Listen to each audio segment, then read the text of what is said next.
Highbridge, a division of Recorded Books, presents Their Double Lives by Jamie Lynn Hendricks. Read by Emma Love. 1. Kim. Now. It's just a dog. Whenever Kim heard that phrase, it made her want to physically harm someone. Not that she ever would, at least not in an up-close and personal way. A week ago, Kim never would have considered herself capable of killing. But things changed. When she said she'd do anything to keep her dog alive, she meant it. It was the beginning of Kim's shift. The country club's decor was Instagram page ready, as expected in that zip code. Rich maroon walls with gold accents, trickling fountains with plastic Japanese cherry blossoms floating in them, and people dressed in couture with shoes and bags that cost more than Kim made in a year. Well, up until then. Her new nest egg would be doubled by tomorrow, as long as she completed her deadly task tonight. She showed up to work in her required uniform, a black button-down and black slacks, even in the stifling June heat. New Jersey was having a hot flash like it was going through menopause. She entered through the kitchen and went downstairs into the employee locker room. It was a small, dank space with a rickety table and 4 plastic chairs in the center. Piss-colored walls. There were no locks on the wall of lockers because most of the staff had nothing worth stealing. It was just a place to store their Canal Street luxury knockoffs while coveting the real thing. She stuffed her Michael Kors bag, not a Chanel like she wanted, into a locker and closed the door, then pulled her dark hair into a ponytail. God forbid a runaway strand fell onto a tray. The rich assholes she served would have the health department there in 5 minutes to shut the place down after calling in a favor from a senator friend. They all had senator friends. When Kim got upstairs, she approached Dana at the podium. Dana was the food and beverages manager / hostess / Jacqueline of all trades. People in her position always seemed to carry the attitude of, this place would shut down if it weren't for me. But in her case, it was true. Kim didn't know how Dana handled everything with a smile while dealing with those bitter, wretched housewives. Are we busy tonight? Kim asked, sticking her head over Dana's shoulder to scan the books. It was all she could do to steady herself, knowing what she was about to do. Act normal. Dana blew out a breath. I'm still trying to move a few things around. You know the Boswells like that table. She pointed to the back corner of the bar, the table next to the floor-to-ceiling windows overlooking the island green at the 18th hole. And they're dining with their regular crew and 2 new members tonight, so I'm trying to fit it all in. I have Glenn moving tables around already. 2 new members. It gave Kim pause. The new members would be there tonight, clinking glasses and breaking bread, not knowing that only one of them would make it home. The person she'd been in touch with the last week, who only called themselves the Stranger, knew everything. They were pulling all the strings behind the scenes to mastermind tonight's eventual chaos. Hey, how's Murphy doing? Dana asked. Murphy. The reason for everything that was about to go down. He was Kim's 5-year-old golden doodle that she'd adopted as a puppy right after she moved back to the East Coast. He was her favorite thing in the world, and he had saved her life. He was 2, still a big puppy, when she met Nicholas, who had moved in with Kim 6 months later. It was a year after that when Kim was confronted by a pregnant woman in the grocery store, one of Nicholas's co-workers, saying she was carrying his baby. Wallowing in her loneliness after kicking him out and unable to come to terms with Nicholas's deception, she could barely get out of bed. But she had to take care of Murphy. He became her sole reason for living. When she was home, he rarely left her side.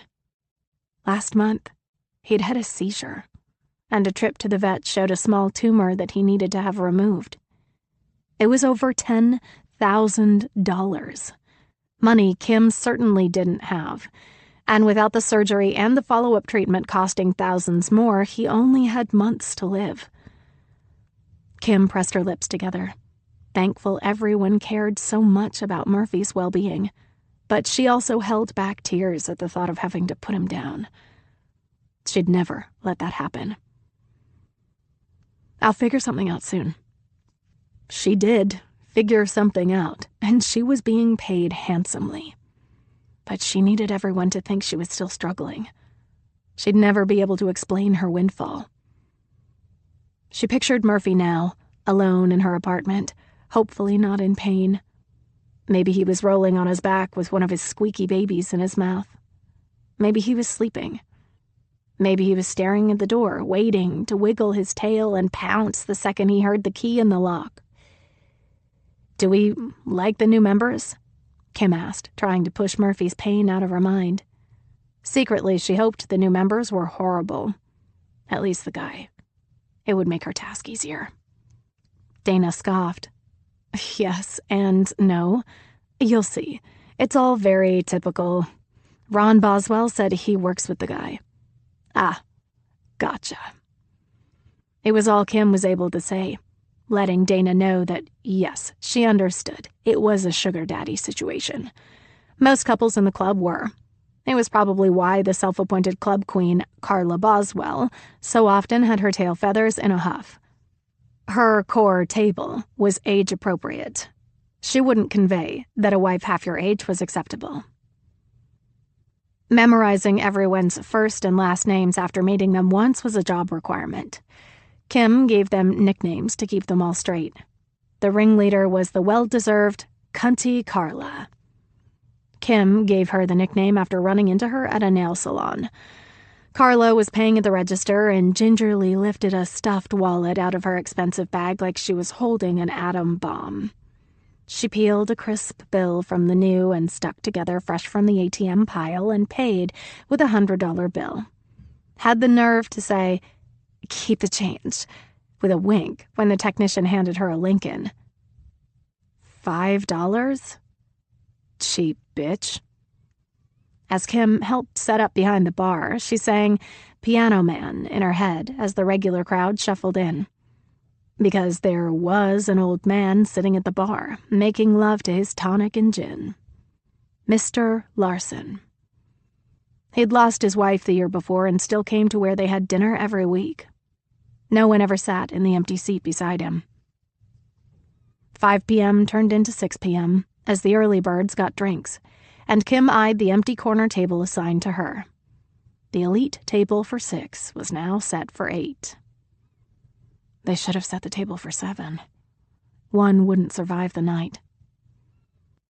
It was the table reserved for Carla Boswell and her husband Ron, Mayor Hector Alvarez and his wife Wendy, and Ben and Demiko Xiang. And now, the new members. The mayor was half Puerto Rican, allowing this ridiculous conservative town to congratulate themselves for being oh so progressive for electing a Hispanic mayor. Kim had heard Carla make contrasting comments around the other wives, who weren't nearly as judgmental, but they'd always nodded in agreement.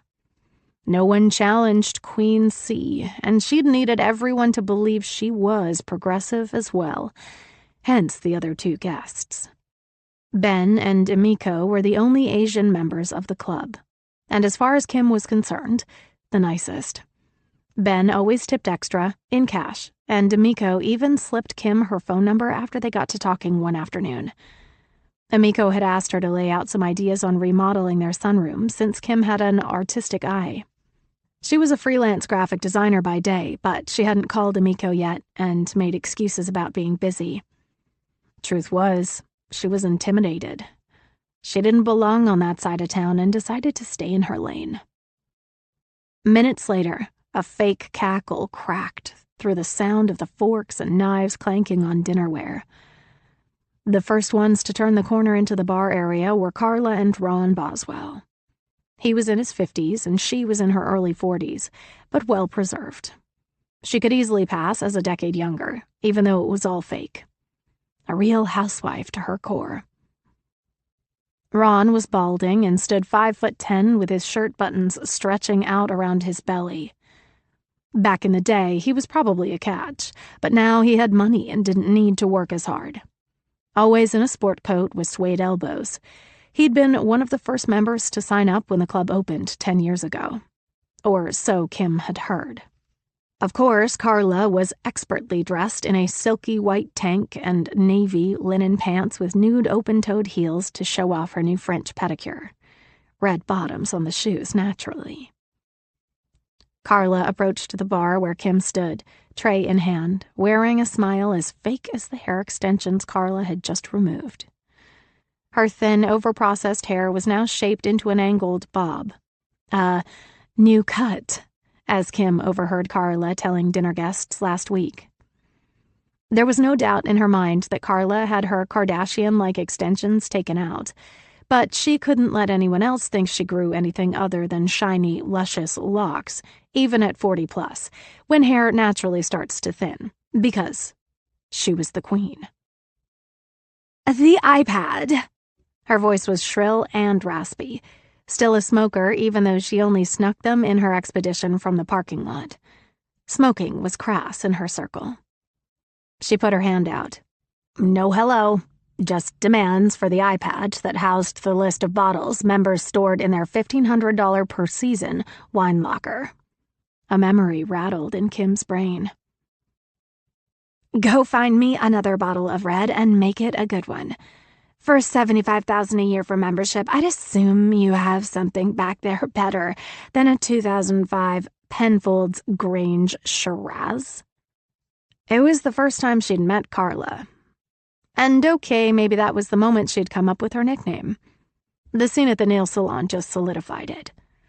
God, how she wished Carla would be the one to drop dead under mysterious circumstances tonight. No such luck. Kim handed her the iPad. Yes, of course, Mrs. Boswell. To call her by her first name would be like calling the King of England Chuck. Carla looked Kim up and down as usual, disapproving of everyone who wasn't in her circle. And of course, Kim was just the lowly waitstaff. She took the job to supplement her now freelance graphic design contract work. She'd lost her steady job a couple of years ago when everyone started working from home. The country club was close to where she lived, and it paid $20 an hour, plus whatever cash most members slipped to servers in a goodbye handshake at the end of the evening. Never Carla, though. The one time Ron was caught doing it, Carla chewed him out in front of everyone. It was okay. Kim didn't plan on staying much longer after tonight. She wouldn't need to. Only long enough to dodge suspicion. She could say the episode scarred her and she needed to quit. Everyone would believe it. In fact, she'd be surprised if anyone showed up for work tomorrow. Carla chose 2 bottles of red from her wine locker that Kim knew cost more than she made in a week. Bring them to the table. We have new guests tonight. Anthony Fuller works with Ron, and he'll be with his fiancée, Poppy Jade. Kim could hear the crack of Carla's whip snapping on her heels. But the anxiety of what she was about to do was getting the best of her. Because now he had a name. Anthony Fuller. It made what she was about to do more real. As a matter of fact, there they are. Carla pointed a manicured finger to the entry. Anthony and Poppy Jade. She gave Kim the side-eye. Mr. Fuller and Miss Walsh to you. Kim swiveled her head, but her heart stopped when she saw the new members.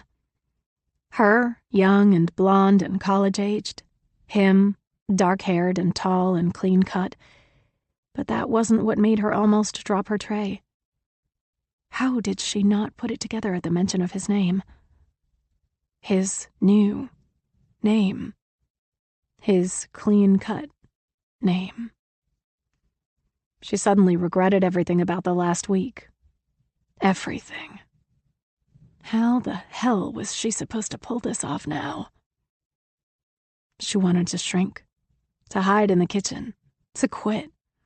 Anything but have Tony Fiore, Anthony Fuller, God, that was going to be hard to get used to.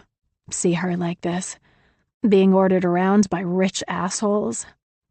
She wondered if they all knew about the heavy tattoos under his sleeves, his prison record. She wondered if they knew he didn't belong. She was a 33-year-old waitress. He was the love of her life for her first 3 years of high school. The 5 stages of grief started. Denial. It's just someone who resembles him. Anger. He's engaged to that fucking teenager. Bargaining. You haven't seen him in a decade and a half. Maybe if he sees you again. Depression. It's been over for a long time and you're the one who ended it, remember? Acceptance. Tony Fiore was back. And someone wanted him dead. Tonight. And it was Kim who was supposed to kill him. 2. Kim. Now. They were from the same neighborhood in Brooklyn. At the time, Kim was a hood rat with big hair and a thick accent, with dreams of marrying Tony, her boyfriend of 3 years. Tony, to put it simply, was a fucking criminal back then. He got into fistfights, sold drugs, took bets, and then there was that little armed robbery with his best friend Jose Sanchez that ended in murder. That was when she begged her parents to ship her to California to finish her senior year 3,000 miles away. Nowhere near bad boy Tony Fiore. She needed to get away from him and planned to live with her maternal grandparents, get straight, go to college, and make something of herself. Since Tony was headed nowhere but prison. She was afraid she'd end up there by extension. The entire relationship was toxic, and she disappeared in a puff of smoke like a magician's parlor trick. The last time she'd seen Tony in person, his dark hair was slicked back, and he wore an extra medium t-shirt over his tattooed arms. A cigarette hung from his lip, and the purple bruise on his left eye had yellowed in its healing process. Now Tony was dressed cool casual, in what appeared to be a tailored button-down shirt, off-white, with thin blue check boxes. His navy slacks were pressed, and his brown shoes polished. His gold watch shone under his cuff. And he had sunglasses tucked above the top button on his shirt. Ray-Bans, she thought, polarized lenses. He cleaned up well. Money could do that. It also made enemies, apparently. Before he could notice her, Kim turned her attention to Poppy Jade. She was so young. She wore a too short and too tight black dress. Hervé Laguerre, naturally. But Jesus Christ, this was just dinner at a country club, not dancing at a nightclub in New York City. Her long blonde hair caressed her back in waves. Her perfect skin seemed makeup-free except for eyelash extensions and a puffy, glossy red pout. Big blue doe eyes like a character from a Disney movie. Tony's fingers were interlaced with hers when Ron Boswell tapped him on the shoulder and curled a finger. Tony kissed Poppy on the head and whispered something in her ear. She smiled and nodded, and he took off to a secluded corner with Ron, surely talking business. Tony. Talking business. It was so weird to Kim. Well, introduce yourself, my goodness. Carla spat with venom when Kim didn't beeline to her shiny new toys. Kim almost took her tray and laid it across Carla's head, WWE style, but instead bit back the fear and fingered the capsule full of deadly powder for his drink, and the backup, a vial full of sweet-tasting liquid for his dessert, in her pocket. She'd already taken more than half the money. How the hell was she going to do this? It had been a long time, 15 years, but she used to love Tony. Now she loved Murphy, and she swore she'd do this to keep him alive. Still, it hit too close to home, and she couldn't kill Tony. Nervous as hell, her telltale heart sure to raise red flags. She plastered on a fake smile before she strode off to offer Poppy a drink. She cleared her throat in front of her. "Hello, you must be Miss Walsh. I'm Kim. I'll be taking care of you this evening. Can I start you off with a drink?" "So formal," Poppy peppily said, like her poppy peppy self. "You know, you can call me PJ. I'll have a glass of Merlot." She looked over in Tony's direction. Thank God his back was to her. "He'll have a bourbon. Something small batch." Small batch bourbon. This man used to drink Mad Dog and 40s in a paper bag on his stoop.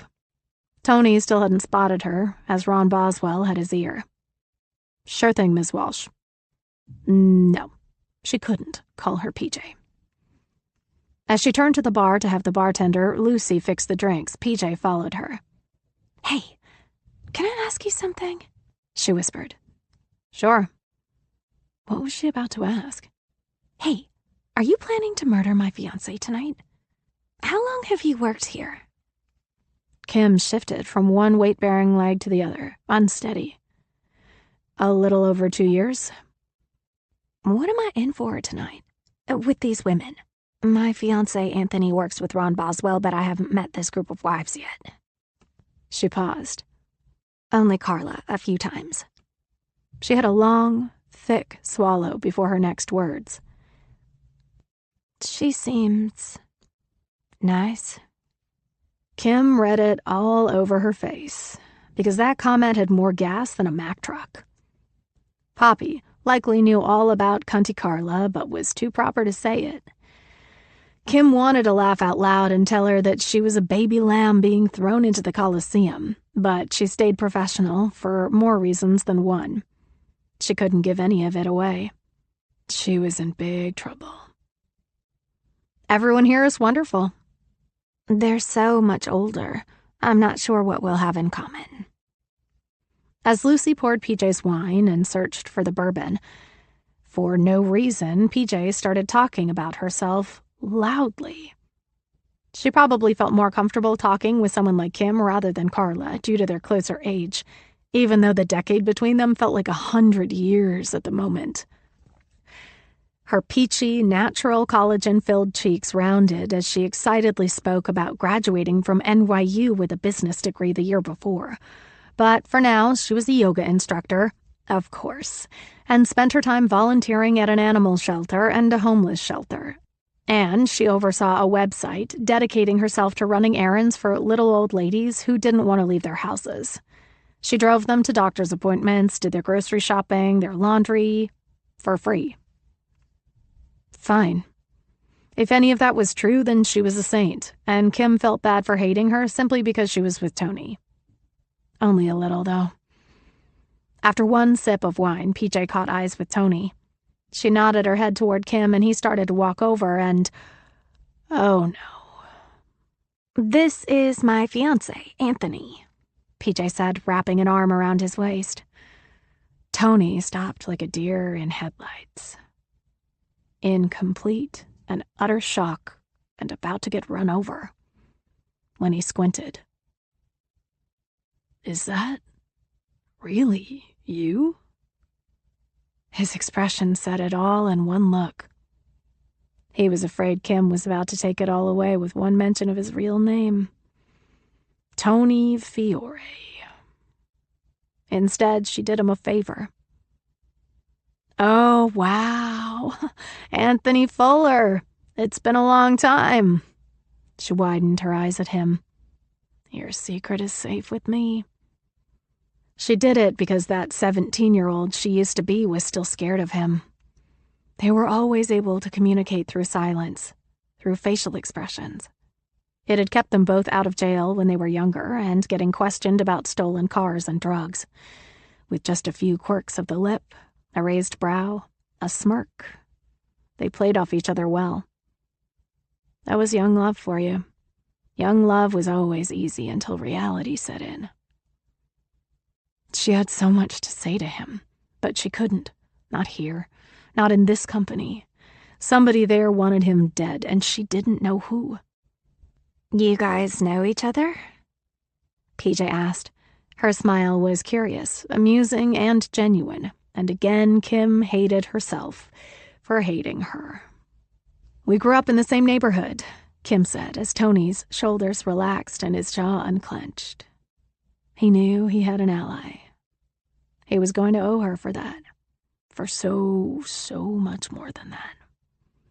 His sister Maria was my best friend back then, but we all lost touch a long time ago. I moved out west to California to finish high school. It's been what, 15 years? Something like that. You sound different, he said.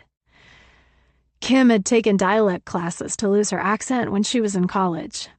Back then, she waitressed with a bunch of wannabe actors and actresses who got her a good contact. But being an actress was never Kim's thing.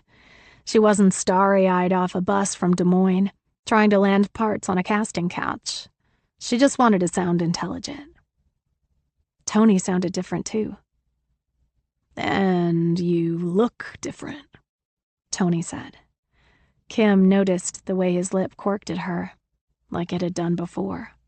And just for that split second, he spoke to her in their secret silent language. Old habits die hard. Then he quickly turned his attention to Poppy. We should sit, Peach. Good to see you, Kimmy. Kimmy. It stabbed her right in the heart. You're my little Kimmy cat, he always said. Now he had a peach. With a literal snap of her fingers, Carla called them all to the table. She certainly didn't like that PJ was fraternizing with the help. You better go, Kim said, nodding in Carla's direction. Mrs. Boswell doesn't like to be left waiting. Got it, PJ said with a wink. Thanks. Throughout dinner, Ron, Hector, and even good guy Ben couldn't stop staring at PJ. Ron became somewhat shameless after his third bourbon. He sat to PJ's left and touched her arm every time she talked. Carla kept side-eyeing her and looked like the skinless Terminator, mean, rigid, and red-eyed. Tony noticed for sure, the way his eyebrows raised quickly, the rubbing of the back of his neck, the yawn. Still, he remained patient, with his arm around the back of her chair, sneaking kisses whenever they could while Carla scoffed in their direction. If only he knew about the trouble he was in, that he could have been in. He was lucky that Kim had the job, not some other random person. Did the stranger know about her past with Tony? This couldn't be a coincidence. She felt like such a fool. A played, stupid fool, and she'd make sure things were set right. Somehow. Everyone at the table talked, laughed, and shared stories. Ron was a little smashed, and as he shared his expensive bottle with his guests, he knocked over a glass of wine, the stem cracking as the wine pooled on a plate. The incident came and went, and they were all back to their loud, obnoxious Masters of the Universe actions. They didn't all know it, but they were swimming in shark-infested waters in the dark. Who was going to bite first? And who were they going to bite? It didn't matter.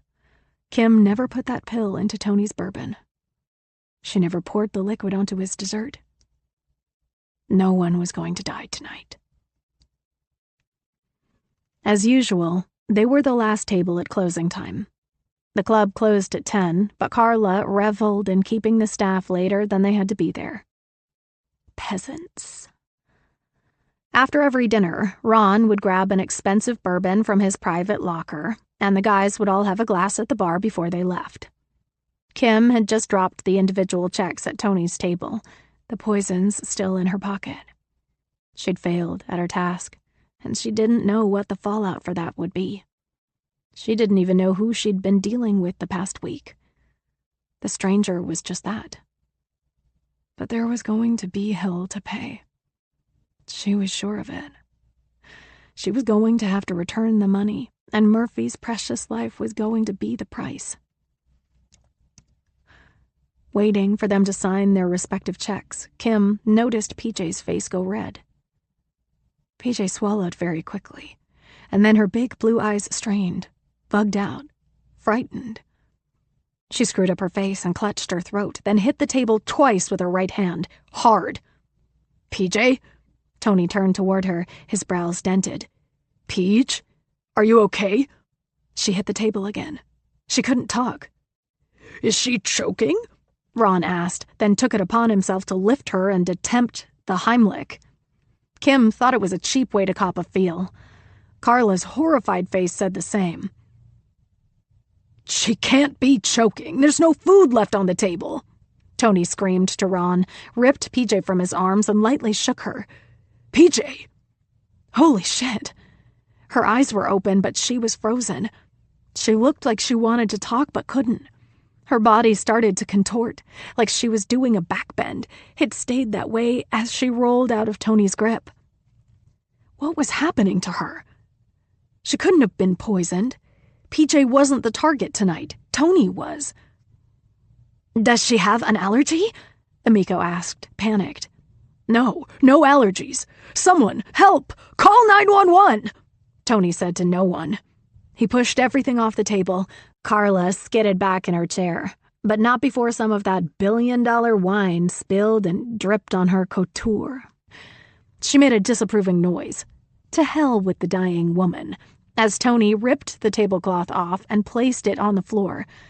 He laid PJ down gently, stroking her head while demanding everyone give her room. He dipped the cloth napkins in the leftover water and patted her forehead. Come on, Peach. Hang on, baby. Hang on. There were real tears in his eyes. They were in everyone's eyes. PJ looked like a monster, her body twisted in a way nobody ever should. Horrific didn't begin to describe it. She looked like she'd just crawled out of a well and then through the television to kill everyone around her. Except she was frozen into that shape. No crawling, no movement at all. Everyone at that table stood and stared in shock. Dana screamed that the ambulance was on its way. Come on, Peach. Come on, baby, Tony said, her limp head in his lap. Her eyes were still open, as was her mouth, her tongue hanging out. Her head leaned to the right like dead weight. Her back still didn't touch the ground. She was an arc. Tony's face was close to hers as he whispered in her ear. Tears fell from his eyes, dripping down onto her face. Come on, Peach, please. Someone help her, please! He was desperate. Pounded the ground next to her. Peach, please, baby. Tony placed his fingers on her wrist. She still has a pulse, but it's weak. Ron approached. Listen to her heart. He bent down like he was going to put his face near her tits, and Tony shoved him away with his left arm and did it himself. Where's the goddamn ambulance? Tony shouted, tears staining his cheeks. Come on, Peach. She made a guttural, vibrating noise. Kim recognized it. Everyone in their old Italian neighborhood called it the death rattle. By the time the ambulance arrived, there was nothing that could be done. Although she was still breathing, barely, they couldn't even move her, like rigor mortis had already set in. She gasped for that last breath, memorializing her body into that awful shape while she was still alive. 10 seconds later, there were no more breaths, no gasps. It was official. PJ was dead. And if Kim had done her job today, Tony would be dead too. Someone there wanted them both dead. But who? And why? 3.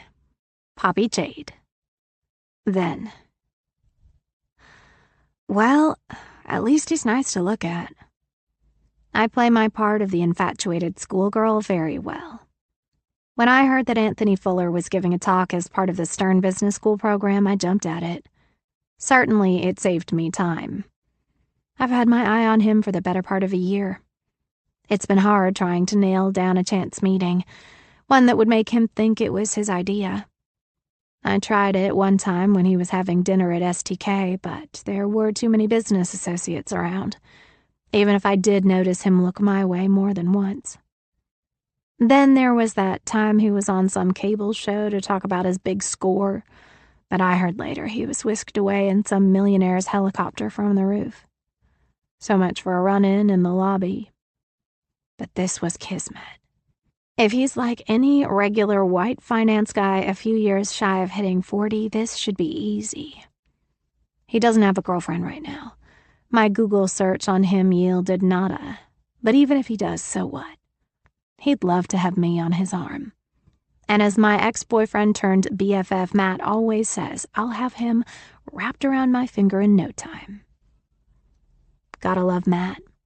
We dated for a little bit in high school until he realized he liked men. I'd always suspected, but my love for him was because of who he was in general. That hasn't changed. In fact, my love for him is stronger. Matt helped me come up with the plan. The plan to find this guy, marry him, emotionally destroy him like he's done to so many others, take his money and fucking kill him. I cared less about the beginning stages, only the last one. Kill him. If it goes as planned, I'll be the grieving widow with all his money. Not that it's a sufficient punishment for him, but it'll have to do. I'll give Matt a cut, of course. He deserves it. A budding photographer, he moved from Texas to New York with me a year ago, just to be by my side when this all goes down. He's been helping me with every aspect of research. In fact, while taking some candid shots near campus, he was the one who found the flyer that Anthony would be a guest speaker at the school this week for their summer program, talking about leveraging capital. I don't even go to NYU. I graduated from Texas Tech in Lubbock, near some other shit-kicking town where I'm from. But I'll make this guy believe anything. So, I sit in the front row, my chin on my palm, my elbow resting on the surface of the desk, and stare dreamily at him like he's a goddamn Disney prince. My cleavage is out, also resting on the surface of the desk. Every time he glances my way, I give him the come hither eyes. The slow, seductive blink, the pursed lips, and I pretend I'm hanging on every word that he's saying. Starry fucking eyed. Men like him, they love all that shit. God, the ego. The audacity. They just want to be worshipped. I can do that. Just enough that he feels seen, but never enough that I'll smother him, which will make me the perfect woman. Because I don't care about him, and I won't ever care about him. Kissing and touching and sex will make me cringe, but my body, my choice, and this plan is my choice. My body is just a supporting character in the scheme. When the talk concludes, most people file out, and a few hover in a line to ask questions. I keep my sculpted ass planted in my seat, head in hand, dreamy look, staring, making him feel seen. The last person leaves and he turns to me. Do you have something you'd like to know? Yes, asshole. I have a ton of questions for you. Hi, Mr. Fuller, I say, my head cocked to the side. My name is Poppy Jade, but you can call me PJ. I'd like to know if you'll come with me to have a drink. Right to the point. Make him feel adored. He smiles.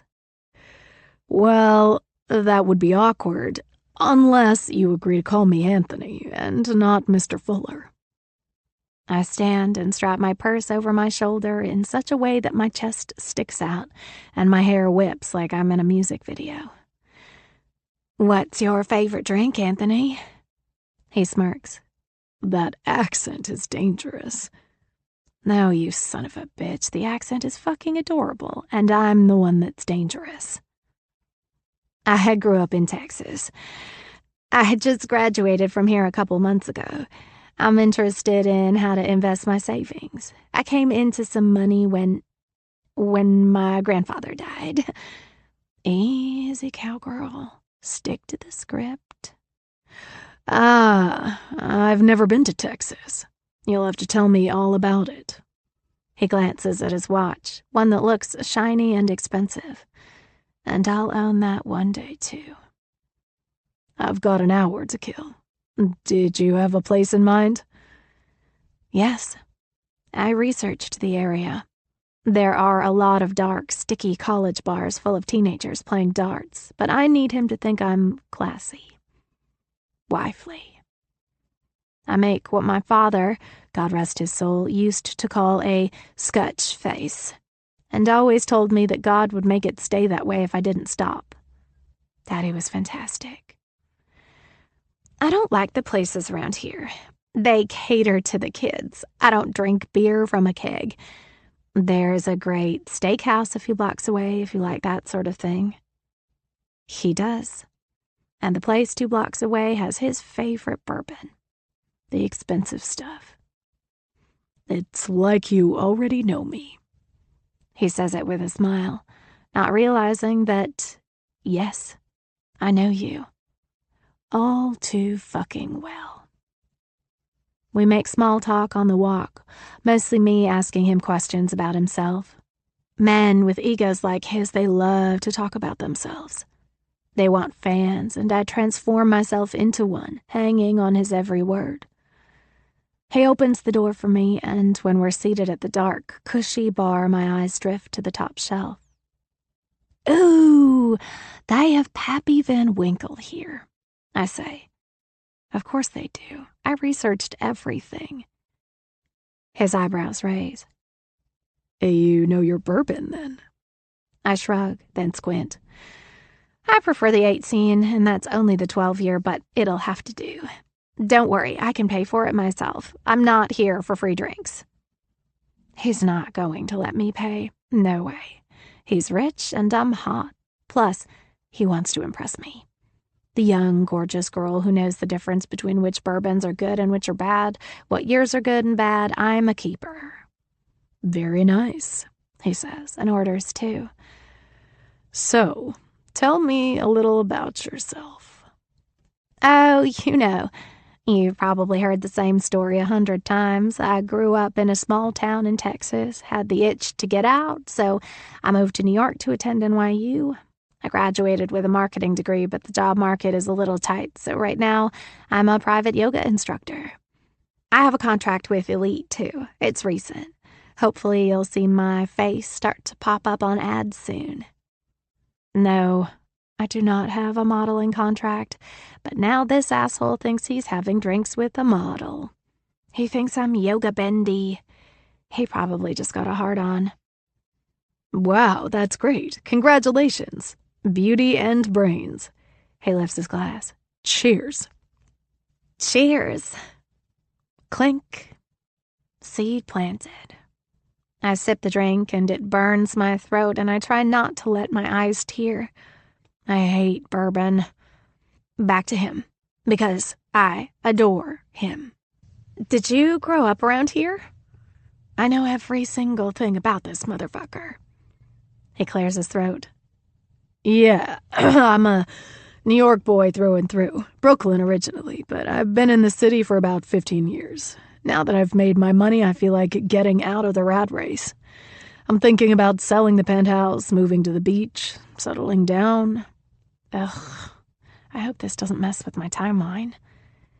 Where do you live? He asks. I sip my bourbon and give him the story that will have him dying to rescue me. Well, right now I live with a gay guy, Matt, in a 1-bedroom over on the Lower East Side. I met him through Craigslist.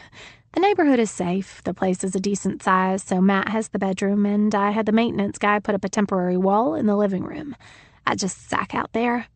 I have a little privacy, so it's not that bad. He's not home much. Wow, sounds tight. Nah, it's not so bad. I'm pretty simple. I don't need a shoe wall. I'm not that kind of girl. I'm not that kind of girl. What every man wants to hear, but honey, we're all that girl. I'm just planning to play him like a fucking fiddle. I do very well for the next half hour, laughing at Anthony's idiotic jokes, asking him all the right questions and always keeping eye contact. I even spilled a tiny bit of bourbon on my chest on purpose just so he could stare as I blotted, likely wondering what it's going to be like for him when he gets his hands on my body. I playfully wrestle with the check. I would have paid for both expensive drinks, but I let him win. Because men never want to be perceived as weak. I need him to think he's the alpha. He asks for my number, but I play coy. He gives me his card and tells me to email him my phone number so he can call me up and ask me out properly. He really thinks he's impressing the Gen Z with his old-school charm. Okay, boomer. Phase 1 complete. I hooked him like a fucking minnow. It's going to be so much fun to kill him. 4. Kim. Now. Kim had just come from the bathroom. She was nauseated after seeing PJ's dead body, contorted like a Gumby doll she used to play with when she was little. Yes, Kim threw up, but that wasn't the real reason she went. She had to flush the pill, the liquid. Then she wiped down the small vial, wrapped it in toilet paper, and stored it behind a vent, one she unscrewed with her hoop earring. She'd have to get rid of it later, but she assumed cops were about to swarm the place. They'd check the garbage, but no one would look in that dusty old vent. Zero evidence left that she'd been tasked to murder someone. Zero chance it was her who did that to PJ. Once there, the police wouldn't let anyone leave. Not the employees and not the diners. They'd uttered the words, crime scene. They wanted a statement from everyone. Kim wondered how much extra time she'd have to spend there since Murphy had to be let out. He had trouble holding it in with the anti-seizure medication he was on, and she didn't want him to feel abandoned if she came home too late. She'd read that dogs didn't have a visceral sense of time like humans did, but he had to know that it went from light to dark. She assumed dogs knew more than experts let on. Dana had gathered everyone into the main dining room and closed the doorway that connected it to the bar room where PJ collapsed.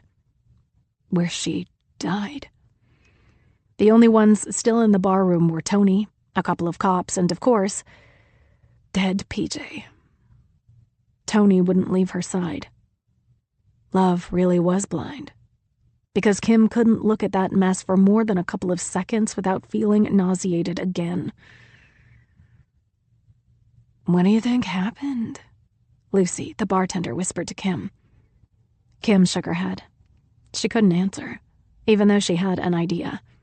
That was some hardcore poison, and she wondered if Tony was supposed to die the same way. She had no idea what she was supposed to feed him. This is nuts. We're all going to be on the news. Carla sat in a corner, clutching her Chanel bag on her lap and fanning herself dramatically. Can I get some water? Or at least grab another bottle of wine out of my locker? It's right there, she said as she waved her hand toward the storage locker area before the kitchen. I don't know if we're allowed to go in the kitchen, Mrs. Boswell, Kim said. I mean, it's a crime scene. She could have eaten something tainted. Carla slapped the table. This is unacceptable. I refuse to be a prisoner. I pay you with my membership dues. How dare you? Don't worry, Emiko Cheong said soothingly, taking a seat beside Carla. You don't want to take a chance on anything right now. What if something really is wrong in the kitchen, or there's something on the glasses? Her brow furrowed, looking toward the bar, probably thinking she could be next. Lucy giggled, a nervous tick. Someone was dead. This was hardly funny. This isn't a movie. She probably ate some shellfish or something. Kim didn't serve shellfish of any kind to anyone at that table. She knew it wasn't an accident. Finally, through the glass, Kim was able to see the rest of the medics come in, along with the coroner. She had to look away when the gurney was pushed in. What struck her even harder was Tony. He was all alone. He didn't appear to have called anyone. He came to the club that night to have dinner with his fiancée and co-worker and friends, and now... What? Was he supposed to just leave? Go to his car and go home alone? Someone could have been waiting to finish the job. Do what Kim didn't. I should talk to him, Kim said. She had to speak to him in their silent language. She had to. She had to. He was in big trouble. Carla's head snapped back. You most certainly will not. She said it like it was the most obvious line anyone had ever muttered. I know Mr. Fuller. We're old friends. We grew up together. Carla shot a distrusting look at Kim. Is that so? A chuckle escaped, and she said under her breath, a waitress and a multimillionaire. Sure. What looked like a forensic team came in to collect evidence and asked Tony to move away from the body. His wails were audible to everyone in the dining room. Hell, they were probably audible to the people having dinner in the next town over. Kim peered into the room, and she'd never seen Tony so... despondent. He truly was a different man. She'd seen him getting arrested before with a huge smile on his face while the cops secured his hands behind his back. He was Teflon back then. Superhuman, and always got himself out of whatever trouble he'd managed to get himself into. Being a smooth talker worked to his advantage. It was no wonder he was able to segue that into a successful career in finance. Now he was just human. Bent over, his head in his hand, sleeves rolled up to where Kim noticed he still had his sleeve of tattoos on his left arm. The outline of the cat, the one he'd gotten for her, his Kimmy cat, was still there. He hadn't covered it up. Kim didn't know what to feel. On the one hand, they shared history, and leaving him was one of the hardest things she'd ever had to do. On the other hand, that happened when she was a kid. A teenager with her first love. It wasn't real love like she thought she'd had with Nicholas. A whole lot of good that did her. She was a grown-up now, even if she hadn't gotten to that place in her life. No real career, no mortgage, no fiancé. She felt like nearly every other millennial. Stuck. Now Tony was here, as Anthony Fuller, a true grown-up with all the bells and whistles she'd read adults enjoy, and his fiancée just dropped dead right in front of him. That could change someone. That could even revert someone to who they used to be. Do people ever really change? No matter how it shook out in the press or the courtroom back then, she knew it in her bones that despite his friend Jose Sanchez taking the fall, Tony had killed that woman 15 years ago. And maybe he deserved what was supposed to happen. Excuse me, Kim said as she exited the spot behind the bar and made her way over to the glass door. 2 policemen were still in the room, talking to a red-eyed Tony. They seemed to be sympathetic, even squatting down to him so they could be eye level and not asking him to get up off the floor. Tony's head nodded yes a few times and shook no a few times, and she couldn't make out anything anyone was saying. She tapped on the glass, and all 3 heads looked her way. One of the cops put up a hand. Stop. But Tony waved her in after uttering something to one of the cops. She opened the door and tiptoed inside, then closed the door behind her, noticing only Carla's wretched face. How dare the help try to talk to a member, written in her scowl. Don't come in any farther, one cop said.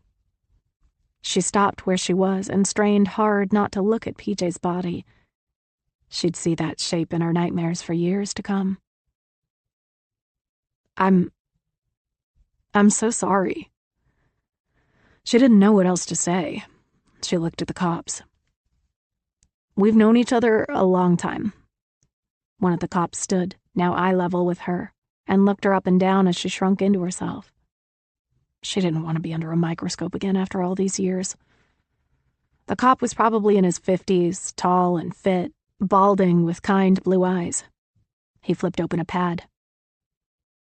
"I'm Mahoney. Your name?" She gulped. "Kimberly Valva. Call me Kim." Deafening silence. He was going to look up her record. All misdemeanors when she was a minor. They were probably sealed, but as Kim remembered, cops could do what they wanted. "Did you know the deceased?" Deceased. My God, this was so real. "No, I just met her tonight." "You were the server for her table, correct?" "Yes, sir." Sir. She wasn't a sir person. She ordered the petite filet and drank red wine, Merlot, house Merlot, and she had the bread pudding for dessert. She was trying to be helpful. She was going to have to pull their entire check for the cops. They'd want to know about every single piece of food and drink on that table tonight. "She had some of Ron and Carla's wine, too," Tony said. "And she had a bite of my Chilean sea bass. As far as I know, she didn't have any allergies. We've been together a year. I would have known. We live together." He lifted his head to Mahoney. "She was getting over a sinus infection, but that was over a week ago." "What happened?" Mahoney shook his head, took a quick, pained look over at PJ, then back to Tony. "We don't know, but that position doesn't look like an allergic reaction. It looks..." He stopped. "Was she taking medication?" "Yeah, she was on an antibiotic. 2 days left. Is it on her?" Tony reached into his jacket pocket and retrieved a bottle. "Augmentin. She made me carry it. Those tiny designer purses only hold credit cards and a lipstick." He handed it to Mahoney, who placed it on the table beside him, waiting for forensics to bag and tag it. "We're going to talk to everyone right now. We understand you work with one of the people you dined with tonight. Was anything going on behind closed doors that we need to be aware of?" "Nope." He shot Kim a quick look. Their silent language said he was lying. 5. PJ. Then. Phase 1 complete. I feel like $1,000,000 when I walk into my apartment. I texted Matt when I was on my way home. He just finished up a Grindr meetup that turned out to be a bust, so he said he'd pick up coffee for both of us on his way back. Easy for him since he's a barista at the Starbucks a block and a half away. Until he gets his shots in a gallery, we all have to do what we have to do. I offered to pay his way, but he's got too much pride. He's always felt like he needed to be doing something, anything. Plus, he said it was a good way to meet people. I throw my beaded purse onto my futon and strip off my tight clothing. It's not my style to walk around all made up like a Barbie doll, but right now it's a means to an end. I tie my hair up into a messy bun and throw on an NYU sweatshirt purchased for my first sleepover with Anthony. See? I was a student. In the bathroom, I wash all the makeup off and do my nighttime routine of clay mask and moisturizer. And then I get comfy and scroll through the Instagram account I recently made, one that's going to eventually make Anthony drool. I've filtered a shit ton of pictures that Matt took of me in a bikini by Long Beach, and a bunch of me at various New York City locations. Orange sunset in the background, my hair gently blowing in the breeze. In all of them, I have on tight dresses and high heels and red lipstick. Model shots. I've tagged Elite Management in all of them, but it's an account I made up. He'll never check to see if it's the real thing. I made the L in Elite a capital I, so it looks the same. All my hashtags have the same spelling. I paid a company to set me up with over 50,000 followers. I don't care that they're junk accounts. If Anthony sees it, he's going to think he really did score a model. I never found him on any social media. He's probably one of those guys, the I'm above it all and I don't need it to be relevant types. Finance guys, so secretive. If only he knew my secrets. By the time he learns he's been deceived, it'll be too late. The door squeaks open. and Matt comes into the small space, a cardboard carrier holding our Starbucks mocha lattes. He places it on the small table next to the bowl that holds our keys and drops his own in it with a clank. "Hello, awesome sauce. That meetup certainly wasn't worth me scuffing my new kicks," he says. It's a greeting we've been using on each other since middle school. I laugh. "Hello, awesome sauce. Was he bald?" He shakes his head. "Spinach in his teeth. And I'm not even talking about a small piece. I wouldn't have needed dinner if I kissed him." I made an exaggerated gagging face and stick out my tongue. Matt is literally the greatest person I know. He moved to Texas in the 4th grade, and we became instant friends. All the girls had crushes on him throughout middle school, and he dated the cheerleaders in high school. He was a star track and swimming athlete with a great physique and blue eyes that everyone got lost in, including me senior year. When we finally had sex, it was awkward and messy. I thought maybe our friendship had gotten in the way and we couldn't see each other as sexual creatures. Turns out he never really saw me as one anyway. When he came out to me, it never even occurred to me that I turned him gay. It was like everything had fallen into place, and I understood him even better. "So, how did it go with the douchebag?" he asks, handing me my coffee. I give him my wry smile. "Fucking perfection. Like you said, I'll have him eating out of my hand in no time." He shakes out his man bun and lets his light brown hair fall over his face, then rubs the scruff. He loves the unshaven look, and I won't lie, it looks great on him. "Date number 2? He sips his coffee and makes his "holy fuck, it's too hot" face. I remove the lid and blow on the top of mine. He just took one for the team. He gave me his card and told me to email him with my phone number so he can ask me out on a proper date. And what? I'm waiting 3 days. Matt leaps over to me and grabs my phone. "No, girl, you're doing this now." "No!" We wrestle for a few seconds. Matt wins, waving the phone in my face, but this has to be handled delicately. "Remember the plan, Matt. We can't fuck this up." "But it's coming together. You remember what that guy said when we came here to visit after graduation. It's been 5 years since then. We've lived here for a year now, and you're finally in the position to be able to pull it off. It's time to get the show on the road." That guy. Jose Sanchez, the one who's been sitting in jail for a crime that Anthony committed. It riles me up. Matt is right. I hold out my hand. "Give me the phone. I'll do it now." He smiles, hands it over, and then positions himself behind me to look over my shoulder as I type. I enter Anthony's email, and in the subject line I put, "It's Poppy Jade," like he can't tell from the name it'll come from. My fake email account. Poppy Jade isn't even my name. "Girl, you're so vanilla. Be flirty. Did you take him to the place with the bourbon?" I nod. "And he told you he has a stash of it, right?" I nod again. "Yeah, he has the 18 year. We had the 12 tonight." "Then use it." He tears the phone from my hand. "I promise I won't hit send." I trust him. He smirks as he taps at the phone for a minute or so, then turns it in my direction. It's perfection. To Anthony Fuller. From Poppy Jade Walsh. Subject. Refill? "Hi, Anthony. I think I'd like a taste of that 18 sooner rather than later. Let me know when you want to fill me up. 917-555-5022.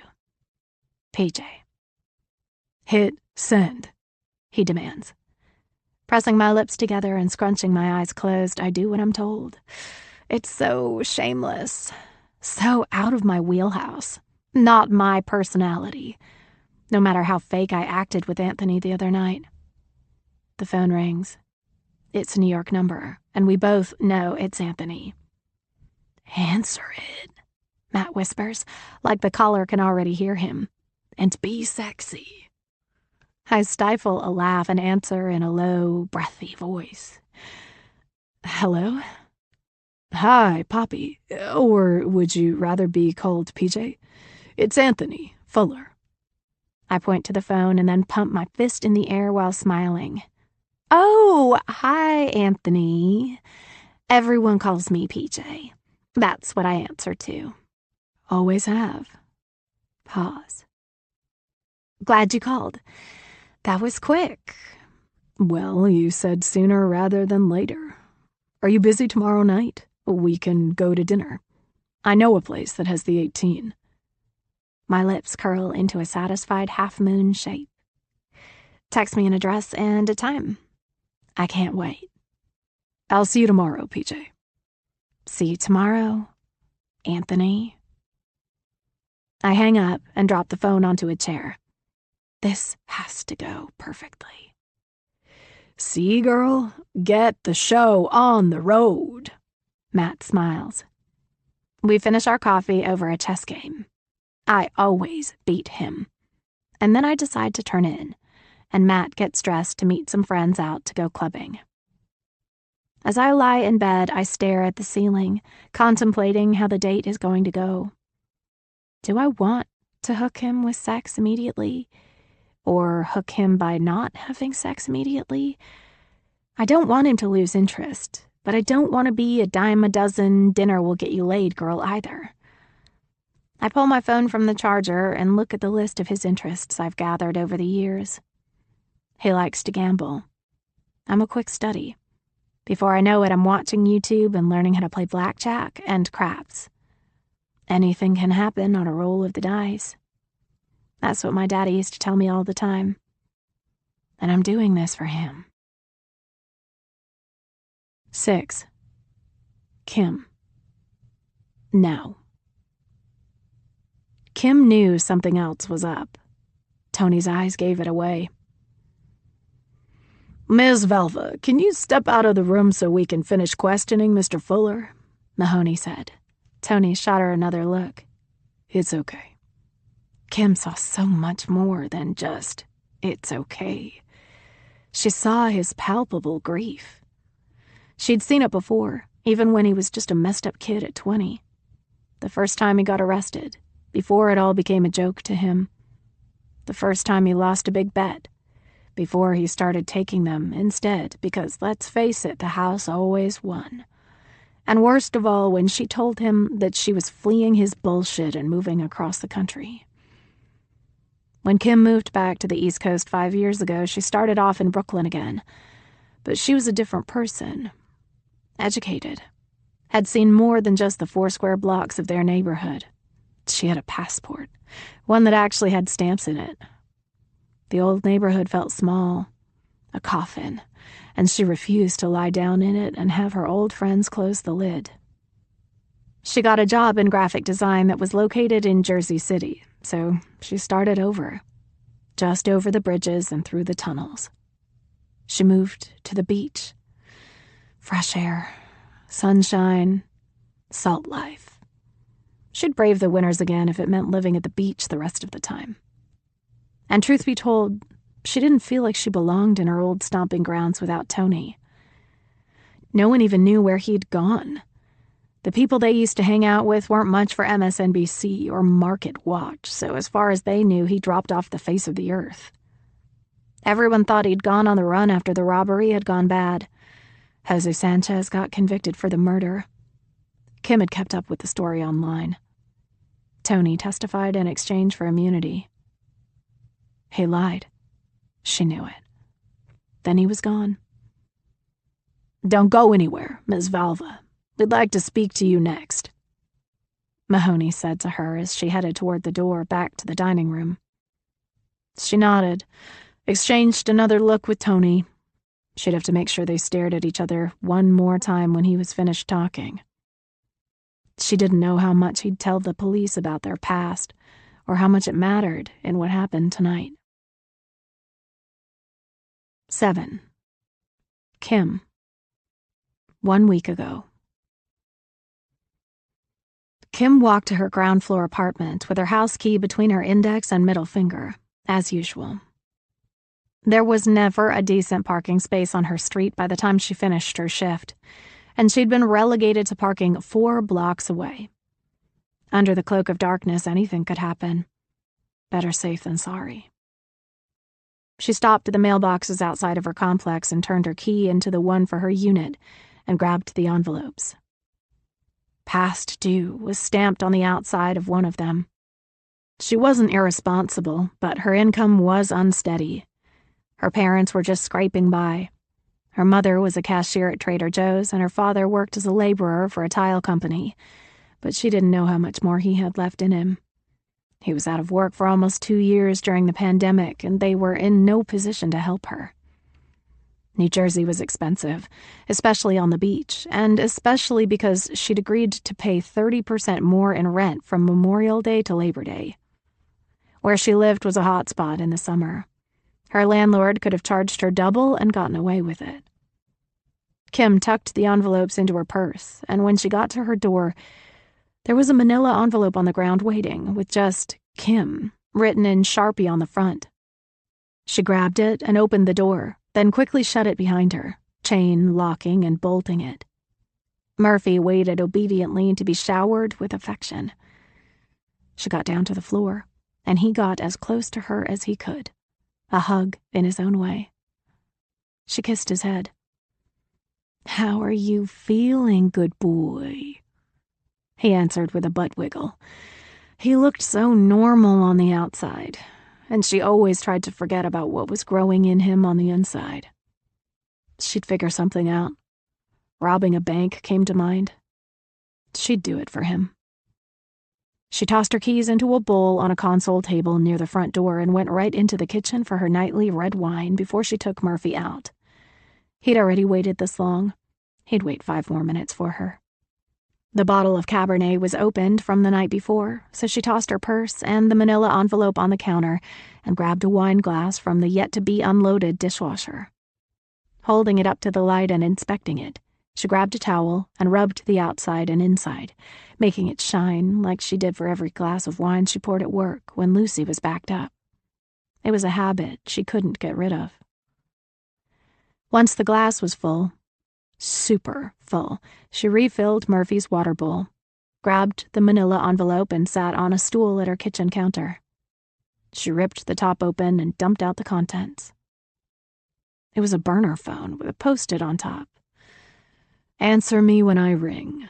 What the hell kind of scream/phone booth/speed bullshit was this? Someone was playing a prank. Maybe it was her friend Maddie who'd said she was going to set up a Tinder account for Kim with a different phone number. This was probably it. Maddie was right, and Kim needed to be more open to meeting a guy again, but she didn't want to put her real phone number on Tinder. Very funny, Maddie. She'd deal with her later, and set the phone aside, still a little concerned about the cloak and daggerness of it all. Scrolling through her real phone with one hand and petting Murphy on the head with the other, she absent-mindedly looked at Instagram and Facebook, and eventually more websites to see about natural painkillers for dogs. She was Murphy's whole life, and she hated the thought of him thinking she didn't care, and that she left him in pain. No, he knew that wasn't the case. He had to know how much she loved him. A half-hour later, after Kim finished her wine and walked Murphy, the burner phone rang. She jumped. The ring was low and ominous, and she thought maybe it wasn't Maddie playing a joke on her, so she pushed it away, stared at it like she could make it disappear by sheer will. Curiosity killed the cat, though, didn't it? She answered the phone, but didn't say anything. A voice boomed out from the other side. "Kim Velva." It was an electronic voice. Her heart beat so loud she was sure the person on the other end could hear it. They knew her first and last name. This wasn't a Tinder hookup. "Who is this?" Kim asked. "I'm a stranger. I need your help, and you could use $20,000 in cash." Kim's heart was no longer beating loudly. She thought it had stopped altogether. And she took a few short breaths to keep it going. Her hands started to tingle. How did this person, this stranger, know she needed money? Or was it an assumption that everyone could use an extra 20 grand? What are you talking about? No questions, just listen, the voice garbled out. New members are joining your country club. Once their payment is sorted and they join the regulars for dinner, I need you to slip a pill into the new male member's drink. He'll die. You'll be 20... Kim hung up and skidded the phone across the counter. Looked around maniacally like there were hidden cameras trained on her, in her own apartment. Who the hell thought she was capable of murder? She was being set up. She grabbed the phone to smash it when it beeped, and a light started flashing with a text message. There's another envelope at your front door. Kim's head swung toward the entry to confirm the door was locked and bolted. Whoever was fucking with her was close. Inside. It was a ground-floor apartment, easy to break into. Murphy might have looked like a 25-pound stuffed animal, but he could be fiercely protective. One attempt to get in and he'd go medieval. Anyone who didn't know him would be terrified. He'd shown teeth to the man who brought her Chinese delivery once. She grabbed a knife from her butcher block and stood in a corner of the kitchen, shaking, too scared to move. She closed her eyes and listened. Nothing. No breathing. No footsteps.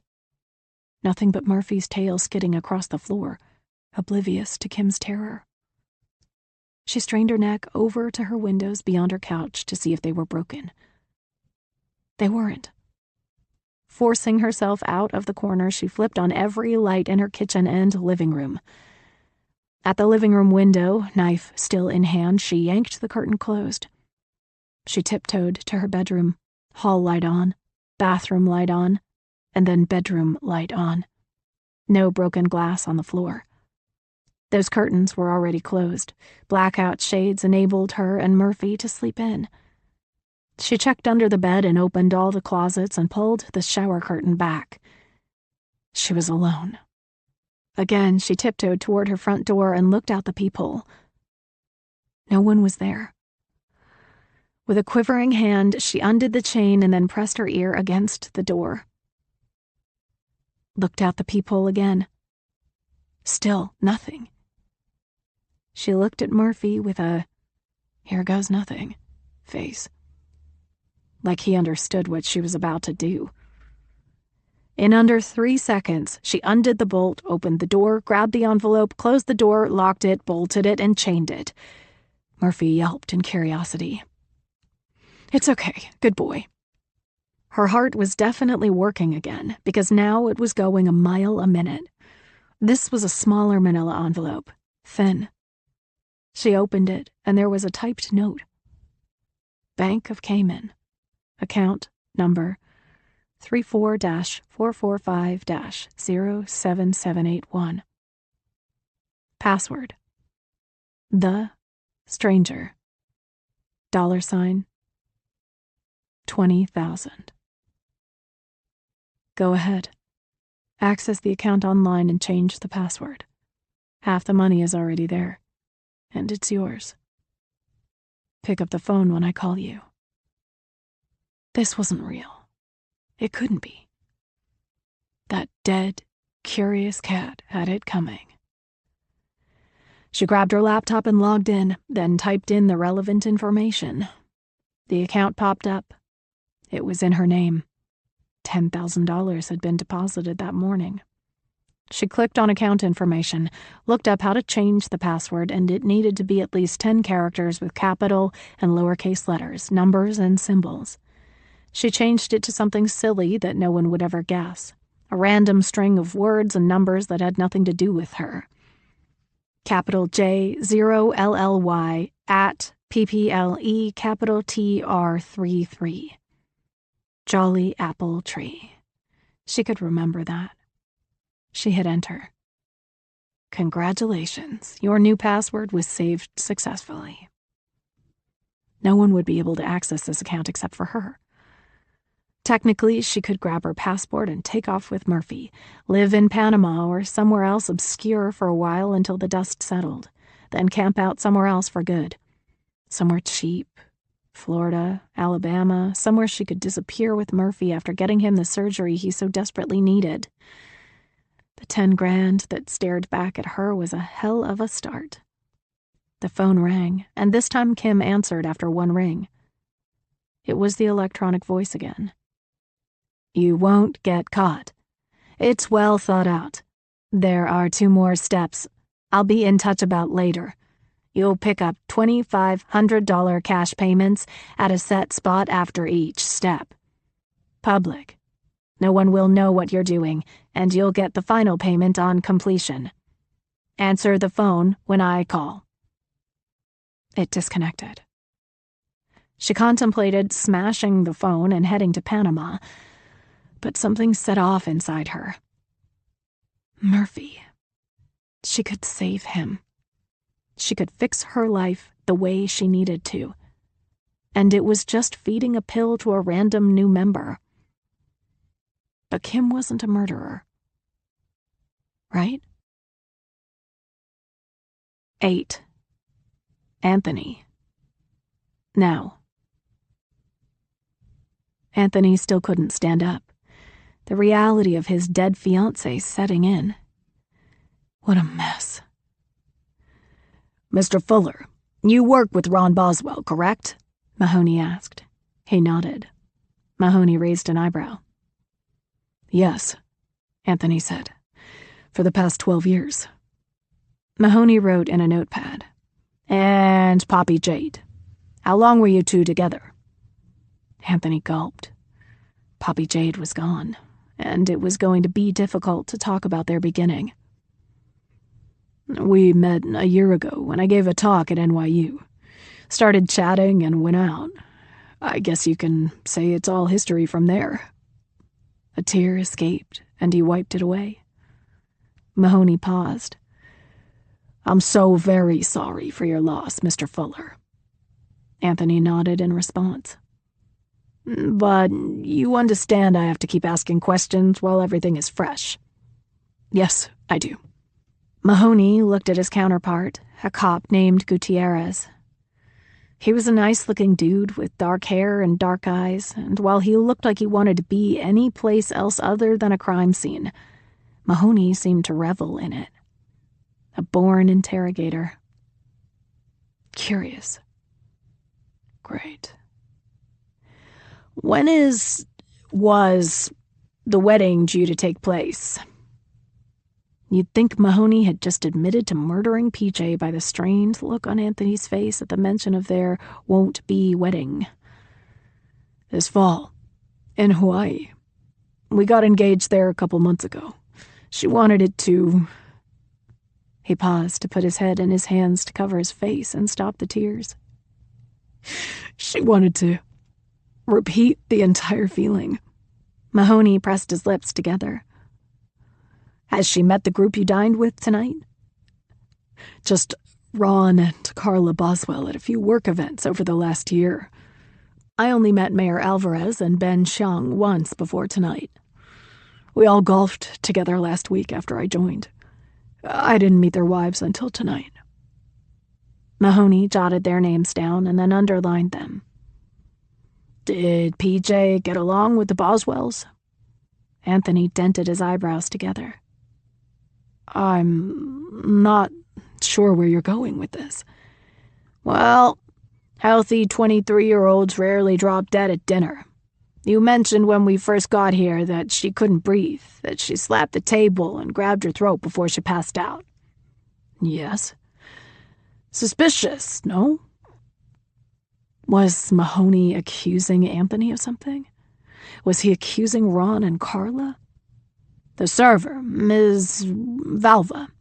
She mentioned that you were old friends. Yes. Anthony learned long ago to keep answers short and sweet when dealing with cops, and never to give any additional information unless asked. Care to describe your relationship with her? Where to begin? He was a senior for the second time, and she was a freshman. They knew each other from the neighborhood, from hanging out on corners and at parties when one of their friends' parents were out of town. It was love at first sight, the kind you read about. Puppy love, of course. They were kids. Against all odds, they stayed together after Anthony finally graduated. He didn't go to college and stayed directionless while Kim was in high school. Her parents excused the age difference because their parents were all neighborhood friends, and it wasn't like he was a child toucher. They grew up together and went to school together and stayed together after. Still, his road got more convoluted as he tried to find ways to make money without putting in the grind. Gambling, drugs, knocking off a bodega. He'd been arrested half a dozen times, but the last 4, the charges were dropped. It was when he was with purse grabber Jose, a former friend, that things went sideways, and he knew that he needed to change. Kim and I were in a relationship for 3 years in high school, Anthony said. Oh? Yes. She moved to California her senior year, and I never saw her again. Not until tonight. In addition to her new zip code, her parents got her a new phone number. He was sure she'd asked them for it. She ran and never looked back after the incident. He never got into social media for various reasons. People who needed him knew how to get him. Mahoney and Gutierrez exchanged a look, and Mahoney scratched the side of his head with his pencil. A coincidence for sure. Yes. We just joined the club, PJ and me. This is the first time we were having dinner here. Is there anything else pertinent that I need to know about your relationship with Ms. Valva? He closed his eyes for a few seconds, contemplating his past. Back then, I was trouble. You're going to look it up anyway, so I might as well tell you. He was going to break his own rule of don't say too much. I was a bad kid back then. Multiple arrests. But then He was going to have to tell them. They'd find out anyway. I was given an offer to be an informant to get some later charges dropped. I testified in a homicide. Then I gave it all up. Made some money during a great night in Atlantic City and learned how to invest it. When I made a killing in Apple stock, then Amazon, I cleaned up my act. Took my mother's last name, legally. I wanted to reinvent myself. Go straight. They both looked at him questioningly, raised eyebrows and doubting eyes. Don't worry.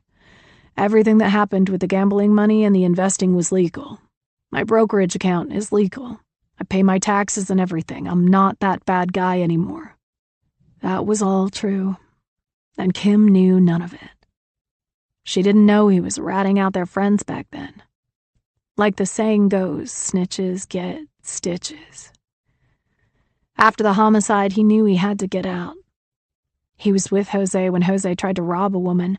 In the struggle, a gun was turned on her and she was shot dead. That lady was a fighter, but it didn't take long for Jose and Anthony to get caught. CCTV cameras caught them a block away, running from the scene with their purse. Do you think anything in your past may have caught up with you and Poppy Jade? Anthony shook his head. It was impossible. He didn't even have the same name. He'd left Brooklyn for an Upper East Side penthouse and, more recently, the beach house. No one knew me anymore. It's been 15 years since I got out of there. 14 since I've been investing. Ron's had that company for almost 30 years, and I've been there over 12. Everything in my life was exactly where I wanted it to be. And now? His voice trailed off. And now, what? PJ was dead, and his life would never be the same. Good. It wasn't all it was cracked up to be. 9. PJ. Then. Matt makes me change outfits 3 times. That's too long. That's too loose. That's too pink. He wants me to be a vixen. I know he's right, which is why I don't fight him on it. We settle on a tight black dress with a square neckline, and a light gray section in the middle to give the illusion of an hourglass shape. I mean, I already have one, but this dress really highlights it. Matt pulls my hair half back and curls it while I do the whole smoky eye thing, and then he grabs a pair of silver pumps from the floor next to my futon. I sit on it, and he slides them on like I'm Cinderella. When we're done, he takes a few steps back and motions with his index finger for me to turn around. I twirl, bopping my head from side to side. Then I catwalk with a hand on my hip from left to right. Girl, don't sleep with him. Look at you, just play into his ego and he'll be on you like me on Matt Bomer. I nod. You have your whole backstory straight, I hope? He raises an eyebrow. Don't worry about me. I've had it for years.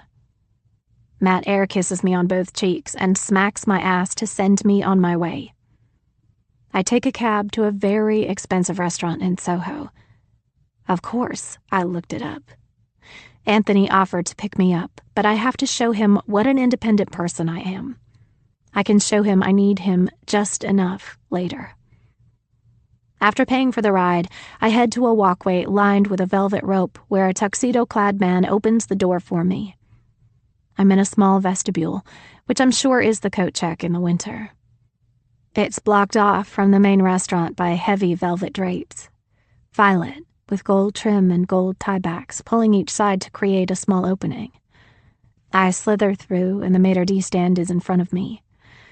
It's not the tiny old man I expected, but instead someone younger than me, gorgeous and possibly an actual elite model. Bonjour, bienvenue à l'endroit où il faut être. The place to be. Her speech is flawless, and she smiles. Veneers. Her teeth are too perfect. Je m'appelle Nicole. Nicole. Hello, I'm meeting Anthony Fuller, I say. Her manicured nail scrolls through an iPad, up and down. The faint glow from the screen looks like a spotlight due to the dim lighting around the hostess stand. She stops scrolling and her eyes light up. Ah oui, you can follow me, Mademoiselle Walsh. We have you at the chef's table in the back. She's definitely a real Frenchie with that accent.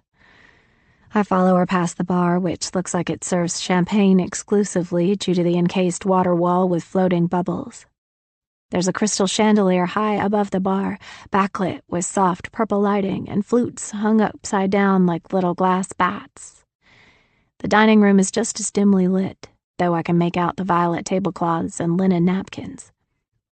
Soft French rock plays in the background, and there's a faint smell of steak and peppermint, an odd combination, but it works in this atmosphere. In the back, we go through more velvet drapes and through a French door to a room with a long table that can fit at least a dozen people, but there's only one sitting there. Anthony Fuller. At the head of the table, and one place-setting caddy cornered beside him. He stands when we enter. Bonjour, Monsieur Foulier, Nicole says, and it sounds like Foulier. Mademoiselle Walsh, s'il vous plaît? She gestures out a hand, welcoming me into the grand space, and as Anthony makes his way toward us, she leaves. Smart woman. Anthony puts his right hand over his heart. Breathtaking. He takes my hand in his other and twirls me around, and I silently thank Matt for making me do it in the apartment. If I can pass his twirl test, I can pass anyone's. Anthony kisses my hand and holds it as he guides me to the table, then pulls out my chair. There is already still and sparkling water on the table, next to a charcuterie spread, red wine, white wine, and champagne. He's really pulling out all the stops. Sucker. What, no Pappy Van Winkle appetizer? I ask playfully. He smirks. That's for dessert. That's all you're getting for dessert, buddy. I can't move too fast. Sounds fabulous. A young man, Pierre, comes in to tell us about the first of the 8 courses will be served tonight. He explains that all of them are small and shareable, and they make a point not to fill us up before we've had a chance to enjoy them all. The first one coming out is Pièvre, and I inwardly gag like I was surprised during a routine blowjob. A delicacy, I say, picturing how I'm going to swallow the little octopus and have its disgusting brain spill into my throat. Talk about a blowjob gone bad. Can't wait. You're not like other girls. During course 3, after I Oscar-worthy acted my pure love of Pierre and huîtres, oysters, more gag, we finally get to a small soft-boiled egg over a piece of thick bacon, and I try not to gargle with it just to wash away the previous yuck. But I never falter and eat all my food with a billion-dollar smile. I spend 45 minutes enthralled over his job and his hobbies and his apartment and his designer and his bourbon collection and his blah, blah, blah. Can this guy be any more rich man basic? I keep pressing my gloss-covered lips together and give the sexy sighs with the slow blinks. I let him be the king. And then he finally asks me about myself. Showtime. My parents still live in Texas, and I miss them dearly, but I needed more culture. There's only so many libraries and museums in a small town like where I grew up. I'd often visit the bigger college campuses, and I even went to Austin once. What a fun city. Lots of culture there, but it was like a drug to me outside Texas, you know? I'm so naive, Mr. Fuller. Please show me the world. I've never been anywhere but Austin. He does all the right things. Tickles my wrist, refills my glass, offers me his jacket when the AC comes on full blast. Mr. fucking charming. I do all the right things as well. I act embarrassed when I purposely drop a fork onto my plate with a huge clank. I'm so relatable. And use my napkin to wipe a non-existent piece of spinach from his lip. I got your back, baby. And force myself to stop after 2 glasses of wine. I'm such a lady. By pappy time, I respectfully decline. I don't want to drink that lighter fluid anyway. And thank him for dinner, telling him I need rest before I meet with a photographer tomorrow. That way he doesn't expect me to sleep with him. Not tonight. Your model future girlfriend has things to do. We walk outside and he offers to have a car take me home, but I opt for the cab. We get to the corner and before he hails one for me, he turns me to face him and places his hand under my chin, looking up at his eyes. How many girls have fallen for this shit? I had an amazing time, PJ, he says, then swipes some of my hair behind my ear. The piece that fell out of my crystal barrette. Doe eyes. Me too. I close my eyes, and his breath is hot, close to my lips. He kisses me, more than a peck, but not a full-on make-out session. I open my eyes and give him the come-hither stare, then pull the back of his neck closer to me and give him a real goodnight kiss. After about 10 seconds, I make a show of stopping it, with my dainty hand on his chest, then chuckle. Can I see you again? He asks. I never break eye contact. I'd like that. He kisses my forehead. Good. I'll call you. Can you text me when you get home so I know you're safe? Like a perfect gentleman, he opens the cab door and the night whisks me away as he stands there. Falling in love. At least he's nice to look at.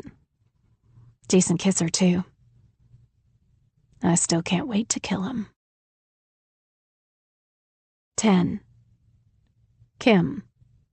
No. Kim tried to control her breathing. She kept putting her hands into her empty pockets to make sure they were empty, even though she knew they were. The pill was gone. Into the bowels of the city, disintegrated by the water. Gone, gone, gone. She'd dispose of the empty vials she'd hid in the air shaft next week when she came to work, and all this was over. How close things almost came to completely falling apart. Not that ending her night in a crime scene was ideal, but things could have been worse. Much worse. Never religious, Kim said every silent prayer she could think of as she watched Tony talk to the cops through the glass door. He finally stood and raked his hand through his hair. His shirt was untucked now, wrinkled, and he looked like a completely different person than Kim saw 2 hours ago. He shook both cops' hands and, with one hand on the back of his neck, walked into the dining room. He was immediately accosted by almost everyone who sat at their table. Hector and Wendy, Ben and D'Amico and Ron. Carla didn't move from her bar seat. Lucy had finally acquiesced and retrieved one of Carla's wine bottles from her locker. Carla demanded that Lucy wash the glass in front of her, soap and water twice, and dried with a fresh paper towel, not a bar rag, to make sure that it wasn't tainted. Then she poured her wine with flourish. A measly dead body wasn't about to stop her from enjoying her Friday night at the country club, especially since she was trapped there against her will. Kim knew she was up next to give a statement, though it would likely turn into a full-on interrogation because of her past with Tony. She needed to talk to him, but she couldn't.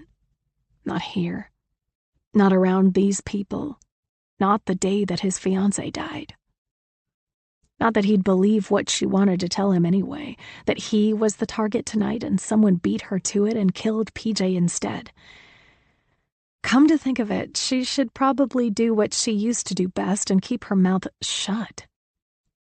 What she had to tell him didn't exactly paint her in the most flattering light either. Be careful. Someone here wants you dead.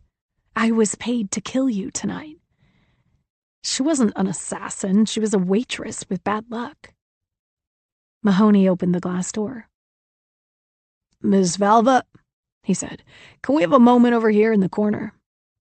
Gutierrez followed him out, and he shut the door to the bar behind him. "Actually, I should go first." Dana hopped up from the bar stool she'd camped at, saving the day. "Hi, I'm Dana O'Hare. I'm the bar manager. I handle the dining room on the weekends. I'll answer anything you want. Take you to any part of the club you need to see before you start questioning the staff." Mahoney looked at Gutierrez, who shrugged and then nodded.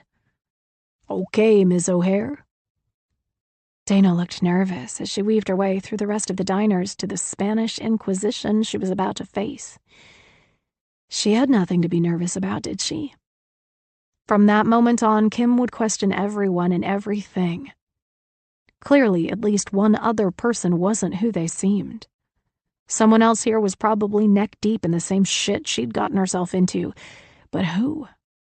Dana and the two cops broke off into a far corner, and the chatter was still low. There were only 13 people left in the club. Tony's table. Kim, who was the last of the wait staff and scheduled to be the closer tonight. Lucy, the bartender. Dana, the manager, and Freddie, Quincy, and Hank, the chef, sous chef, and dishwasher.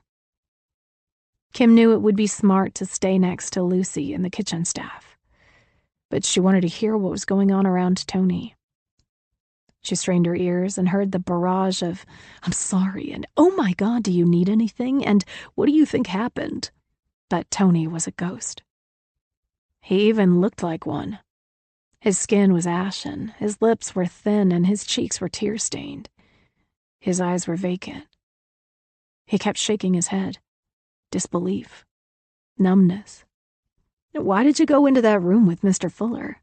Lucy asked, interrupting her eavesdropping. Kim snapped out of it, pissed that she couldn't hear the rest of their conversations. I know him. I haven't seen him in a long time. 15 years, probably." "Oh, wow, that's crazy. Where did you guys meet?" If there was a full-on investigation, things would come out. Life could get tricky for Kim, so she decided to be honest about everything, except the one thing she'd lie through her teeth about, all the way to a trial if need be. "We dated in high school. He was a totally different person back then. So was I." Kim saw the quick accusatory glance. I didn't know they belonged here. When Dana said we had new members, I had no idea it was him, Kim said, getting ahead of it. I didn't even know he lived here in New Jersey. I moved from Brooklyn, where we dated, to California when I was 17 and never saw him again.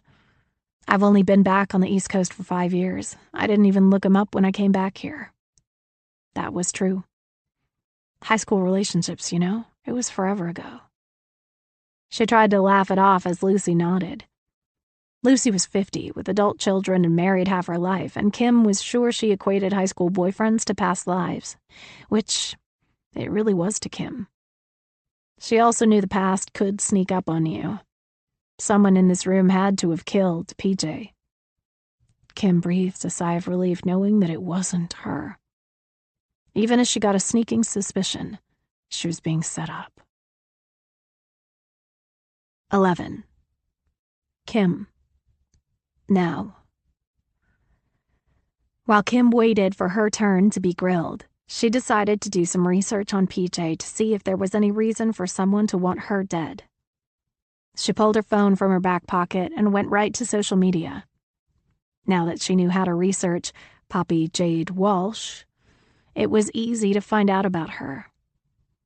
Young people, once her age, grew up putting their entire lives online, and this one didn't disappoint. Her public Instagram page was only a couple of years old, though. Also typical for someone her age. It was childish and full of inspirational quotes. Tons of Pinterest design ideas, bikini shots, lots of city shots, her in sunglasses looking out at the river. Sometimes she had a big hat on. Sometimes she was dressed to the nines, and sometimes she was in workout gear. Kim scrolled until she got to a few shots that looked professionally done. Not that PJ needed airbrushing, but these pictures were a little too perfect. Kim read the captions. "Thank you to @Maddie's Photos for allowing me to live my dreams." And, "OMG, I'm an @Elite model." She was signed with Elite? Something didn't sit right. Kim clicked on the tagged page for Elite, arguably the most famous modeling agency in the world. The page's picture looked like a stock photo of supermodels from the past, and it only had 28 followers. This wasn't the real modeling agency. Unless PJ tagged them wrong. Kim scrolled back to the other photo and clicked on @Maddie's Photos. The profile picture there was an old-fashioned-looking camera, and the only photos on the account were pictures of PJ and random ones of New York City. Toward the top of PJ's page, there were ridiculous pictures of her and Tony, of course. The vomit-inducing, "I said yes!" with their foreheads touching. The engagement was rather new, a couple months old at best, and it looked like it happened somewhere tropical, with palm trees and fiery sunsets. Scroll, scroll, scroll. It was Hawaii. PJ posted pictures of the Maui airport and both of them wearing leis. All the pictures after that were scenery from hikes, helicopter tours, boat tours, and food. So much food. Where did she put it? Then the money shot. One with her left hand on his chest to show off the diamond. They both had tears in their eyes. They both looked so happy. Looks could be deceiving. Kim's stomach roiled at the thought of what had gone on in the past few days. She wondered if anything was on film. There were no records of anything. Burner phones, cash payments, and impossible to prove pickups and drop-offs. Whoever set her up didn't want her to get caught. They might need her again. Murphy's surgery was scheduled for a week from Monday. She'd planned to tell everyone the age-old story. A rich uncle died, and now she had enough for Murphy's tumor removal. Easy peasy. Still, once she walked out of the country club, she had no idea what waited for her at home, if she even made it there. The stranger could be waiting in the parking lot to take her out and make it look like a mugging. They could have a red laser focused on the back of her head and blow her brains out, sharpshooter style. Easier, as witnessed. Anything she ate or drank in the future could be poisoned. The stranger clearly knew poison and knew how to get others to do their bidding. This was bigger than Kim wanted to think about, and she looked around. What made the most sense was the Boswells. Business dealings, jealousies. Was Tony making too much money or not enough? Was he defrauding Ron? Did Ron and Carla plan this together? A bigger question, why did the stranger pick me? And who did the stranger assign to murder PJ? 12. PJ. Ben. 3 months into my relationship with Anthony, and he's eating out of my hand. It's Saturday morning, and I wake up to the smell of toast and the sound of bacon sizzling. I roll over to look at the clock, and it's 10 minutes to 9. When I'm not with Anthony, I sleep till noon. I hate the mornings, but of course, the 2 or 3 days a week I stay with him, I fake it. I jump up out of bed and onto the floor, waiting for him to come in. When I hear him approaching from the hall, I contort into a mermaid position and close my eyes. Namaste. He slowly pushes the door open, his face lighting up when he sees me. Hey, breakfast is almost ready. My eyes open and I make my surprised face. Wide eyes, then lots of blinks, like I'm trying to figure out who he is. That I'm so into my daily morning yoga that I'm transported somewhere else. Oh, wow, you scared me. I'm just finishing up. My 23rd birthday is in 2 weeks, and I'm not like other 23-year-olds, right, Anthony? I don't get wasted all night and throw up on my shoes and sleep till noon, then wash it all away with Gatorade and bacon, egg, and cheese sandwiches.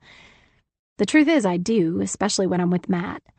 When I'm with Anthony, all he sees is a responsible young woman, up early and ready to tackle the day. Come out when you're finished. I need to ask you something, he says. I would have been worried that he figured me out, but he winks before he closes the door to let me finish what he thinks is my grueling daily 45-minute session. I don't do yoga, but this asshole is obsessed with me and believes anything I show him. He thinks I'm a private yoga instructor with high-end clients that I visit for individual sessions, and that's where I get my money.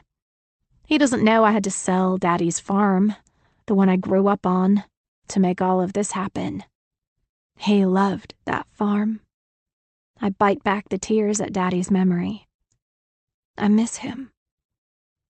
When the door shuts, I relax and fall onto my side.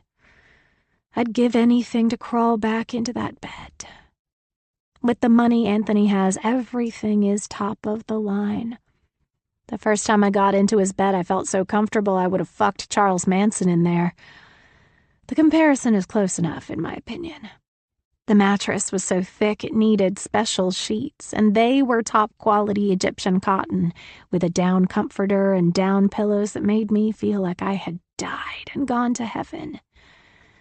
He didn't suck at sex, either. In fact, he was pretty goddamn good, so I was getting more out of my charade than I had planned. Orgasms good, Anthony bad. I'm lucky I can separate the two. In the bathroom, I brush my teeth, then throw on a silk robe, cinch the waist, and put on my furry slippers. I pad down the hall to the gourmet kitchen. His decorator was worth every penny of the probable hundreds of thousands he spent on furnishing this stupid penthouse. The kitchen has stainless steel everything, sleek black marble counters, and shiny red backsplash, with underlighting beneath the rich espresso-colored cabinets. His cappuccino machine and toaster and teapot are all in red, bringing out the modern look. In the main living area, there's a fluffy, oversized red area rug. He mentioned he'd had it flown in from Italy, with 2 low-to-the-ground black couches, offset by black end tables and a black coffee table.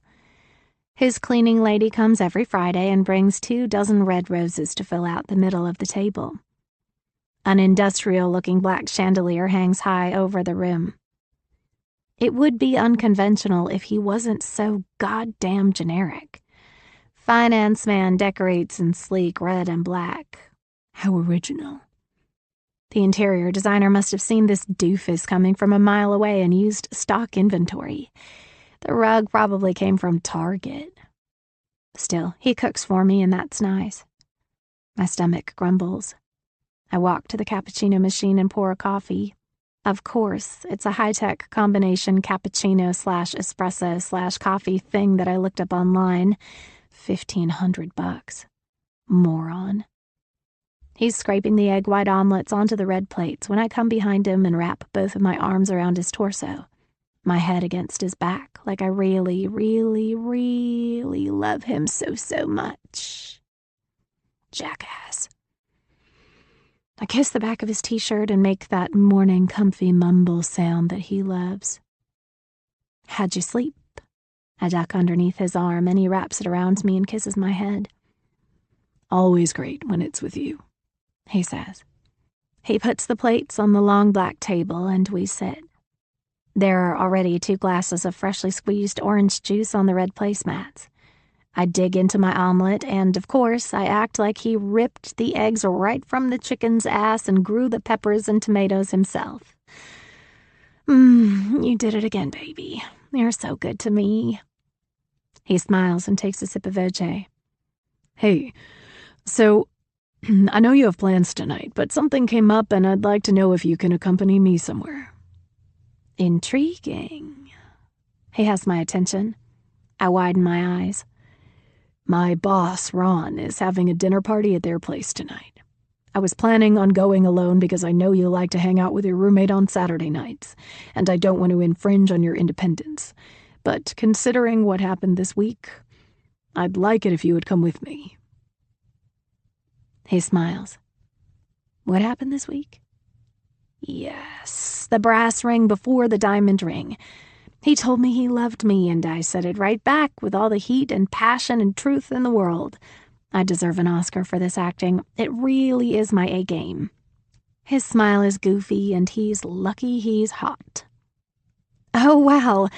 This is such short notice. Matt won't care in the least bit, and in fact, he would push me to become ingrained in Anthony's inner circle. It's all happening right on schedule. He kisses my hand. I love you. I want everyone else to love you too. I lower my eyes. Second thoughts, of course, even though it's fake. But the other wives, what are they going to think of me? I feel like I'd be a little out of my element. Aren't they all high-powered people? He chuckles. They're married, high-powered people.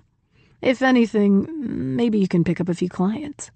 God knows private yoga lessons are something they're all into. Fuck. I'll have to learn how to bird dog really fast. I can't stay late. I have a client at 8 a.m. It's a great excuse to leave in case I get uncomfortable or in case they figure me out. Also, look at me all responsible. I'll go meet Matt at the bar after this stuffy dinner and then sleep all day tomorrow. After breakfast, I go home and nap the rest of the day away. I wake up a little after 5 since I have to be back at Anthony's by 6:45. Matt just got home from his shift and I hear the door slam, then things rattling around in the kitchen. I toss on a robe. Hey, he says when I walk out of my cave. He's eating a bowl of colorful cereal in front of the TV. How does it feel to be in love? I lightly kick his ankle. Shut up. It's great. He's taking me to meet his boss tonight, so I'll meet you at the bar a little later than usual. His hand goes up for a high five, which I slap.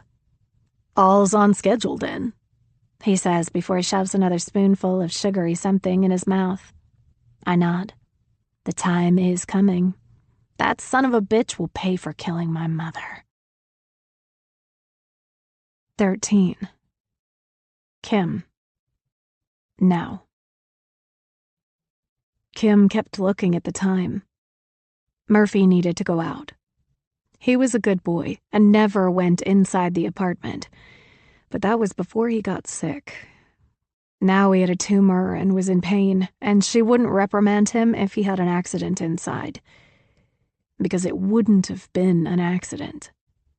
Murphy didn't want to disappoint his mama. One look at his sad eyes the first time he pooped inside when she first brought him home was all she needed to know that it was an apology, and it wouldn't happen again. It didn't. Still, the clock was ticking, and if the stranger decided to punish Kim for not finishing the job by hurting Murphy, all hell would break loose. She'd show them just how fast she could kill someone. Dana and the 2 cops headed toward the kitchen. Freddie, Quincy, and Hank all stood, wondering if they should follow. Dana curled a finger at them, answering their question.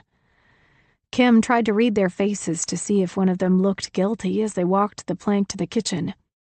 Freddie and Quincy handled the food, and Hank handled the place settings. If one of them poisoned PJ, they were about to be found out. 2 forensic people, both women, were placing small, numbered cones next to everything in the bar room. Evidence. They bagged and tagged and logged all the remaining silverware and glasses on the table and dusted everything for prints. Kim wasn't sure what good that would do. It was very possible everyone left in the club had touched everything on that table. Even other members had stopped there to say hello to all of them and pressed palms like they always did when they saw each other. Their DNA had to be there too. Kim wondered if they'd find different prints. Maybe someone who was there earlier slipped PJ something that wasn't fast-acting. The possibilities of the killer could be endless. There had to be 100 people at the club tonight, not including the staff that had already gone home. Kim looked at Tony again, and this time his eyes met hers. Through their secret language, she deciphered his message. I want to talk to you. I want to catch up, but I just can't right now. I can't believe this happened. She tilted her head slightly to the right and softened her face. I know. I'm sorry. I'm here if you need anything. He said something to his friends, then excused himself and walked over to where Kim was huddled behind the bar with Lucy. He looked like a completely different man. He 50% resembled clean-cut Anthony in that outfit with that new hair and that gold watch, and he 50% resembled Brooklyn Tony, who was going to get revenge on the one who wronged him. The fiery eyes said it all. Kim grabbed a glass, washed it, and filled it with club soda. Tony never drank regular Coke or Pepsi, but he liked the fizz of soda, and she didn't think she should ply him with more bourbon. She pushed the glass to his side of the bar when he got there. Thanks, he said, and took a long sip, then wiped his mouth on the back of his hand like Brooklyn Tony would have done. He had no interest in being clean-cut Anthony at that moment. I can't believe this. Kim didn't know what to say. Of course. She held the key to finding out who killed PJ. If anyone, the cops, Tony, anyone, knew what was going on behind the scenes, they'd have a much better idea of where to start looking. That someone else, not Kim, had a mission that night as well. She couldn't even use that in her own defense. She wasn't going to jail for this. Technically, she didn't do anything. As learned, what do you know and what can you prove? I don't understand, Tony said in a low voice, lightly shaking his head. I don't understand what happened. Did you see her? What the hell does that to a person? She was so beautiful, I can't even... He leaned onto the bar and put a fist up to his forehead. His eyes closed tight. Deep breaths. He was going to lose it. Kim knew the signs. That one, the fist and the closed eyes, was him trying to talk himself out of complete rage. It rarely worked, and she waited for the explosion. Then he picked up the almost empty glass of club soda and threw it as hard as he could at the wall on the far side of the room. Everyone gasped as the glass shattered with a bang. Well, Carla screamed in an overly dramatic way, and Tony collapsed on the floor, crying. It was the only sound now, as all the hushed talking came to a halt with the broken glass. Kim walked around to the other side of the bar, leaned down next to him and wrapped her arms around him while he blubbered into her shoulder. Even though it ended badly, she used to love this man. And he was in pain. Maybe he would have been better off if she'd done her job and he didn't have to live through this. I'm sorry, Tony, Kim whispered.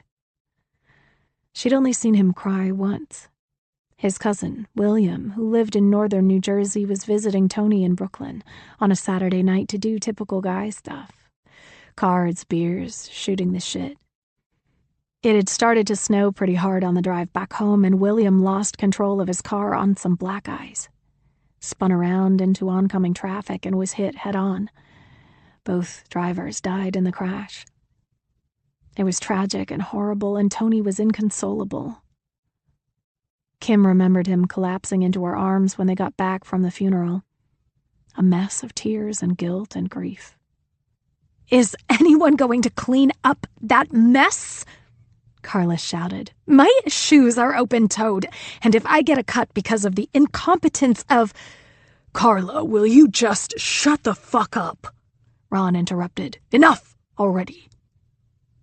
Carla's hand flew to her open mouth in shock. Kim saw the sheen of sweat instantly on her face, and her eyes were daggers, and Kim was convinced there was about to be another murder tonight. Ron would have hell to pay when they got home for embarrassing her in front of everyone. Then she picked up her red wine, held it to her lips, and with a wicked smirk, threw it all over him. "You crazy bitch!"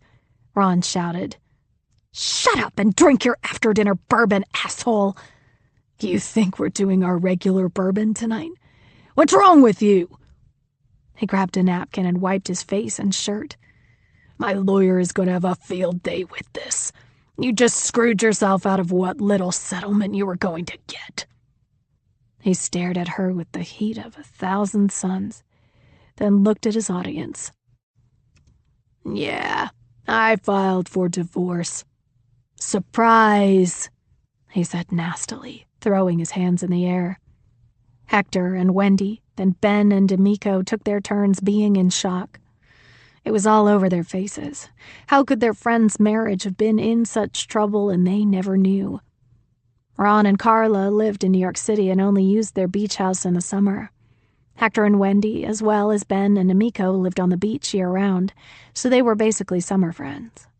Ron and Carla moved to the beach every summer to escape the city, too touristy, in favor of sun, sand, and surf, and to have full use of the country club. Considering it was June, they probably hadn't hung out much yet this year. Maybe the cracks were there for their New York City friends to see, but these four wouldn't have known, especially since the Boswells played the part so well. Carla played the part very well. She knew how to act, and apparently now she needed money. Kim wondered how far she'd go to get it. 14. PJ. Then. I show up to Anthony's house at 6:45 on the dot. We have to be at this fancy-ass dinner party at 7, but it's only a few blocks away. The doorman already alerted Anthony that I've arrived, and the door is open when I get up to the top. Wow, he looks great. His dark hair needs a cut, but I like it full. He's in a black suit with a red tie. He wanted to match me. Ownership. And texted me asking what color I'd be in. He puts his hand over his heart when I walk in. "Good Lord, you are gorgeous." He takes my left hand and twirls me around. "You're going to make everyone jealous tonight." Yeah, I know. I'm wearing a skin-tight red dress with a square neckline and strappy gold heels. All my jewelry is yellow gold, from my large hoop earrings to the thick cuff on my wrist. The money shot is the V-shaped charm on a delicate gold chain, practically pointing toward my cleavage. I'll be smart, just not too smart, and make good conversation. He needs to think he's above me. And he can think that all he wants until he's 6 feet below me. Anthony offers to get us a car, but of course, I'm not like other girls, and I tell him I'm fine walking 6 blocks in heels. When we get to their building, the lobby is much like Anthony's. He gives our names to the doorman, who must have some knowledge of the dinner party because he doesn't call up, just presses a few buttons on an iPad and then gestures his hand out toward the elevators, telling us it's the last elevator bank on the left. Anthony hits the only button on the panel. P2. The doors close, and there's a 15-second pause before we start going up. They probably have staff check the cameras before they let anyone up, Anthony says. Staff? Good Lord. And oh wow, this is going to be a super fancy place with a private elevator that opens directly into their apartment. When it does, we're greeted by a woman with a short brown pixie cut. Her waifish features make her look 12 years old, and she has a leather notebook in her hand. She smiles at Anthony, then me. "Mr. Fuller and Ms. Walsh, I presume?" she says. "Yes, Anthony and PJ," Anthony says. "I'm Amy, the planner for the event. Let me show you into the salon for the pre-dinner cocktail." Ooh la la, the salon. We're still in the entryway, which has a shiny black floor and black painted walls. There's a door to the left in a shimmering gold, and the trim and wainscoting are the same color. There's a gold and crystal chandelier above the center table, which is adorned with at least 24 fresh sunflowers. Opulence. It's oozing. We follow Amy through a hall where I notice another elevator door. Ah, this is one of those places. Elevators to multiple levels. At the end of the hall, the space opens up, and even I have to allow myself a gasp. It's the most stunning place I've ever seen. It's all windows, 25 feet high, and it's decorated to perfection. All white and soft baby blues and grays. The backdrop of Central Park on one side and the skyscrapers on the other is remarkable. We walk down 3 stairs into the sunken space and head to the left, through another hallway and then into another huge room. Same windows, but this one has low lighting and violet carpet and plush velvet chairs. And there's a bar that seats 10, taps and all, on the far end. 3 couples are chatting, with wine glasses in hand, when Amy announces us. "Anthony, you guys made it!" I assume this is the boss talking, and he grabs my hand. "And you must be Poppy Jade. I'm Ron Boswell." His hand is sweaty, and his belly hangs over his belt, with those buttons on his shirt screaming for dear life so loudly I want to tell them to shut the fuck up. He's in his 50s and looks it. Losing his hair, hard lines on his face, and a ruddy complexion. He still has my hand, and I've already caught him looking everywhere he shouldn't, but that's okay. That's what I'm here for. "Carla, come meet Poppy Jade," Ron says. A woman with long blonde hair stops talking to one of the other women and turns around. Her smile turns into a scowl as she looks me up and down. "Relax, sweetheart. I don't want your dumpy man. I have a hottie. One I'm planning to kill in one of those honeymoon accidents. Not my fault he fell out of the boat." She strides toward us as I pull my hand away from Ron and slip my arm around Anthony's waist. Up close, she looks good. She might be older, but she's more Real Housewife than Golden Girl. The long hair extensions, the eyelashes, the 2 plump lips, the 2 perky boobs, the so smooth this has to be fake skin. It all screams that she's trying too hard to be, well, me. I smile. "Hi, I'm PJ. It's wonderful to meet you. Your home is lovely." "Yes." That's all she says to me. Then she turns her attention to Anthony. Her smile shows her veneers, her eyes sparkling. "Anthony, how good to see you again." She touches his forearm. Way too familiar, and I feel like I'm interrupting something with my very presence. Ron rolls his eyes, then looks at me like a dog in heat. "Whatever. She's always had a little thing for him. Let me introduce you to everyone else." It's a good thing I have 0 feelings for Anthony. I can be a jealous type when I really love someone, and Carla is rubbing it in pretty thick. It almost wouldn't shock me if she tried to grab his ass. Ron introduces me to the other guests, who he tells me are neighbors. They all seem to be in their 40s. Teddy and Melissa Silverman are both lawyers. Jacob and Gail McDougal are both doctors. The elite. Carla comes back and eyes Ron. "Go talk to your friends." She clearly wants him away from me. When he scurries in the other direction, where the men have gathered, Carla turns her attention to Gale. So, as I was saying, the donation would give us the dedication on the wall, correct? Her back is to me, and I don't know what to do. She didn't even offer me a drink. That's when I notice a different woman in black pants and a white button-down with her hair in a low bun, refilling champagne glasses and placing them on a tray. She comes over to us, and I take one and thank her. Yes, that's right, Gale says. She looks over Carla's shoulder at me with a warm smile. So, Poppy, what do you do? I swallow a sip of my champagne. Please, call me PJ. I'm a yoga instructor. Carla chuckles. Yoga. I swear, she rolls her eyes and takes the attention back. Not very lucrative, but I guess that's what Anthony is for. My cheeks burn hot, but I kill her with kindness. Actually, it's a lot better than you'd think. I don't teach at a studio. I have private clients and go to their houses for one-on-one sessions. It's very exclusive. Carla shrugs. I know everything exclusive in this city, and I've never even heard of you. She says it to be cruel, to take me and my natural C-cups down a notch. I wonder what Anthony's past girlfriends looked like. Carla is probably sick of the Barbie doll parade. I haven't heard of you either, I say, and Melissa and Gale widen their eyes. Shit. I said that to be cruel as well, to take her fake old ass down a notch, but can't be cast out. I just started out, though. I guess word of mouth hasn't made it to the Upper East Side yet. You can say you knew me when. I give her a smirk, then look out the windows.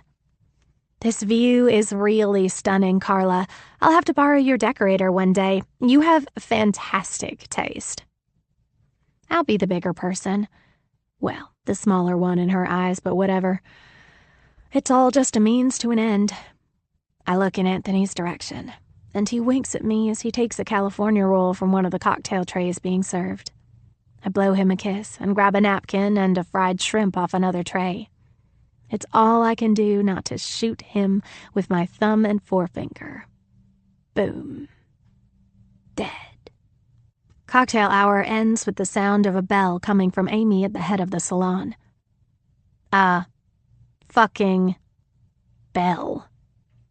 Melissa is talking to us about a case involving an NYPD shooting, and Carla abandons her without a word. She turns around, walks toward the dining room, and in front of one of the servers, drops her cocktail napkin on the floor before she exits the room, leaving it for the server to pick up. Good Lord. I hate this woman, and decide right then and there that if I don't feel too much guilt after killing Anthony, she's next. The world doesn't need Carla Boswell in it. Anthony waits at the entryway, and I bend down to pick up the napkin and place it on one of the trays and mutter a sorry, even though it wasn't me who dropped it. On purpose. Do you know where the bathroom is? I ask. One of them is right down the hall, Anthony says, pointing a finger. I nod and head that way, wanting to wash my hands and rinse out my mouth before dinner. I'm sure I'll be read the riot act by that insufferable bitch for not playing follow the leader, but I was raised with proper Texas manners, and I wash my hands before dinner. I also silently pray before I eat, but no one except Matt knows that. I've been sneaking in more prayers than usual, and yes, I do see the hypocrisy. I'm in the hallway that Anthony pointed out, and I open a door, and it's not the bathroom. It's an office.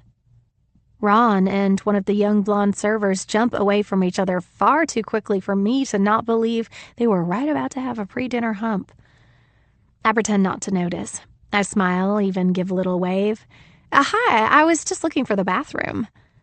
Ron eyes me up and down again as if I'm an appealing candidate for a post-dinner hump. The door across the hall. Excellent, thank you. And thanks again for inviting us tonight. Your place is grand. I give a little nod to him. I don't even look at the server, and close the door behind me. Inside, I'm jumping for joy that Carla is being made a fool of under her own roof. I wonder what she'd do if she found out. 15. Kim. Now. It came as zero shock to Kim that Ron Boswell had filed for divorce. Carla must have been impossible to deal with behind closed doors if her public actions were any indication. For him to scream it out like that showed everyone just how much shit he'd been taking. Kim was still on the floor with Tony. "Did you know about that?" she whispered. He lifted his head and didn't say a word. His eyes told her he knew everything. Tony stood and brushed himself off, so Kim did the same. Ron was on one side of the room, covered in red wine, speaking animatedly with Hector and Ben, while Carla camped at the other side, shrugging off the attempts of niceties from Wendy and D'Amico. "I guess I'll go over there," Tony said. "By the way, I told the cops we dated, so don't worry, just tell them the truth when you talk to them. You're not going to be under suspicion for anything unless you lie." Unless you lie. Kim's head spun with all the lies from the past few days. She nodded and was about to head back behind the bar when Dana came out of the kitchen with Mahoney and Gutierrez, and also Freddie, Quincy, and Hank. They all had their backpacks on their shoulders. "We've got statements from the kitchen staff, so they're all free to leave," Mahoney said, then looked at Kim. "Have a minute?" "Absolutely," Kim said, and they went to a private end of the dining room. "How long have you worked here?" Mahoney asked. Kim's eyes went up and to the left. "A little over 2 years. I'm only here Wednesday, Thursday, and Friday nights. It's my second job. I do freelance graphic design as my day job." She was speaking too fast and gave out too much information. When they were young, Tony had told her to only answer the questions you were asked. "Did anyone at the table or at the club in general seem a little off to you tonight?" "No." Kim shook her head. "Just like any other Friday night, except with new members." She shut her mouth, then decided to overspeak again, just so it didn't look like she was trying to hide it. "I was surprised it was my ex-boyfriend. I'd pretty much forgotten all about him. We dated in high school." "It was a long relationship?" "It was high school. We were kids. I moved to California when I was 17 and we broke up. There really wasn't any drama. Just a wee murder investigation." Kim looked over her shoulder, then back at Mahoney. "While you were in the back with Dana and the kitchen crew, Ron and Carla Boswell had an altercation. That was really the only thing that stood out to me tonight. They announced their divorce, and to be honest, it was shocking. No, it wasn't. Carla throwing the wine and the subsequent screamed confession, yes, but the actual realization they were divorcing, no." Kim gulped. "Well, of course, and PJ dying was unusual." Kim ran through a list of what she served everyone, if anyone ordered anything strange, or if she saw anyone handle PJ's food or drinks. Finally satisfied, Mahoney looked at Gutierrez. "I guess we should get statements from the Boswells next." He reached into his shirt pocket and handed Kim a card. "If you think of anything else or see or hear something out of the ordinary with any members or crew in the next few days, let us know." She tucked the card into her pocket. "Will do." Thank God it wasn't an interrogation. They just wanted a statement. She was free to go. To go home with Murphy. To forget about the hell the night turned into, and to whatever hell was waiting for her at home. She ran downstairs to the locker room to grab her bag, and on the way back up said goodbye to Lucy. She gave Tony a look, and he said the same thing back to her. "I need you. I'm here if you need me." Kim couldn't wait to get out of there. She couldn't wait to not see this place for the next 5 days. She just wanted to do her regular job and play with Murphy and not have to be near poison or death or murder. Still, before she left, she went behind the reception desk at the front lobby and keyed Tony's name into the search bar. As soon as she memorized his phone number, she clicked the page off and walked into the darkness, awaiting her fate. 16. PJ. Then. Christmas is always hard. Daddy died 2 years ago, right before Christmas. Colon cancer. I knew it was coming. He was diagnosed with stage 3 when I was in high school. He cried when he told me and said he'd explore all available options. He did chemo and surgery successfully, but it came back with a vengeance 2 years later. Daddy dropped everything to raise me when Mama died, so I stayed close to home for college and took care of him. At the end, we had a hospice nurse daily. Those last 3 weeks were the worst, although Daddy said it was okay because he was going to be with Mama again. I failed that semester because I didn't go back to class after Thanksgiving, and I missed all my finals. I made it all up over the next summer to graduate on time. That would make Daddy proud. At the time, Matt had been working as a barback at some honky-tonk dive bar in the sticks, and when they wouldn't give him the time off to take care of me and attend the funeral, he quit. He stayed with me for 6 weeks and helped me settle the farm, and by settle I mean sell the land that my daddy had such pride in. But I couldn't stay there. Mama grew up in Connecticut and went to Texas Tech for college, where she met and fell in love with Daddy. They got engaged right after college and married shortly thereafter.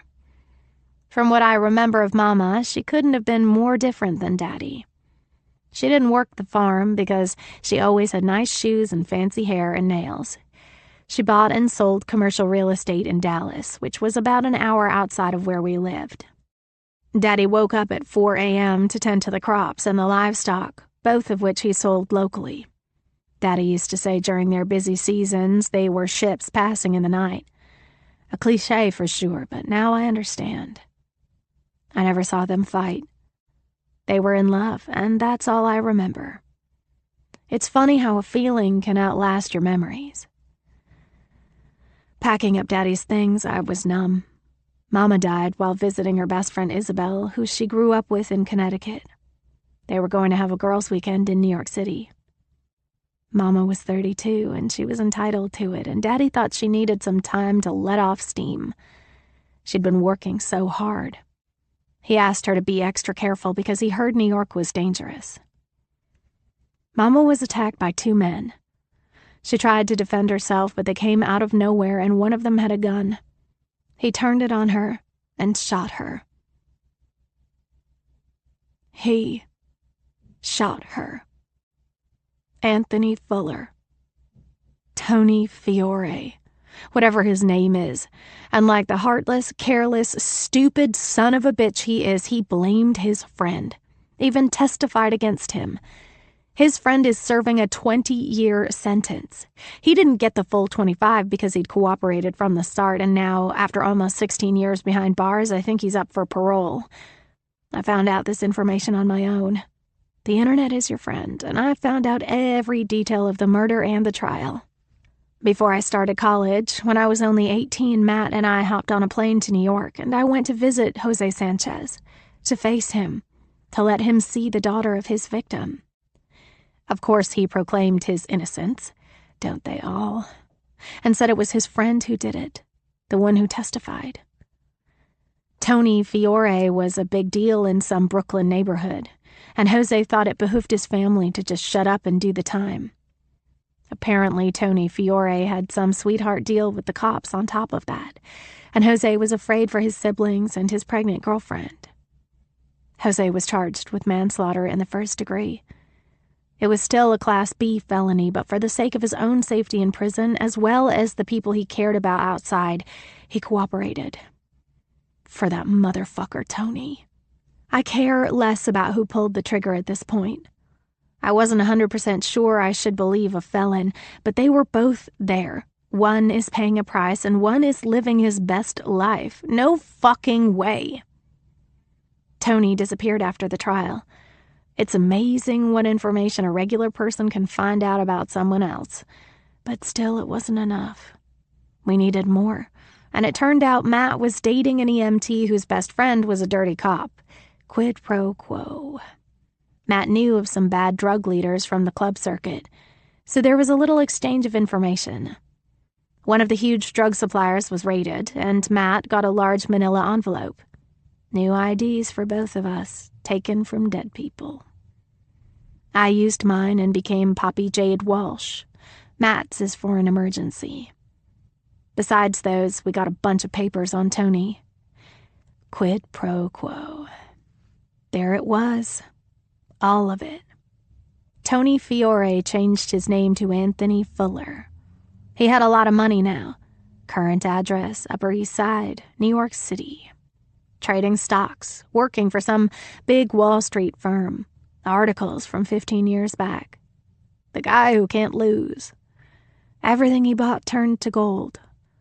He fielded many employment offers before landing with Boswell Securities a dozen years back. Not on my watch. The bigger they are, the harder they fall. After we sold the farm, I talked with Matt about the plan to make Tony Fiore pay. Revenge wasn't enough for him. Death itself wasn't either. I wanted him to grieve, to know loss. For him to give his whole self to me and understand what's going on when I take it all away. Only then do I kill him. Matt packed his things to come with me without a second thought. We were moving to New York. 2 peas in a pod. Fast forward, it's Christmas morning with this stupid asshole. To play my big family life lie, I told him we were going to Dallas to stay with Mama and Daddy for a few days. He was thrilled to get to meet them, but oops, our reservations got screwed up. Knowing passwords is a good thing, and we didn't know about the canceled reservations until we were at the airport. Instead of throwing a fit, I rubbed his arm and thanked him for trying and said maybe it's best if we don't waste the holiday arguing with customer service, that we could have a nice little intimate party of 2, and he could meet my non-existent parents another time. We went back to his place and made love, gag, while I dressed like a sexy Mrs. Claus, and he loved it. Now I'm sitting by the tree, waiting for my presents, and I know they're going to be good ones. I make Anthony open his first, because I'm not a greedy bitch. I got him a men's spa day and 2 cashmere sweaters.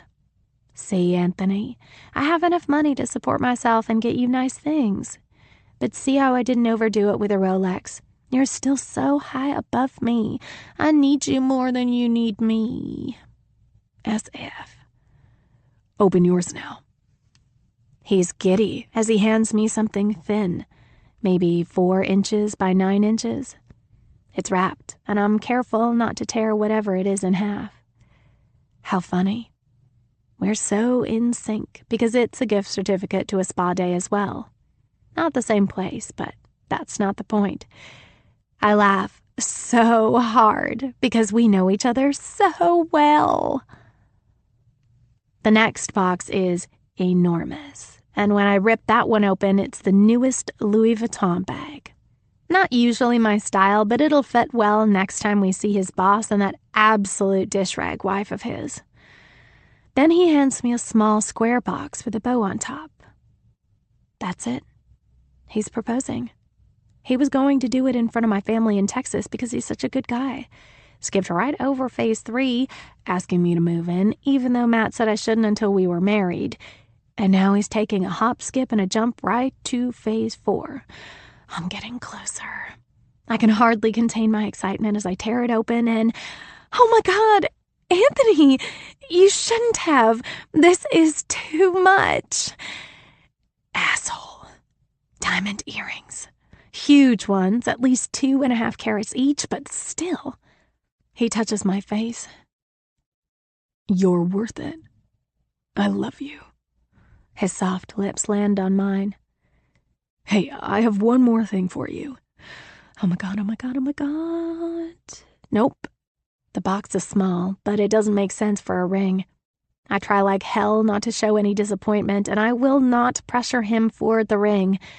It's going to be his idea when he proposes. Curious, I tear this one open, and it's a key and a fob. I look up at him. It's your key, and your fob to the common areas and the rooftop. I'd really like it if you were here all the time, he says. I smile. Now I can let myself in without having to wait for you to get home from work. He chuckles. It's more than that. He grabs my hand. I want you to move in. I want to live with you. It's impossible to feel disappointed because things are progressing. It's phase 3. It's all coming together. If this were real, he'd be a really good boyfriend. I'd love to. We kiss like you see in the movies. Matt is going to kill me for leaving. 17. Kim. Now. Kim exited the country club. It was dark, except for one of the cop cars that still had the lights flashing. No siren, no engine, just the lights like blue and red fireworks. Round and round. She stiffened on the sidewalk just outside the front doors. Eyes closed. She listened. For what, she didn't know. Something out of the ordinary. She'd read that taking away one sense can heighten the others. Maybe someone was in the bushes waiting to ambush her. There could have been a dark figure in a hood, holding a knife. She had no idea who the stranger was. She let out a breath, then forced herself to walk, one foot in front of the other, each step faster than the last, until she was just short of running. From 20 feet away, she hit her fob and the taillights on her car flashed. She was about to run to it, open the door and slam it shut and lock it, but she tensed again. She stopped 5 feet away from her car, in the middle of the parking lot, and knelt down, checking to see if there was a body hiding under her car to slice her Achilles tendon, rendering her immobile and unable to escape. Nothing. Her door was open, but instead of getting in, all she thought about was someone in the back seat, crouching down, hiding, waiting to put a plastic bag over her head and suffocate her for not doing her job.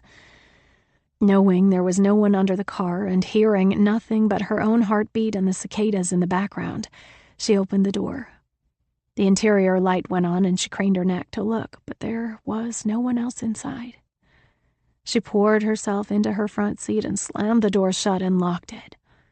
1 more minute. Kim finally turned on the engine with pressed lips and tightly closed eyes, waiting for the explosion, which, of course, she'd never know about. If the car blew up, she'd cease to exist, like a gust of wind from one second to the next. Gone. The engine turned over, and there was no explosion. So far. She put the car in reverse and hightailed it out of the parking lot, going faster than she should have been. Oh, fuck. What if someone tampered with the brakes? She released her foot from the gas and let the car slow itself down just enough that if she hit the brakes and they didn't work, she could open the door and roll out, letting the car steer itself onto the driving range. Kim hit the brakes. The car came to a halt. She was being paranoid, but with good reason. The stranger knew where she lived. Murphy. She had to get home to Murphy. If someone hurt him, she'd live the rest of her life like a cobra, backed into a corner, ready to snap and maim, possibly kill at any given moment, even though she wasn't a killer. Anymore. As usual, she parked her car blocks away from home, and her breathing was short and furious as she walked to her apartment. There were people out, of course. It was Friday night at the beach in the summer. Although she didn't live on the beach, she was only a 10-minute walk away. Parking by the beach was impossible to find, so lots of people parked near her place and walked to the strip of bars to party the night away. Every time she passed someone, she thought, is this the stranger? But that was impossible. Everyone she passed had groups of people, girls in their short shorts and sundresses showing off their tanned legs, and guys with their shirts buttoned only halfway to the top, exposing their pecs. How Kim wished she was one of them, in a group, going out to drink the night away because there was safety in numbers. 1 more block to go. When she turned the corner, there was a person standing under a streetlight about 30 feet away, between her and her front door. The person's back was to her, and they were wearing black pants and a black hoodie.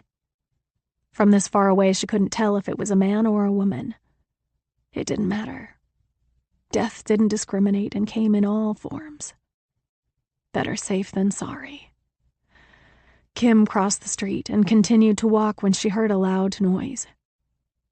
Come on, man, I'll give you cash. I just need to get home. No, man, I don't do Uber. I don't know, on Bumfuck Street next to Fuck You Avenue. Look, I can be in front of Toadies in 5 minutes. Thanks, bro. Oh, hoodie guy was just a drunk looking for a ride. He hung up the phone and started walking in the direction of the beach, while Kim continued to go the other way. She stopped when she was across from her apartment and squinted to see if there were any strange envelopes in front of the door, or a booby trap above the door that would wrap her in netting to be easily dragged away by someone who wanted to harm her. So far, nothing. She darted across the street and stuck the key in the lock at record speed and slammed the door shut. Murphy barked. "Murphy!" Kim turned around and sat on the ground, leaving her keys and purse on the floor. She pet him all over, looking for injuries. "Are you okay, good boy?" Murphy did a cute little dance for her whenever she was gone too long. He kicked up his 2 front paws to kiss her, landed, and then did it 10 times in a row. It always made her laugh, and she rolled onto her back while he crawled on top of her, licking her face. "Oh, are you okay, good boy?" she asked again. "I'm sorry I'm late." She said it like he understood her. Maybe he did. He didn't seem spooked, but she still proceeded to turn on every light in the house and check under every piece of furniture and behind every door. She was alone. Kim knew he needed a walk, but he stood by his bowl rather than the door. First, she fed him dinner and then sat on the couch with him, waiting to see if there was going to be a random knock on the door or if a mysterious phone would start to ring from inside. She put her head in her hands and finally thought about the events of the night. She almost killed someone. Tony was back. She'd almost killed Tony. Tony was engaged. Tony's fiancé was probably murdered. Someone else at the club, staff or member, probably did it. The stranger was going to make Kim pay for not doing her job. Maybe not tonight, but that was almost worse. She didn't know what to expect, or when it would come, but it would come. "You have to go pee, don't you, baby?" she said to Murphy, like he was going to answer, in English. "Come on, let's go out." Murphy stirred at the word out, and Kim attached his leash to his collar. His little curly butt wiggled as he pranced to the front door. Once there, he sat, sensing Kim's apprehension. She touched the knob, then pulled back. She looked out the peephole just to make sure no one was there. Never one to be afraid of the dark, now it felt suffocating. She hated that she had to go outside when someone was after her. "It's not going to be a long walk tonight, okay?" His chocolate brown eyes told her it was okay, as long as they were together. She opened the door, locked it behind her, and ran to the park 2 blocks away. She hovered under a streetlight while Murphy did his business. They were about to leave when Murphy mewled. That was what Kim called it when he sat in one spot and refused to move, no matter how hard she pulled the leash. Something spooked him. And then the barking started. Kim's adrenaline pumped through her body so fast she felt it, like she was waking from a nightmare. Murphy faced forward, then he stood, his tail pointing as his eyes seemed to zero in on something in the distance. "Come on, boy." Kim's voice shook as she spoke. She tugged him to the side, away from whatever he'd been barking at. "Come on!" It took him a few seconds, but then he obeyed. He liked to run, and Kim made sure they ran at warp speed back to her apartment. Her keys were in her hand, and she fumbled with them trying to open the door. Murphy was acting normal. She didn't seem to be in danger, but she knew she was. Once inside, she locked, bolted, and chained the door. After she unhooked Murphy's leash, he ran into her bedroom. He knew after his night walk that it was bedtime. In the kitchen, Kim grabbed a bottle of water for bed. When she got to her room, Murphy was already settled into his doggy bed right next to hers. He was curled up into a ball with his favorite stuffed toy, a big, fat porcupine, and Kim knelt down and pet his head. "We're going to get you fixed up soon, good boy." If she had to return the money, Murphy would die in months. She wiped a tear away and kissed him on his head. Once under the covers, she decided that she needed sleep, and she would sort everything out tomorrow. She had to. Then came the knock at the door. 18. PJ. Ben. It's the day after Christmas, the day Matt and I said we would spend together. He understood I had to stay with Anthony for the holiday, and Anthony understood I needed to spend today with Matt since our trip to Texas was ruined. "What do you have planned for me today, awesome sauce?" Matt yells from afar as soon as I walk in. I drop my bag full of my Christmas presents from Anthony, the jewelry, the bag, the gift certificate, and a bunch of random sweaters. Also these great knee-high boots I coveted. I take off my hat and gloves and throw them on Matt's favorite chair, then unzip my coat and do the same. Shivering, I find Matt in the kitchen, pouring another bowl of Lucky Charms. He's not wearing a shirt, and his bare chest always reminds me of those few times we had sex before he came to terms with his sexuality.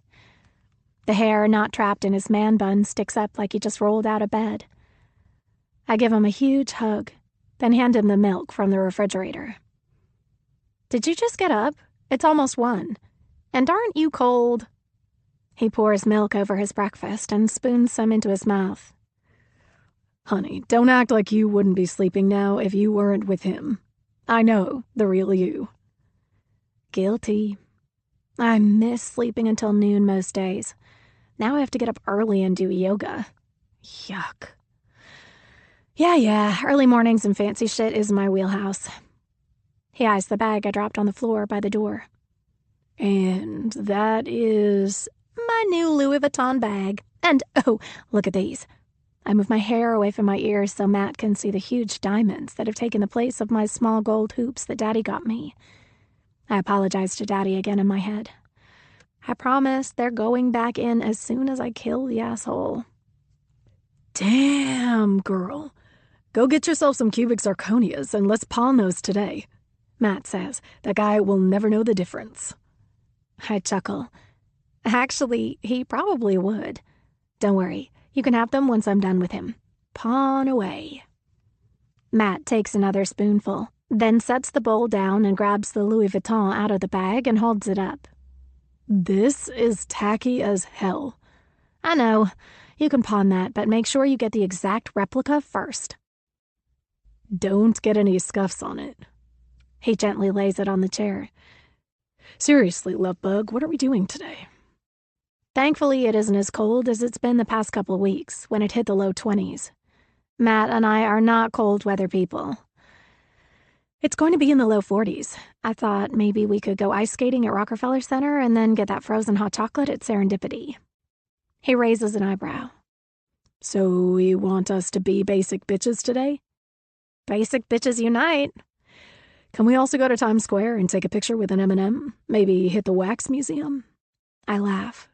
"We're going to be basic, not tourists." We high-five. "I'll be ready to go in 20. Matt salutes me with his spoon. "I'll get in the shower as soon as I'm done eating." We have a lovely afternoon, holding hands as we ice skate. Neither of us are very good at it, and Matt only wipes out once, though he takes someone else with him. He apologizes profusely, and they start to talk. And then they spark. Turns out the guy he leveled is a tourist here from Amsterdam, and they make plans for the next day. "Just what I wanted. No commitment," Matt says later over frozen hot chocolate. "Do you think he was hot?" "I liked his accent," I say. And he was tall, so that's good. Matt is 6'2" and has trouble finding people the same height, which apparently is his type. "Hey, I want to talk to you about something," I say. "Speak, m'lady." Suddenly, my mouth is dry, and I clear my throat several times. You okay? Matt asks. I punch my chest dramatically, hoping his worry will ease the blow I'm about to deliver to him. Yeah, I'm good. Hey, so Anthony asked me to move in. Rip off that Band-Aid. Matt drops his spoon with a clank, and whipped cream slides down the outside of his cup. His face drops. You're leaving me? I grab his hand from across the table. This was always part of the plan, Matt. I'll still pay my half of the rent. I'm not leaving you high and dry. Wouldn't you like the privacy anyway? No, I like having you there. He leans back in his chair, farther away from me, creating distance. I didn't think it was going to be as much fun as it is. It's obviously not forever. It's temporary, remember? Maybe after I get rid of him, we can move into his Upper East Side penthouse. I'd be the grieving widow, after all. His lip twitches, and he waves a hand in front of his face. Nuh-uh. I like it downtown. It's my vibe. Have you even been to the Upper East Side since we've moved here? He shrugged. No need. I watched Gossip Girl. Headbands and pet therapists and designer shit. No thanks, I'm good. I don't want to lose him. I need him on my side, and I hate that I'm disappointing him. It's almost over. I'm everything he wants me to be. He'll propose soon, I'm sure of it. He chuckles. You do realize that when you move in with him, this fake PJ you invented, that's the person you're going to have to be 24/7. Are you sure you're going to be able to pull that off? I'm sure it's easy 2 or 3 days a week, but you're going to have to live there. He pauses. You're going to become that person. No way. I just want him to suffer. I think back to that conversation in the prison with Jose. I want him to know I'm her daughter right before I pull the proverbial trigger. I'll tell him I'm Paulina Jensen and that he killed my mother, and he thought he got away with it. But it's payback time. I take a spoonful of whipped cream into my mouth and lick my lips. I want him to know he was tricked from the second I met him. My phone vibrates in my bag, and I hold up a finger to Matt.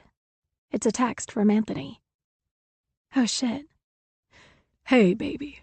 Someone owed me a favor, and I got us a ride on a private plane to Dallas tomorrow. I know how disappointed you were not being able to see your parents. I can't wait to meet them. We leave from Teterboro at noon. Fuck, I say, a little too loudly. The lady with the 2 children next to me glares at me disapprovingly. Sorry, I mutter. What happened? Matt asks. I hand him my phone and he laughs. Good luck with that. My brain is working overdrive to think of who can help me. Who would lie for me? There's really only one possibility. Call your parents. Now. 19. Kim. Now. Her heart officially stopped with the bang on the door. Murphy barked. He knew she didn't get visitors late at night. In fact, she hadn't even brought a date back to her place since she and Nicholas had broke up. It happened again. Bang, bang, bang. Kim wished she wasn't so anti-gun at that very moment. It was a little late to realize she wanted one in her hand to protect herself, and everyone knew what happened to the guy who brought a knife to a gunfight. Bang! Come on, Kim. Open the door. I know you're home because I still haven't set up that Tinder account for you. It was her friend Maddie, and she slurred her words. Kim jumped out of bed once she realized she wasn't about to be slaughtered. Murphy looked up at her from his doggy bed, but decided he was still tired and rested his head back down. He wasn't in the mood for a visitor. Truth be told, neither was she. But at least it wasn't the stranger coming to collect. There was safety in numbers. Kim was already wearing comfy shorts and a tank, presentable enough for company. Not that Maddie counted as company, per se. They met when Kim first moved to New Jersey, and she had a bartending job at a dive bar. Night shift, to supplement her income before she got the gig at the country club. Maddie still worked there. 5 years younger than Kim's 33 years, she had that perfect skin, shiny hair, and huge tits that the men loved on the person slinging their drinks. Combined with her almost black hair and fiercely light green eyes, she'd never have to rely on Tinder. "Come on!" Maddie yelled through the door while slapping it. "I'm coming," Kim said. She ran to the door and checked the peephole, just in case. When she opened the door, Maddie's eyes were red, and her black eyeliner smudged far below where it should have been. Her hair was disheveled, and one side of her face was redder than the other, as if she was leaning on her palm all night. Kim flung the door open with urgency. "Are you okay?" Maddie looked even worse without the peephole between them. "Of course. I knew you'd be home at midnight on a Friday. And no, I'm not okay. Jordan came in tonight with someone else. Asshole." Kim held the door open so her friend could walk in. "You know I don't go out after my shifts. And what the hell was he thinking? Didn't you only break up like 2 weeks ago?" Maddie grabbed a napkin from a dispenser on the kitchen counter. "Fucking men." She blew her nose. "Can I sack out here on the couch tonight? He texted me 5 minutes ago saying he was sorry and she didn't mean anything and blah, blah, blah. I don't want him to show up at my place because you know my drunk ass would let him in." Kim was honestly thankful for the company. She retrieved her spare blanket and pillow from the hall closet and handed them to Maddie. "Do you want to talk about it or sleep on it?" she asked as she grabbed some bottled water from the refrigerator. "Definitely sleep." Maddie grabbed the water and twisted the cap, then took a long pull. "Thanks. We can go get breakfast when we wake up. We'll go to that new place that opened on 4th and River so we can sit outside with Murphster. This one is going to need a lot of grease." Kim nodded. "Sounds good. I have a lot to talk about, too. I ran into an ex tonight as well." She decided not to lead with PJ's death. That was a conversation for mimosas. Maddie didn't need that tonight. "Get the fuck out of here. Okay, let's pass out ASAP." Maddie twisted herself into the blanket on the couch. Kim knew she'd be asleep before her head hit the pillow. "The sooner we sleep, the sooner we can wake up and talk about all of it. Love you." "Love you. Let me know if you need anything." She paused. "Or hear anything, like, strange." "Don't worry." Her voice was already fading. "Jordan doesn't know I'm here." No, but someone knew Kim was there, and the hairs on the back of her neck stood at attention like they were trained soldiers. It still scared the living shit out of her that she didn't know what to expect. She went back into her room and shut the door. Murphy didn't stir at all. Before she turned off the light, she opened her nightstand drawer. The $5,000 in cash was still there. Another down payment for the murder that never was. She was going to be in big trouble. 20. PJ. Then. Okay, I won't lie. Flying private is amazing. Anthony had a car pick us up at the apartment at 9 in the morning because we were expecting the normal holiday traffic that plagued New York City between Thanksgiving and New Year's. After we got through the Lincoln Tunnel, we were at Teterboro Airport in less than 15 minutes. The car drove right up to the plane, and we walked on while someone else tended to our luggage. The day before, Anthony asked me what I wanted to eat for the flight, and I asked him what the choices were. He said anything I wanted. So I got a 2-pound lobster. Yes, for lunch. When we land, it's at Dallas Love Field, just a couple of miles from the main Dallas-Fort Worth airport. My stomach is in knots. I'm terrified that Mr. or Mrs. Mazuka are going to screw something up. Matt and I had a long talk with his parents yesterday. They agreed to hide all of Matt's pictures, obviously, since I don't have a brother. There are plenty of pictures of me and Matt with his parents, so I asked them to display what they had. Look at PJ and her cousin. It's foolproof. I also asked them to hide all mail and every reference with their last name, since, we're the Walshes. They said they'd let me lead with any stories about my childhood and they'd stick to generic talk about anything else. Still, it's nerve-wracking. I actually love that Anthony did this for me, because it's going to be fantastic to see Mr. and Mrs. Mazuka. If this were a real relationship, he'd be a pretty good boyfriend. There's a car waiting to take us the 70 miles to the Mazukas. We get in and Anthony puts his hand on my knee. I jump. "Everything okay, baby?" he asks. "You must be so excited to see them."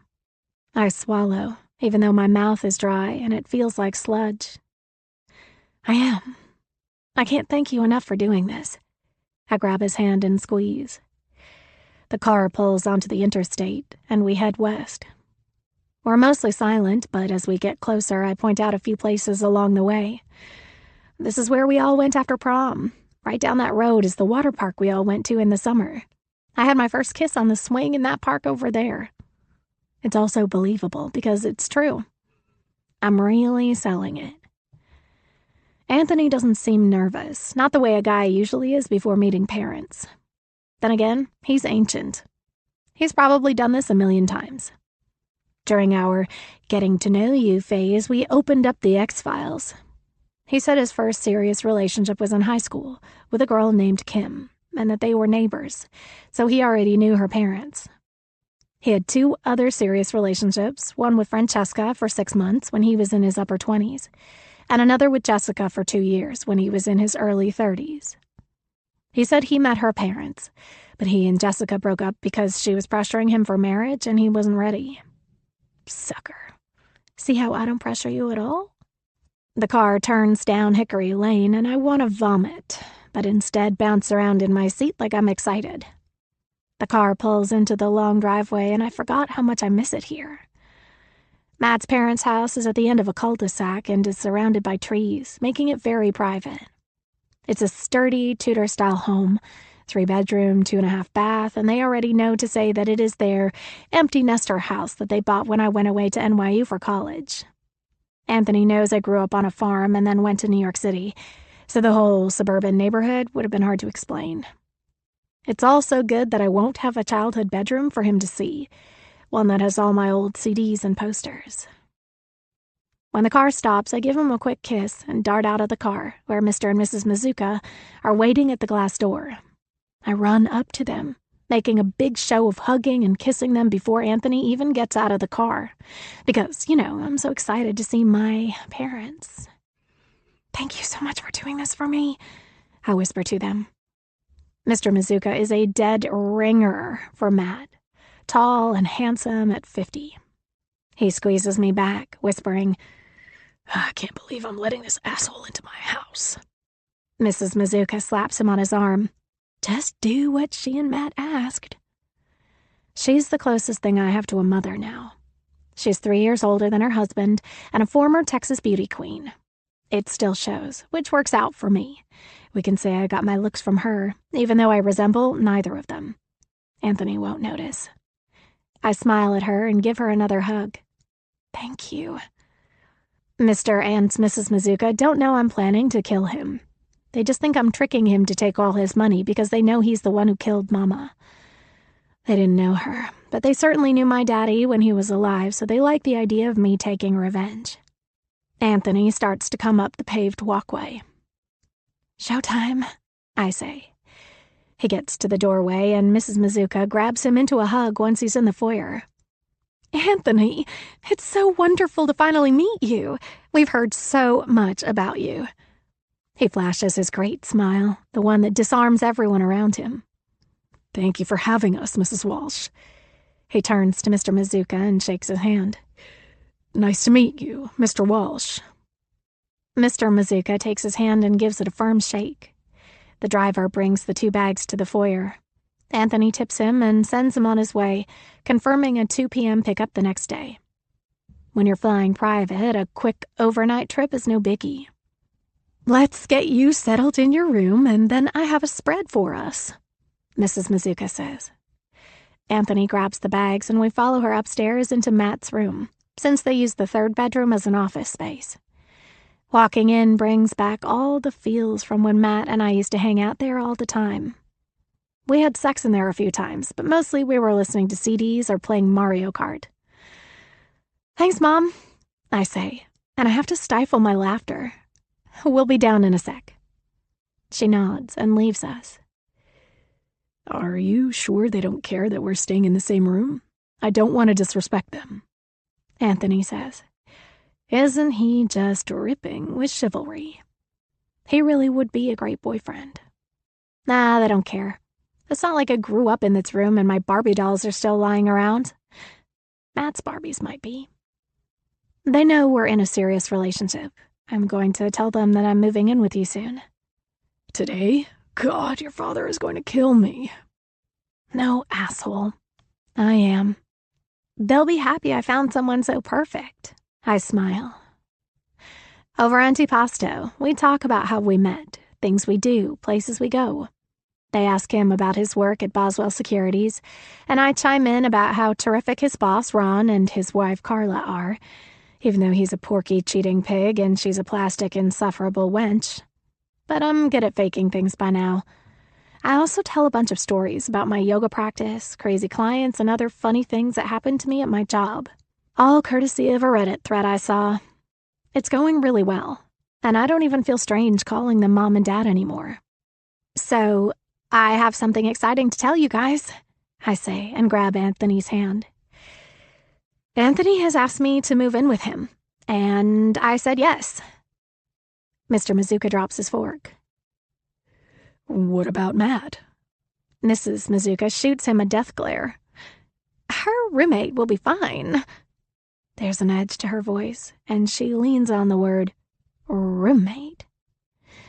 You gave him enough notice, right? They still love their baby boy, and they still worry about him in New York. Now they're going to think I'm abandoning him. They have to know I won't screw him over. Yes, Matt supports the decision. He doesn't really, but this isn't his plan.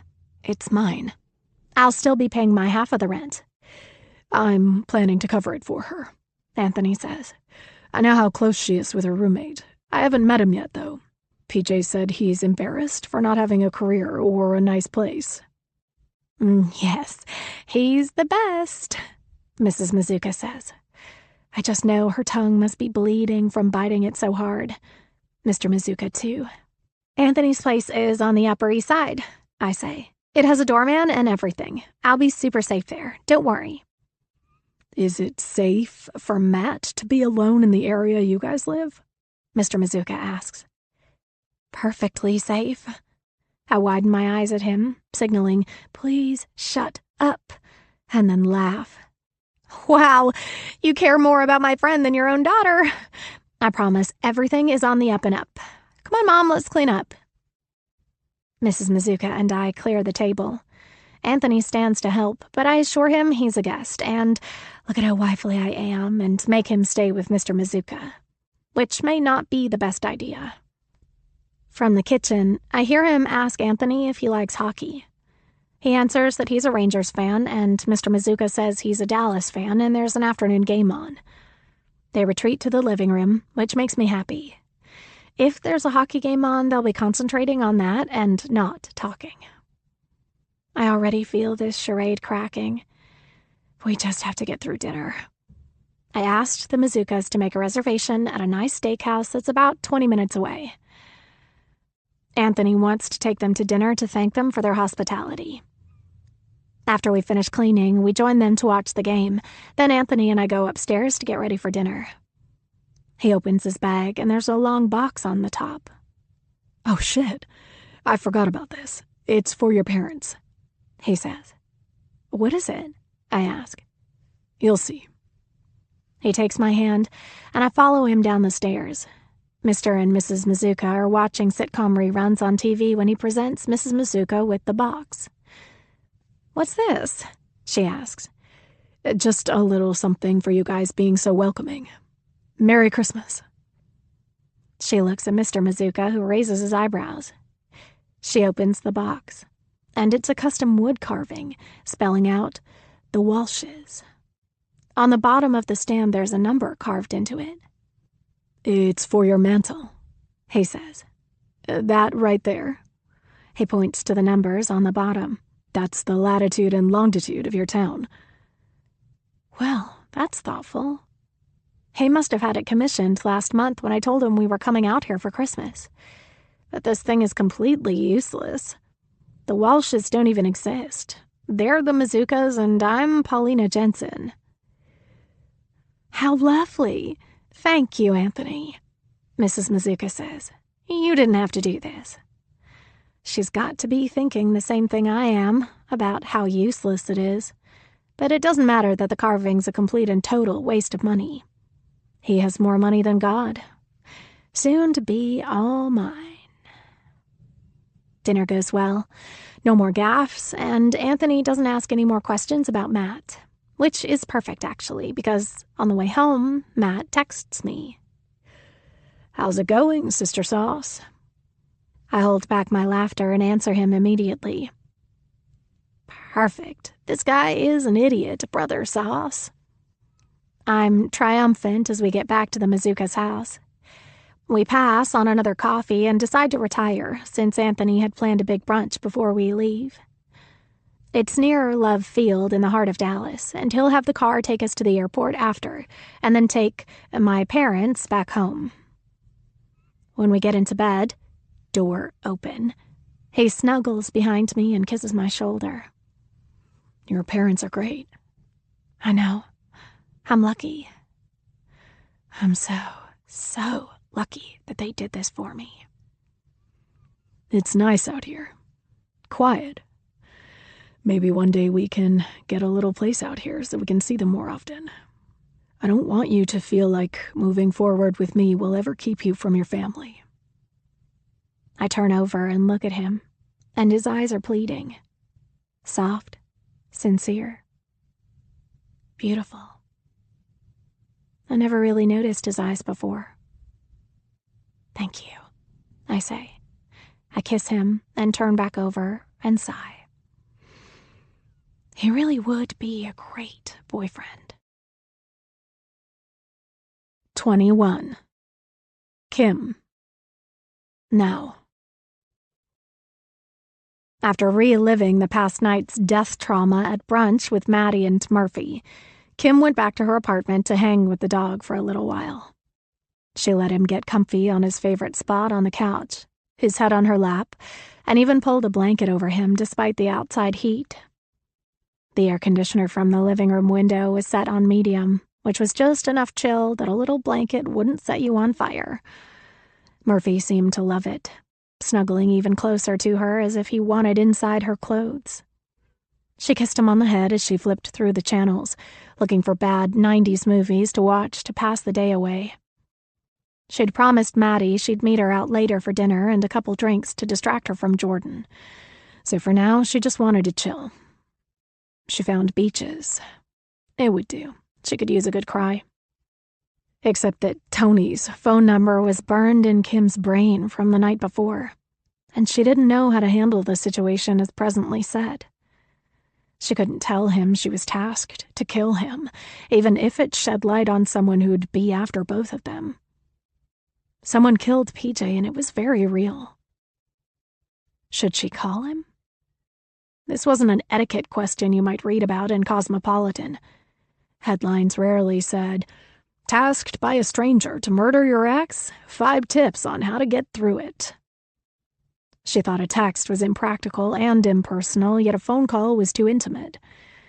Who was she to call him less than 24 hours after his fiancée died?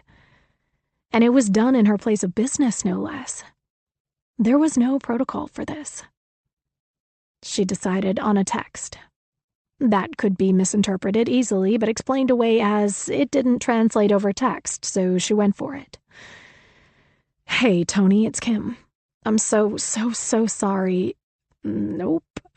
She deleted the extra so's because, my God, what overkill. "Hey, Tony, it's Kim. I'm so sorry about last night. I got your number from the computer. I hope that's okay. I'm here if you need someone to talk to. Again, I'm sorry." Should she end it with XOXOX? No. She decided against that and hesitated before her thumb smacked down on her screen to send the text. Screw it. She settled down farther into the couch to waste away the afternoon with Murphy. Kim petted his curly head, then maneuvered onto her left side. Murphy squished into her back, and her hand traveled down the right side of his body, up again, down again. Every time she got near his head, she kissed him right near his ears. "I'm sorry. I love you. I'm going to fix you," she whispered to him. No matter what it took. 5 minutes later, her text went off, and Tony's name popped up. It took her by surprise, and when she opened the text, it said, "Thanks for this. I'm still numb. I'm at our summer house not too far from the club. If you want to come by, I could use the company. I still can't believe any of it." Kim bit her lip. How would it look if she showed up at Tony's house? The house he shared with PJ mere hours after PJ was killed. Again, Cosmo didn't give protocol for these situations. It wasn't like she had a sexual interest in Tony. Not anymore. That part of her life was over. But to any outsider, she was the ex who showed up at his house after his fiancé was murdered at her workplace. Optics could be cruel. And the police were probably watching. Still, it wasn't like Ron or Cunty Carla gave a damn about him. They were getting divorced anyway. Tony barely knew the Xiangs and the Hernandezes. His family was back in Brooklyn. Actually, she had no idea about that. Where was his family now that he had money? Did he set them up somewhere else? It was sobering to realize that her, Tony, her old love, was a complete stranger. The stranger. Kim didn't know when she was going to have to pay them back. The last contact she'd had with the stranger was a couple days ago, when she picked up the pill of powder and the vial of sweet liquid and was ordered to destroy the phone. Better to get out of the house. She texted Tony back. "What's your address?" An hour later, Kim pulled into his driveway. He was 10 minutes away from her apartment, but on the other side of town. Across the tracks, if you will. The haves versus the have-nots. His house was a classic beach style for the Jersey Shore, light blue with white trim and paved walkways. It was across the street from the beach, and as she got out of her car and craned her neck, she was able to make out the rooftop lounge area. She pictured Tony and PJ sipping coffee, watching the sunrise or sipping cocktails, watching the sunset. What a nice little life he'd made for himself. Except for the enemies he'd made. The ones that got his fiancée killed, and the ones that almost got him killed. She rang the bell, and Tony opened the door. His hair was sticking up like he'd just woken from a nap. He wore sweatpants and a New York Rangers t-shirt, and he held the door open for her to come in. The first thing she noticed was the wall of windows at the back of the house, at the end of the kitchen, looking over the pool. The ceilings were high, and a curved staircase led to the second floor. The decor was beachy, with pictures of sand, sunsets, and dolphins, but it was tasteful, not tacky. Something you'd see in a magazine where the look was perfect, but something you'd never be able to replicate. "Nice place," Kim said as he led her to the kitchen.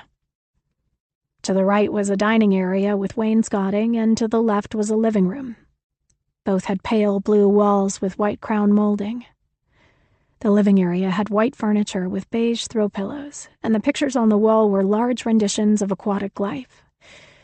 More dolphins, but also manatees, whales, and stingrays. An obligatory navy-colored anchor-shaped clock hung above a fireplace. Tony pulled out a stool at the kitchen counter, and Kim sat down. Tony sat next to her in silence. "Are your parents or Maria coming down?" Kim asked. He shook his head. "I've had a hard time with them. They thought PJ was a gold digger, and they never accepted our relationship. I didn't even let them meet her until after she moved in, but they were so cruel to her. Maria called me a poser, told her I went Hollywood because I didn't come back to the neighborhood. Did you know she married Vincent Coletta? My mother purposely destroyed PJ's... I don't want to talk about it. Forget it. Anyway, I haven't spoken to any of them in over 4 months, so they don't know." He swallowed. they'd honestly all be happy that she died. He choked on the last words. Wow. Maria and Kim were tight back in the day, when everything about her was so different. After Kim left for the West Coast, she didn't want any part of the old drama and unfollowed all of them on Facebook.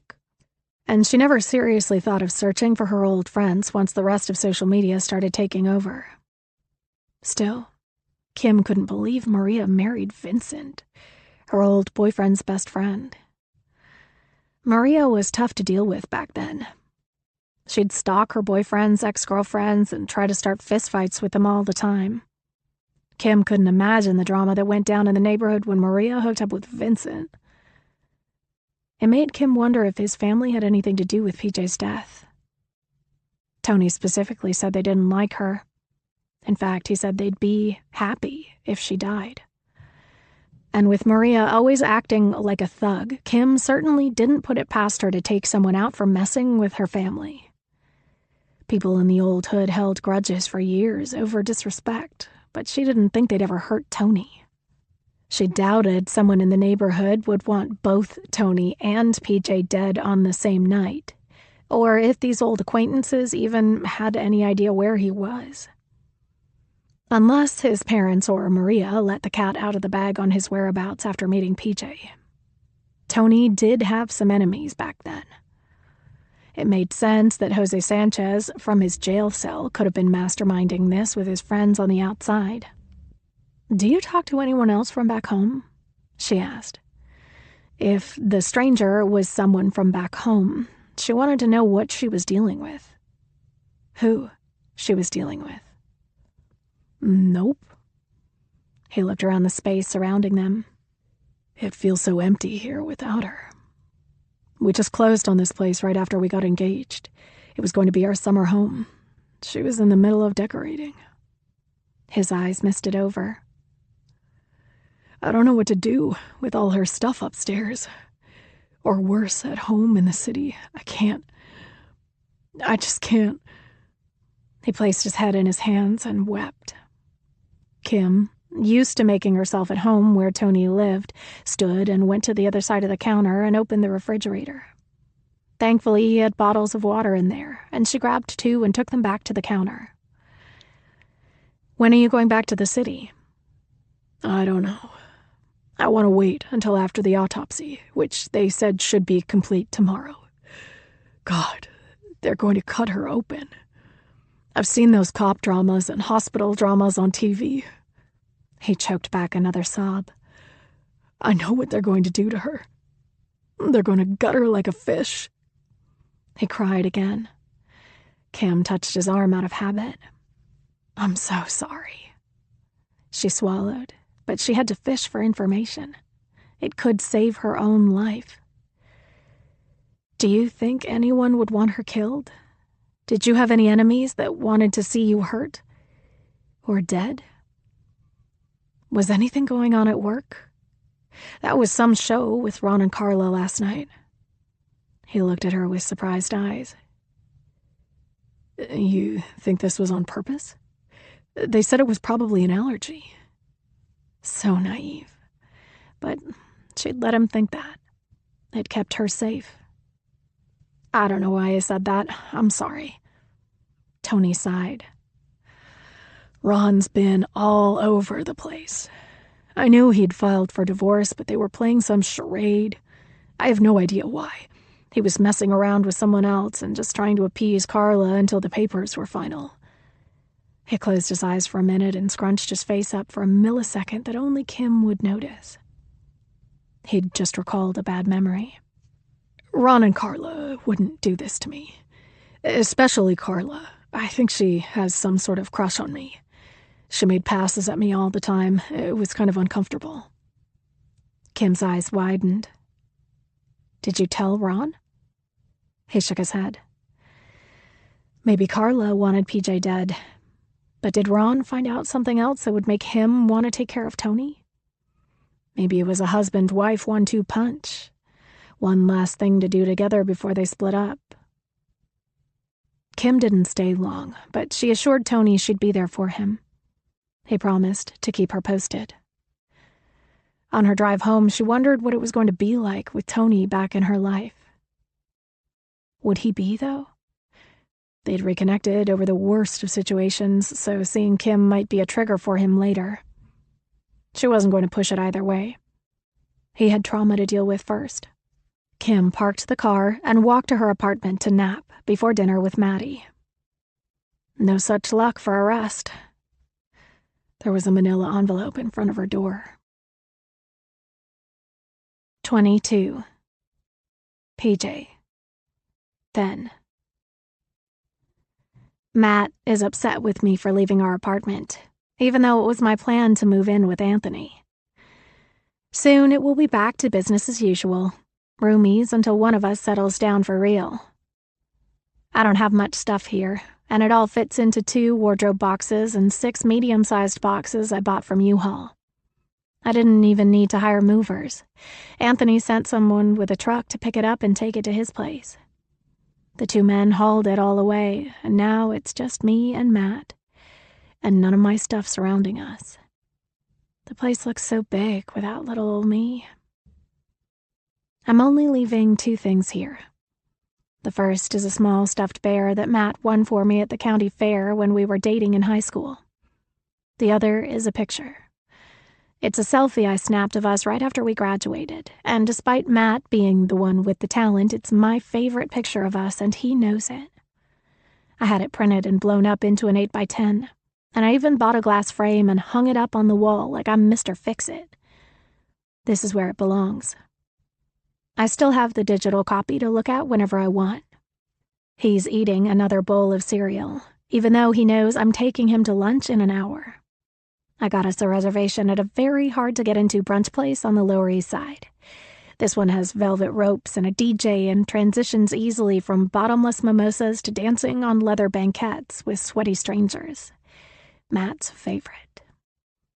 Don't fill up on Lucky Charms, I say. You know we have a big day ahead of us. Yep, got it. He's been short with me this week. I told him Anthony wants to meet him and he refuses. Matt seems to think I'm getting soft for Anthony and that I actually want to live with him and play girlfriend. I don't. It's a means to an end. I shower and pull on jeans and a tight, low-cut sweater that I kept from the movers. I have a separate set of toiletries at Anthony's place, so at least my shower gel was here, as are my moisturizers and dye creams and body butters. Matt doesn't like flowery or fruity-smelling things, so if I was stuck using his body wash or his generic Walgreens moisturizer, I'd be itchy all day.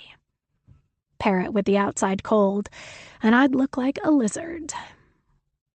From my messenger bag, I pull out my notebook, the one thing I absolutely couldn't send with the movers. This can't fall into the wrong hands. I'll hide it when I get to Anthony's place because God forbid he sees it. I crane my neck to the bathroom and I hear the shower running. Matt will be ready to go in about 15 minutes, which gives me time to look it over again. He's the only one who's seen it, and he even helped me with some parts. Phase 1 has pictures of Anthony from when he did interviews on television regarding investments. I'd grabbed them from social media. Underneath, I listed all of the facts I could find out about him. His real name, his likes and interests, that kind of stuff. Phase 2 has a couple of selfies of us that I took, with big hearts I drew around them in the pages. That was the I love you accomplishment. Yeah, he loves me all right. I stare at one of the pictures. I see it in his eyes, how he's looking at me, and I notice my dead eyes back at him. He's a target, nothing more, nothing less. Phase 3 has pictures of his apartment building and pictures of the inside. What will soon be my closet and my bedroom and my view. I detail how I'm going to live there. Maybe with someone I actually love. Turning the page to Phase 4, I already have pictures in there of my dream engagement ring. I'm sure Anthony will ask me what I like. He's a good boyfriend like that. And I casually slide my fingers over the images. I want an oval, because that's the same one Mama had. Of course, mine will be 10 times the size, but I want the same one she had. One that was ripped off her finger after she was shot. It was never recovered. Probably went straight to a pawn shop. I wonder how Anthony is going to feel sliding it onto my finger, knowing how he tore a similar one off someone else's. My Phase 5 pages are filled with images of legal documents. Last will and testament, living wills, proxy medical stuff. Nothing I really understand, but that's why I'm going to get a good lawyer as well. I've written out exactly what I want to be included in and how I'm going to get it done. I turn the page to Phase 6, filled with wedding dresses, wedding cakes, and flower choices, listing all the things I want to see at my fake wedding. Getting married is going to be so fun. Then Phase 7. Dead. I found a book that's primarily for writers about which poisons to use in their fake deaths. What a treasure trove of information. It tells you not only what to mix them with, but how long they'll take until they act, plus what the effects will be and where to get them. Anyone who wants to murder someone has an entire universe of knowledge in that book. I took pictures of a few of the pages. No sense in getting caught with the book, just in case. And have them listed here. I picked 10 that were fast-acting, 20 minutes or so, and wrote next to each one how to administer them and what the side effects are. Strychnine sounds gnarly, but it's too cruel, even for him. I even write that next to it. It seems a good dose of arsenic is fast-acting, as is simple antifreeze. The best part is the arsenic won't show up in an autopsy unless they're truly looking for it, and the antifreeze will evaporate from his system in hours before an autopsy is performed. On other pages, I have pictures of private boats that we can take on our honeymoon. I can dose him and push him overboard, or I can slow dose him with something else and then stick his head in a bucket of water to drown him. Tie his dumb ass up to one of those donut lifesavers and dip him in the ocean. I'll jump in for a second, too, just to get wet and look like I tried to save him, then get out and call for the Coast Guard. I tried everything when he fell over, but he drowned. I even got him the donut. I thought I saved him, but the water was so rough. Oh my God, not on our honeymoon. Wah. Matt, with his false ID, will bear witness. Oh no, I saw the whole thing. She tried and tried and tried to revive him. The only reason I'm going through with the wedding is because if I kill him right after he changes the will, well, come on now. I'll go to jail for killing him, no matter how careful I am. The investigation would center on me and me alone. 5 minutes, Matt says. I snap the book shut and tuck it back into my bag, then give myself a final once-over before we leave. The brunch place is alive. There are people everywhere, and it's standing room only as bodies mush between tables. I got us a reservation at the bar instead of a table, but now people are crowding us, shouting their drink orders next to our faces and bumping us, handing over their credit cards and cash. We finish eating right before the DJ starts, and everyone looks at us like we're about to get up. Nope, we got prime real estate and we're not moving. I think I'm going to bleach my hair, Matt says. I nearly spit out my martini. What? Why? He nods to the music as he looks around. Time for a change. You're moving on with your life, maybe I should too. I grab his arm. Come on, Matt. Once we're engaged, I'll push for a fast wedding. I'll do it on the honeymoon. My eyes mist over. I hope Mama understands, wherever she is, that I'm doing this for her. And Daddy, because he was never the same after she died. Then life is back to normal. What's normal anymore? He sips his Cosmo. We'll have his money. We can do anything. Stay here, start over somewhere else, even go back home. I have plenty of money. I've been selling all that expensive shit he gives you. I was right. He's too stupid to notice the fakes. I can't believe he thinks he bought you that piece of shit Louis Vuitton I got on Canal Street for $50. I laugh. It's true. And Anthony constantly showers me with things I never ask for. You know, I'm still going to see you all the time. Are you sure you don't want to meet him? He scoffs. After what he said about me not having my shit together, fuck no. That asshole thinks he's better than me. Go live your fantasy life and leave me out of it. Matt, you're still with me, right? I worry he's faltering from the plan. You're supposed to be my witness. If I charter a boat and push him off, you happened to be in a nearby boat and saw me struggling. If I poison him, you watch me try to revive him. If I stab him, which I won't because that's disgusting, you know it was self-defense because I've been telling you about physical abuse from the beginning. You have to promise you'll be there for me. He pulls the joint he has tucked behind his ear and rolls it between his fingers, then puts it back and nods. I will. I love you, Awesome Sauce. I love you too, I smile. I'll even bleach your hair for you. Girl, no. You know how I get. That needs to be done by a professional. We finally decide to get up and dance. He doesn't even leave me when a really hot guy tries to pick him up. It's the last day, the last hour, the last minutes of us being roomies. For now. We both know I have to leave soon and go sleep in my new apartment. The goodbye is quick. See you later, as Matt puts it. He's right, though. I have dinner plans with him in 2 days. I get in a cab and go to my Upper East Side palace. Once there, I use my new fob to enter the building and wave to George, my new doorman. I press the button in my new elevator to take me to my new apartment. When I use my new key and open my new door, I see Anthony has covered the entire floor with rose petals. There's a bottle of champagne and 2 glasses on the table. Welcome home, baby, he says, and walks over and gives me the biggest bear hug and kisses my forehead. I'm so happy you're here. He'd really make a great boyfriend. 23. Kim. No. Kim shuddered while staring at the manila envelope at the door. Of course, she looked around to see if anyone was watching her. She'd done that more in the past week than any other time in her life. She got that unsettled feeling, the one you got when there was a cop behind you, even though you'd done nothing wrong. But she had done wrong. With her keys positioned as weapons between her fingers, she headed to the door, even though she was certain she wouldn't be attacked in broad daylight. When the keys jingled in the lock, Murphy barked. "I'm coming, sweet boy," she whispered. She kicked the envelope into her foyer, and it made a thudding noise as it did cartwheels down the front hall.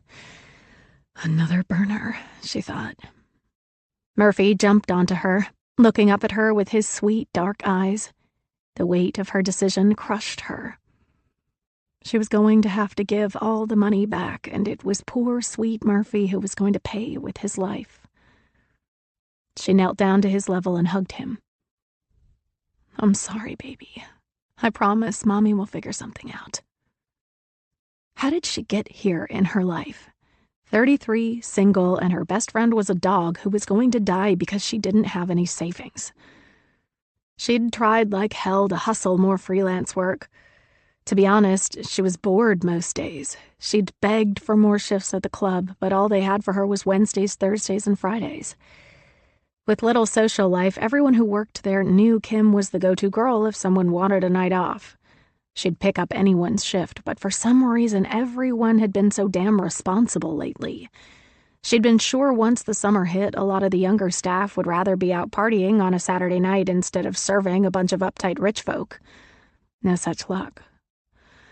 Kim stared at the envelope and then ripped it open. She was correct. It was another burner. Setting it on the counter, she didn't know how long she had until the phone rang, or what her punishment would be. She had a sudden urge to drive to Brooklyn, to the old neighborhood. She never asked her parents for a loan for Murphy because she knew they didn't have it, and she hadn't seen or spoken to them since she went up for a visit for Easter, so it would be a little presumptuous. At least Tony made something of himself.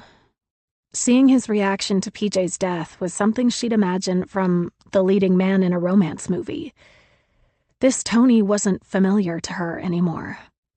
Tony, with his millions of dollars and his New York City place and his spectacular beach house. Poor PJ. Kim still couldn't get the image of her dead, contorted body out of her mind. She couldn't ask Tony for a loan, could she? That would get her out of trouble. She could pay back the stranger and still get Murphy fixed. She was sure he'd loan it to her. The timing was just awful. Nope. Kim made some iced tea and sat on the couch to flip through Netflix before she had to get ready for dinner with Maddie. Surely it was okay if she left the house and didn't answer the phone if it rang. Fuck. She had to answer it. Time to face the music. She thought for a second about being combative when she picked up, but she was afraid the stranger was at her door ready to pounce. She went with Old Faithful. Hello? Like she didn't know who it was. Burners didn't show up on people's doorsteps randomly. Well, except that first time. Look how that turned out. Kim, the electronic voice said. She waited for her berating, for them to tell her in detail how she was going to be killed, with pain. It felt like an hour passed before they spoke again. How did it go? I assume the job is done? Kim put her hand over her mouth so she wouldn't scream. At that point, she could have screamed from fear or excitement. The stranger didn't know she'd failed at the task. They didn't know Tony was still alive. This was a test. Now what? Did she lie to them? No, that wouldn't fly when she got caught, and she knew she would eventually. She looked at Murphy and decided to buy time. I didn't do it. Not yet, she added quickly. Something else happened that interrupted me. The silence was deafening. She looked at her front door, waiting for someone to burst in, guns blazing. Until it occurred to her that the stranger wasn't here. Not right now. They dropped the envelope with the burner and left, or better yet, paid a delivery service to do it. Maybe she was never in danger the way she thought she was. If they were here, they would have known what happened last night. That only one of them was dead. That only one person they tasked to murder an innocent person was able to do it right. What happened? The voice asked. You were paid to do a job and to do it last night. Kim began to panic. She knew it was time-sensitive. I know, and I will, next week, I promise. Kim had no idea if Tony would be there next week after PJ's death, and she wasn't going to do it anyway, but she needed time to figure out the situation. But the stranger had to believe that she would. Someone else was killed at the club last night, and there was mass chaos. His fiancée, PJ, died. Silence. Did you arrange that too? Kim held her breath. Why did you want them both killed? She released her breath and gulped. What did they do to you? Click. The line went dead. 24. PJ. Then. Anthony is being really sweet, holding my hand and caressing my arm in the town car that is taking us to his parents' place in Brooklyn. I'm meet the family status. I've only lived with him for a few weeks, but it's been great. I'm playing wifey material perfectly, assuring him I don't have to go to fancy restaurants every night and instead cooking him dinner. Thankfully, Daddy was a good cook, and it was something we used to do together while I grew up motherless. Daddy's favorite to cook was pasta I fagioli, which he called pasta fragiule, which is really the only Italian he knew besides ciao.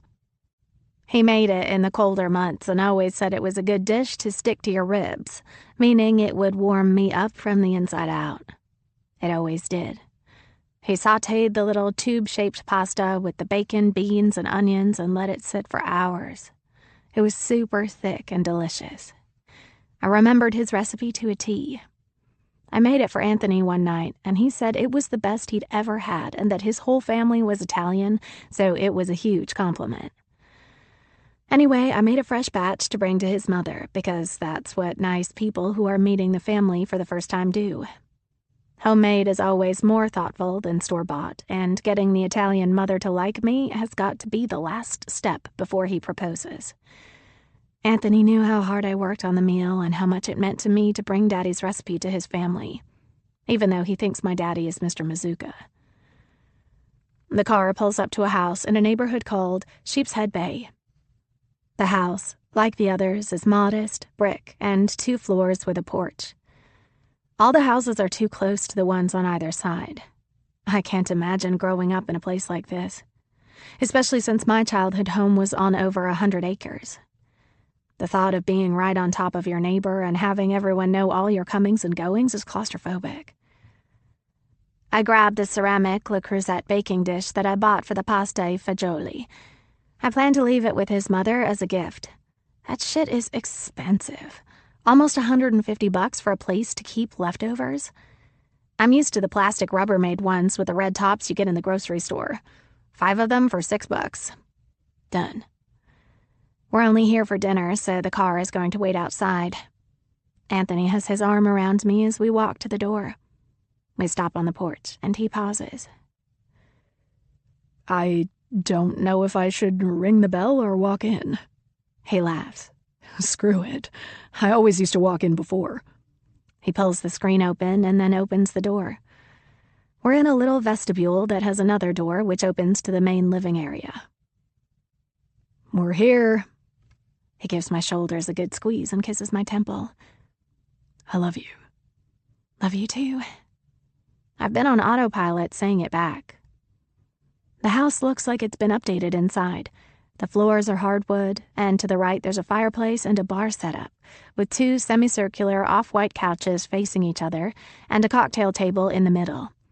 A huge screen TV is mounted on the wall to the left. Farther in, there's a dining room table that could rival Ron and Carla's, with seats for 12 people. It's not as nice as theirs, though.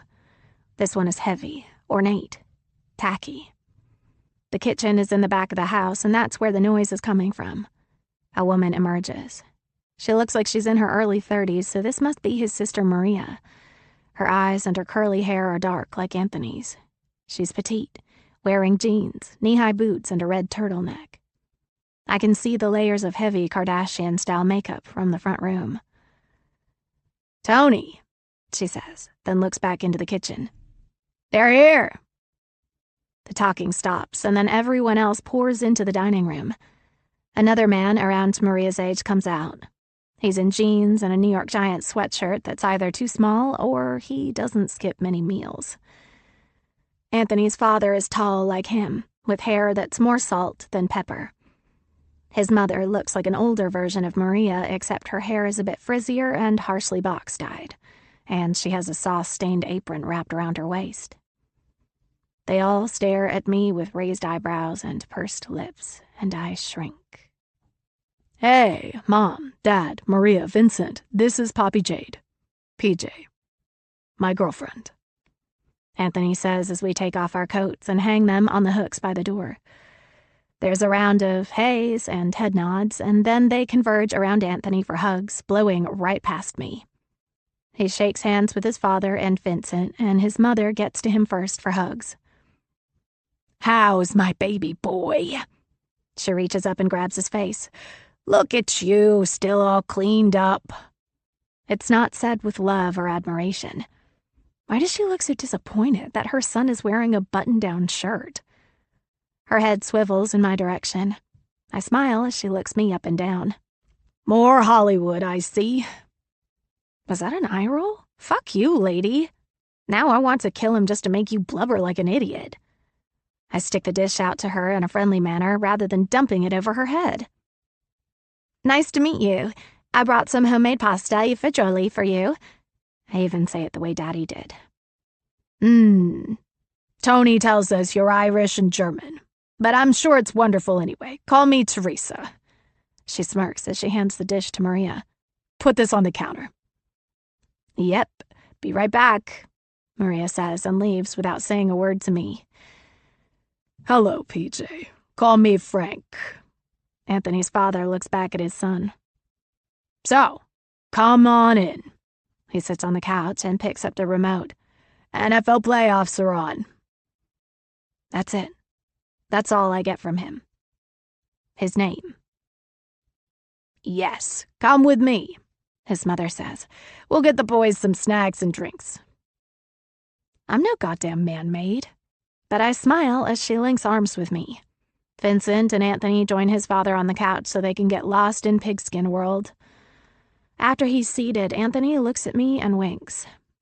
I blow a kiss back at him because I have to. In the kitchen, my dish is tucked into a back corner of the counter, under the cabinets. Jesus, why didn't she just cover it with a towel? Begone, devil dish from the Irish and German girl. There's a pot of water boiling and another large pot next to it covered with sauce splashes.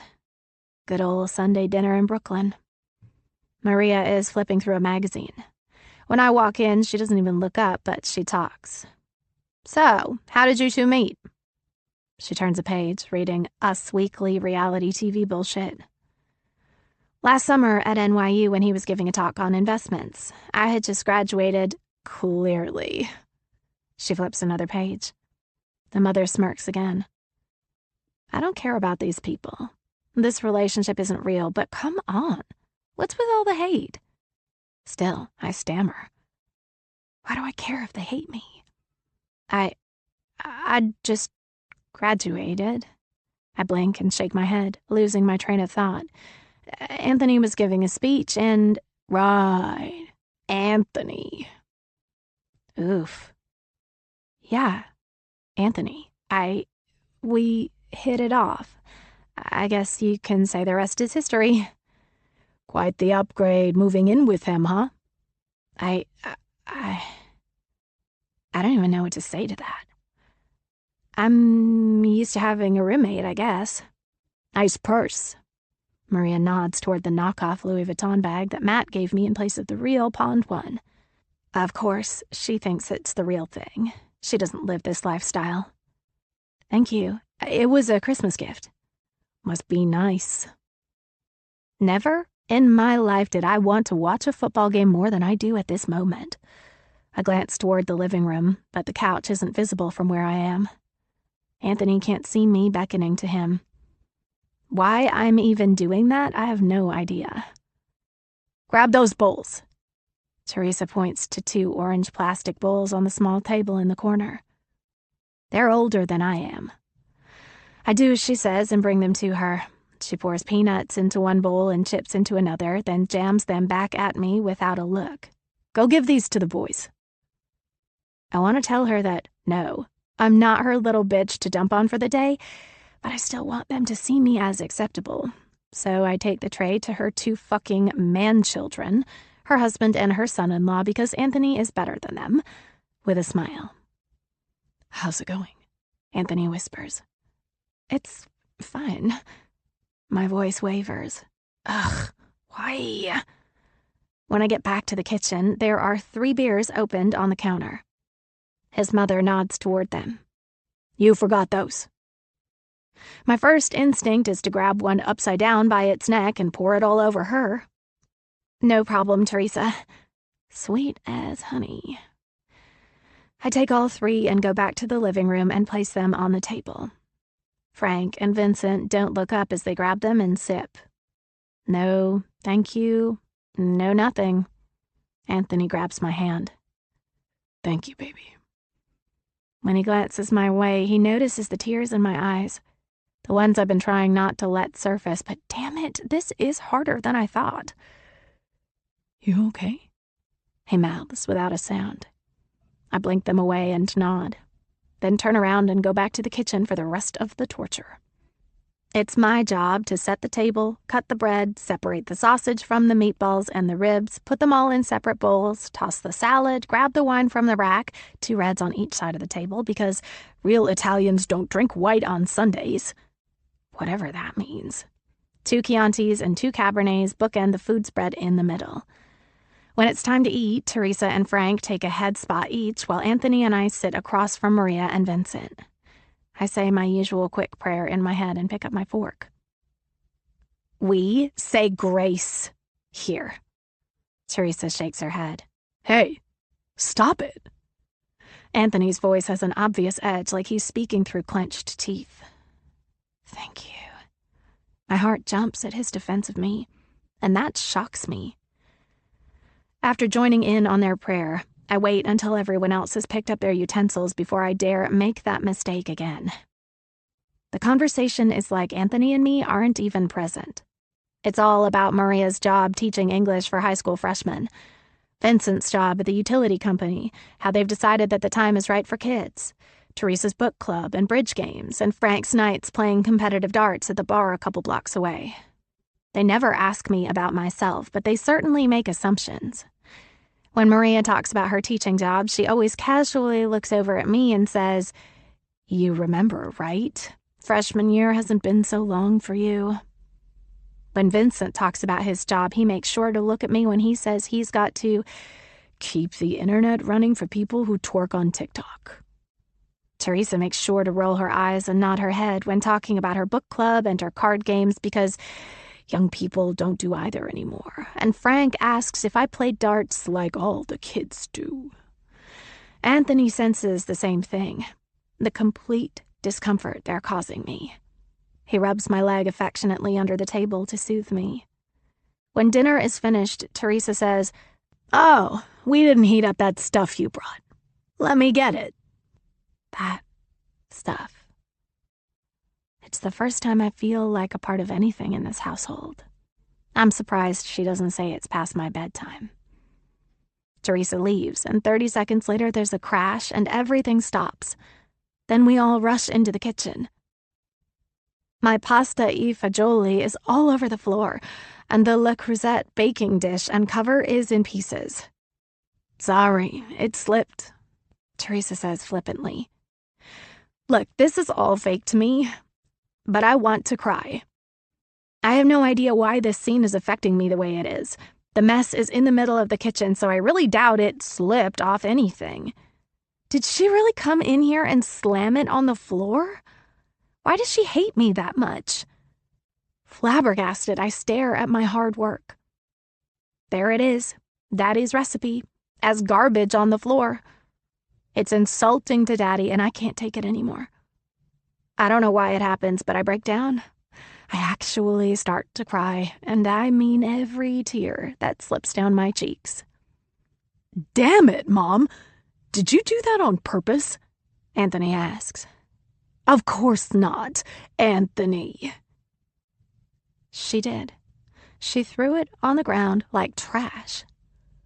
"Apologize to my girlfriend, now." His voice is stern. He sensed my unease earlier, and now he isn't messing around. Teresa stares at him without a word. No one says anything. They're all against me. Anthony turns to me. "Get your coat. Go wait in the car. I'll be right out." I do exactly as he says and leave the kitchen without uttering a word to any of them. As I'm closing the door, I hear him rattling off at them, defending me, telling them that I'm everything to him, that he loves me and I'm his whole world and he will not allow me to be disrespected that way, and that they shouldn't expect to hear from him until they all apologize to me. He's fuming as he gets in the back of the car. As much as I see the anger, the clenched jaw, the fire in his eyes, he's nothing but soft with me. He lifts my chin. "I'm sorry about that. It won't happen again." He kisses my lips. I open my mouth and kiss him back, grabbing the back of his neck. I want to. It's been a long time since anyone defended my honor. I dated in college, sure, but nothing was ever serious because I was always so worried about Daddy and his health. This feels like what I always imagined a real adult relationship would be. It feels real. Thank you, I say. "I won't let anyone treat you that way. Not my family. Not anyone." His arm is around me and I lean my head on his shoulder. I love you. For the first time, I say it before he does, and I try like hell to squash down the feeling that I really mean it. I fail. 25. Kim. Now. 2 days have passed since Kim last heard from the stranger. She didn't know what to make of it, and she was still scared all the time. She jumped at every shadow. She shuddered at every noise. Even her alarm clock terrified her. Sleep hadn't come easy, but the nightmares were the worst. Her mind was locked in a jail cell, on death row, where she sat and waited to be executed. She wouldn't even know which one would be her last meal, so she'd savored them all, just in case. She thought back to how it all went down, how she agreed to do it, and how she got her hands on the poisons. In retrospect, whoever thought of it had a foolproof plan. Kim had gotten a call from the stranger every day after their first contact. Every day there was a different burner at her door, and she'd always been instructed to destroy the previous one. Each time she went as far as to drive 2 or 3 towns away to drop it in someone's recycling can, or off a bridge, or in a public garbage can on the street. She never wanted to answer the new phone, but she felt compelled to do it.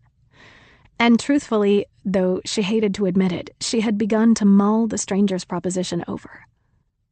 It all came down to Murphy.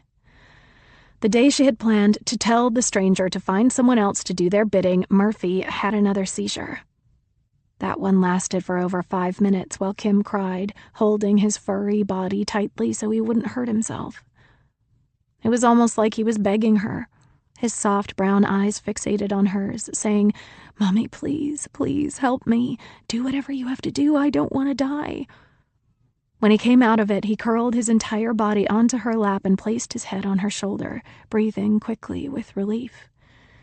She hugged him and rocked him, and he looked at her with such love, such devotion and loyalty that she'd decided she had to do whatever it took to keep him alive. The next call, she just said, "Okay."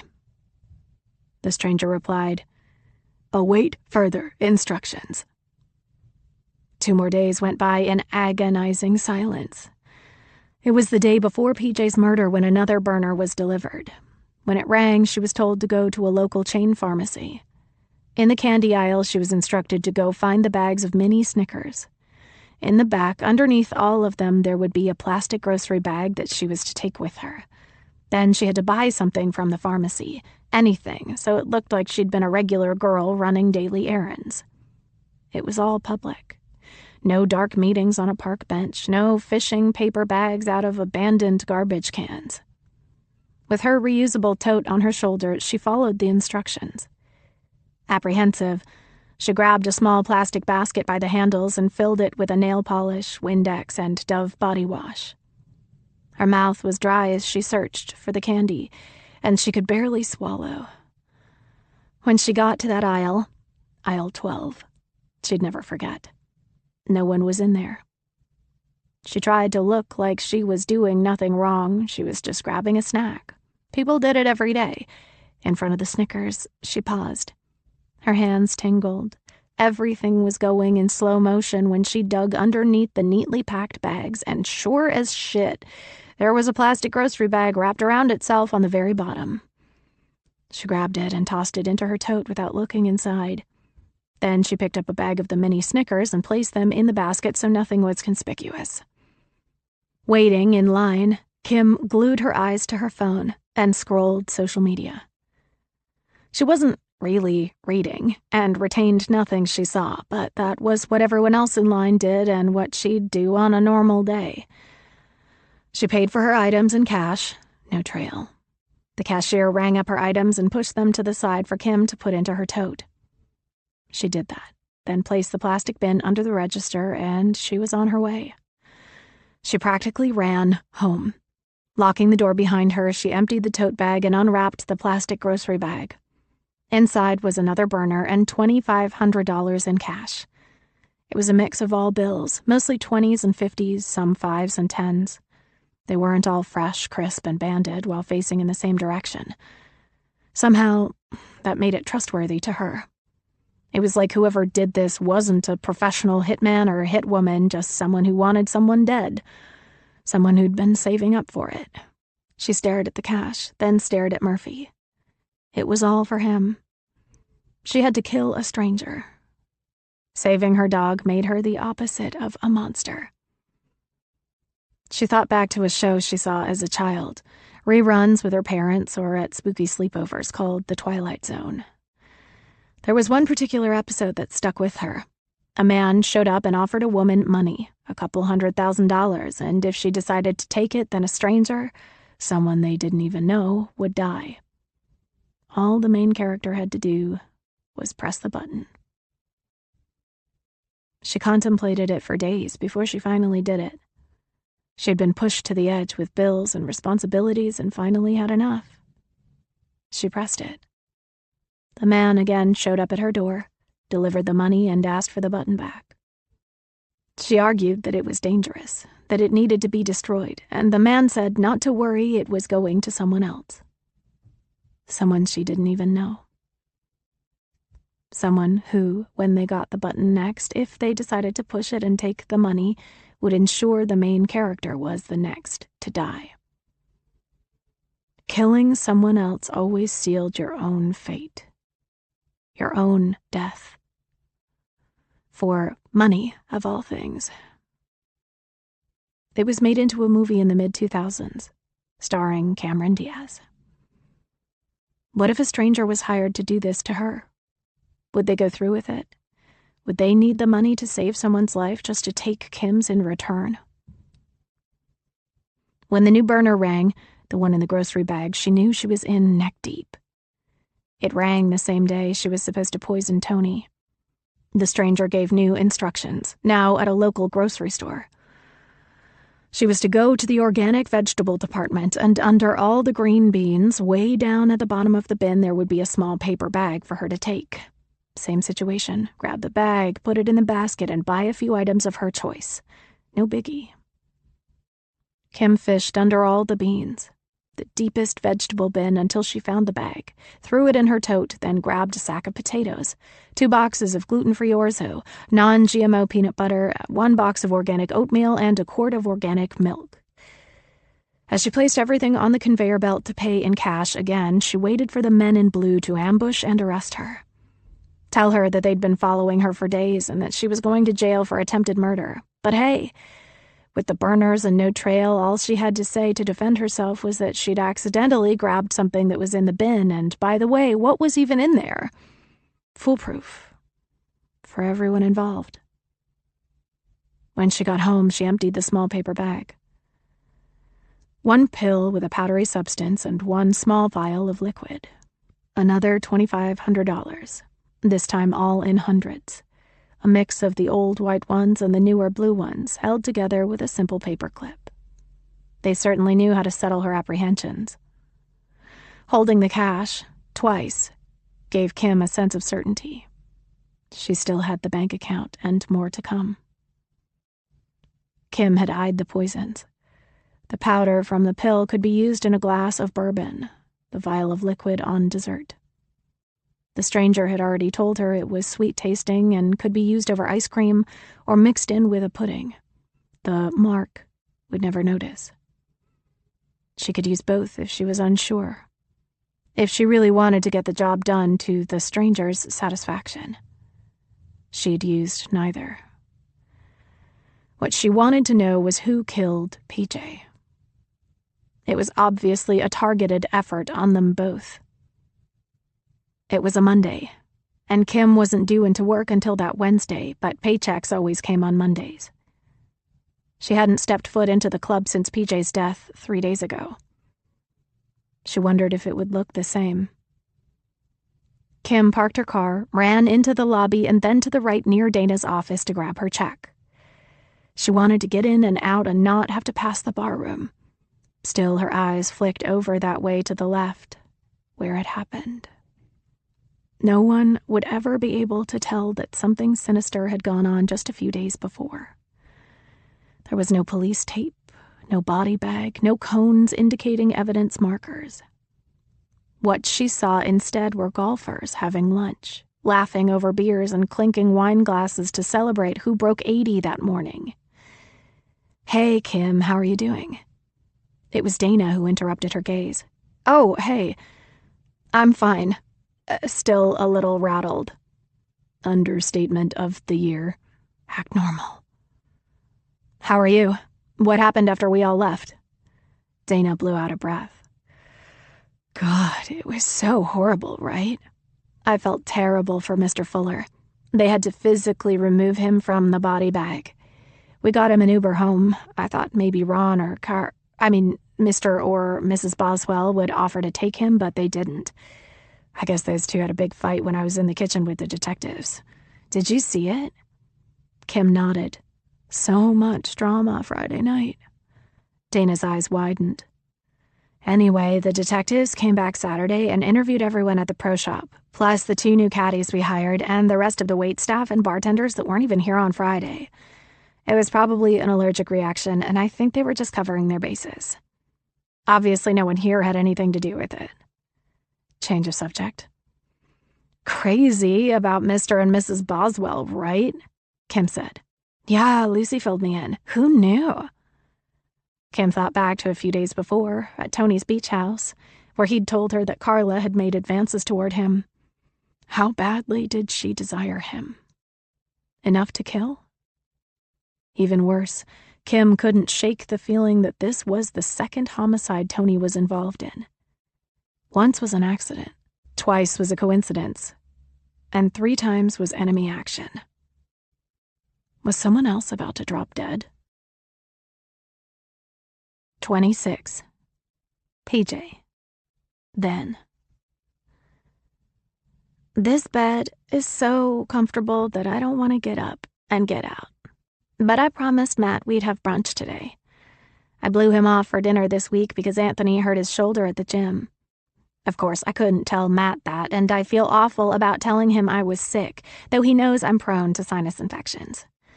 Poor Anthony couldn't do much with his arm in a sling, so I didn't want him to be alone.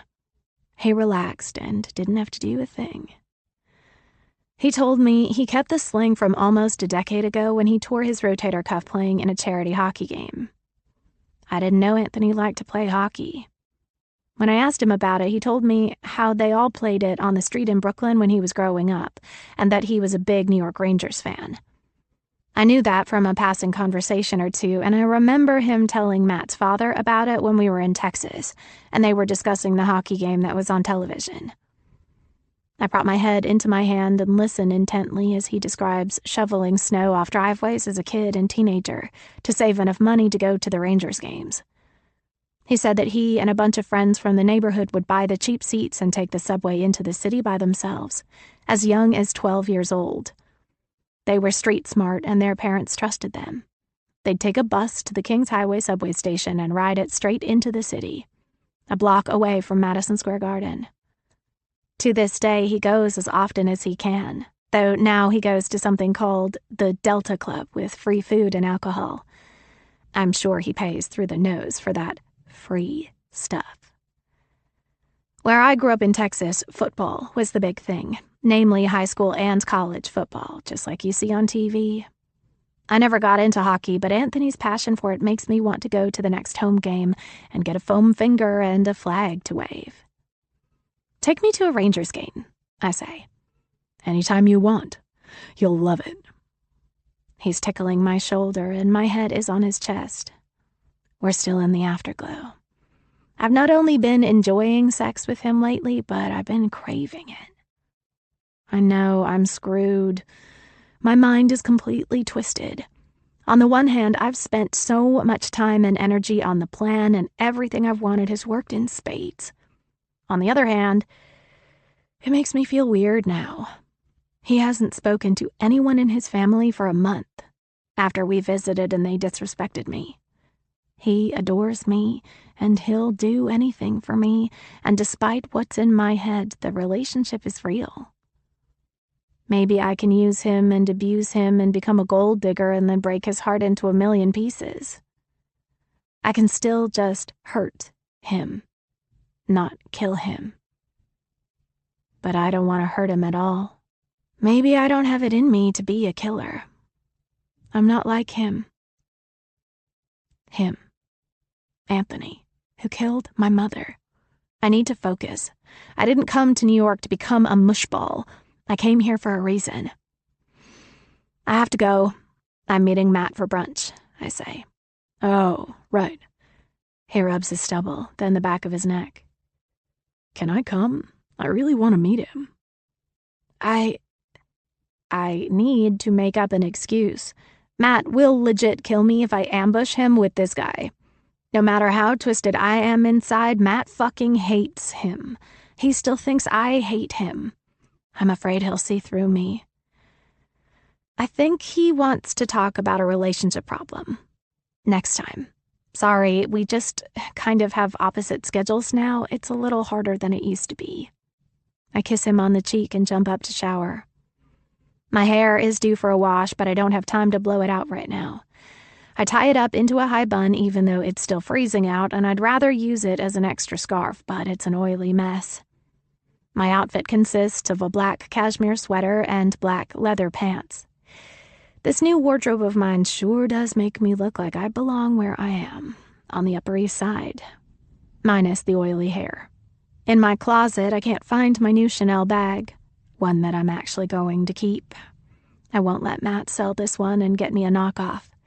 It's not on the shelf I've dedicated for it. Pursing my lips, I start taking everything else off the shelves in case it's hiding behind something. Other bags fall to the floor as I frantically knock things over, and finally, I see it under a sweater, one I must have thrown in a passionate and heated encounter with Anthony. Checking my watch, I realize I'm going to be late to meet Matt. I leave everything scattered on the closet floor to clean up later. The whole thing could use reorganization, if I'm being honest. When I moved in, I didn't have much. As Anthony got me more clothes, bags, and shoes, I kind of stuck them in places all willy-nilly. I need to make sure everything is in its rightful place. Clean, rows of bags, shoes color-coordinated, clothes separated by season. I step over the mess and close the closet door, then exit the bedroom. Anthony is relaxing on the couch, reading the Sunday issue of the New York Times with his bare feet on the cocktail table. Ew. Sometimes he attempts the crossword puzzle. I laughed inside a few weeks ago when he left it on the table and I glanced at it. And the hint was animal with pockets, and he put squirrels when it was clearly marsupial. He pluralized it for no reason, and hello, squirrels don't even have front pockets like a kangaroo. For a smart guy, sometimes I think he's an idiot. Stick to that thinking, PJ, I tell myself. I have to go. I'll be back in a few hours, I say. He curls a finger and smirks. I trot over to him and kiss him, letting my lips linger, and I hate myself for it. Do you want me to make reservations somewhere for dinner? He asks. No, that's okay. I'll cook, or we can order in. It's freezing outside. I won't want to go back out again. He laughs. You and your thin blood. It'll be warm soon enough. The beginning of March is always unpredictable weather. I called Monty when you were in the shower. He's waiting downstairs so you won't have to brave the elements. He'll wait around and take you home, too. Monty is the driver that Anthony has on call. It's Anthony's car, a black Lincoln like all the fancy rich people use. He bought it a few years ago to squire around town with a hired driver. He lets Monty use it for personal stuff as long as he's available to take us anywhere with 30 minutes' notice. Anthony doesn't make him wear a uniform or one of those stupid hats, but he does like that Monty opens and closes the door for us. At this point, I'm extremely grateful that I don't have to stand in the 20-degree temps and try to hail a cab. Or worse, trek all the way to the 2nd Avenue subway. Not in these new leather boots. Thanks. I appreciate you calling him. I do. I really do. And that's the type of guy Anthony is. A really good boyfriend. My heart stabs me with terrifying electric pains because I've been lying to myself. How long could I go on this way? Matt was right, and living with Anthony 24/7 was a bad idea.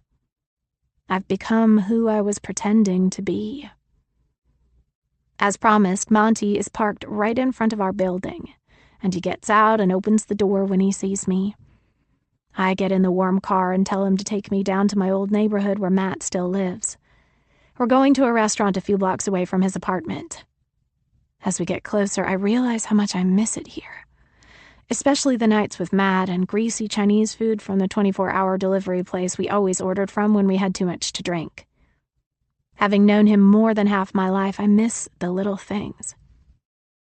Matt is sitting at the bar when I walk in, and I run up to him and give him a huge hug. It feels good to have my arms around someone I know I love no matter what. His hair is down, out of the man bun, and it's just past his shoulders now. Still not bleached. His beard is thicker, too.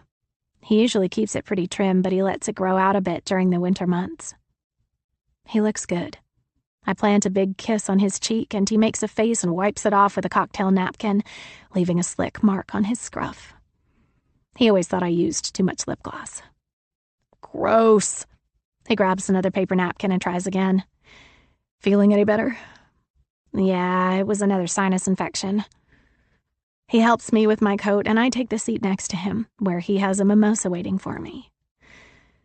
You look good, and you're warm. The subway's 4 blocks from here. I know, I have a fancy car with a fancy driver take me anywhere. He doesn't know all the details of the life I live now. I've been keeping things from him as I sort out my shit. Shit being my feelings.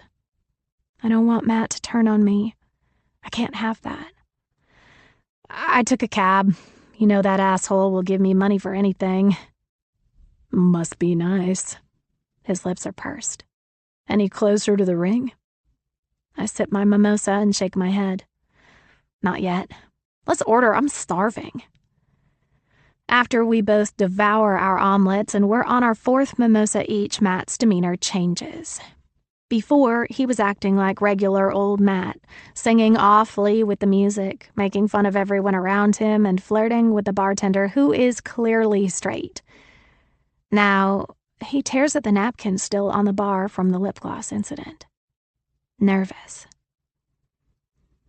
I've been debating telling you something. My eyebrows raise. Oh? Yeah. Yeah, I mock. Well, you can't bring it up like that and then say nothing, so just get on with it. He sighs. When you guys were with my parents in December, pretending they were your parents, he asked my dad for permission to marry you. My heart leaps. For the wrong reasons. I hated him with a passion back then, but the last month since we were with his family has been so strange. Oh, good. So we're on track. His eyes narrow. What was that? What was what? You smiled. Of course I did. I take another sip and avert my eyes. This is what we wanted. No, lover, it wasn't your evil smile. You looked happy. That's because I am. It's almost done. Matt stares at me, and it feels like worms are fighting to the death in my stomach. He shakes his head and looks down. You're falling for him, aren't you? Are you crazy? God damn it. That's not an answer. And you paused for like a whole second before you answered anyway. He lifts his head back up. I see you less and less. You take forever to return my texts, and when you do, you don't ask me anything about myself anymore. Yes, I do. No, you don't. It's all generic bullshit. Did you get laid last night? And how's Starbucks? Like you don't care about either. Now it's my turn to put my head down. I can't look at him. I'm sorry. I do care about you. But you care about your relationship more now. It's not real. You know I have to pretend it's real. I need him to trust me. He looks at the bartender. Check, please. Matt, don't be like this.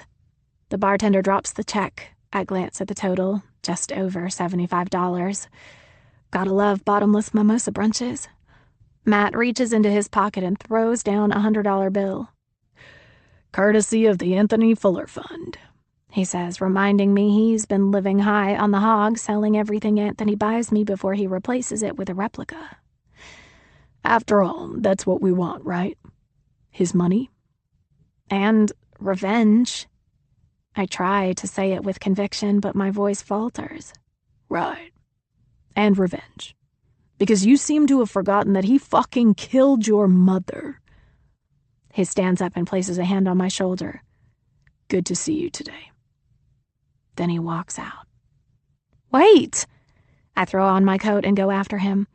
He's 10 feet away from the door when I get out there and call his name. He turns around, and the look he gives absolutely guts me. It'll never be hate with him and me, but this is worse. It's disappointment. Matt, wait!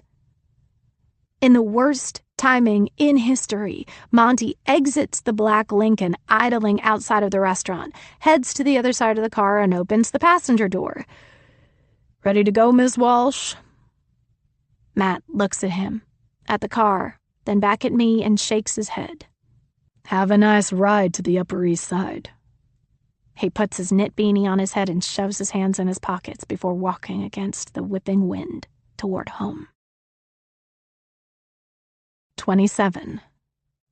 Anthony. Then. The Sunday crossword puzzle was stressing Anthony out, so he decided to take a walk. He usually went to the gym on Sunday mornings, but since he hurt his shoulder last week, he's been taking it easy.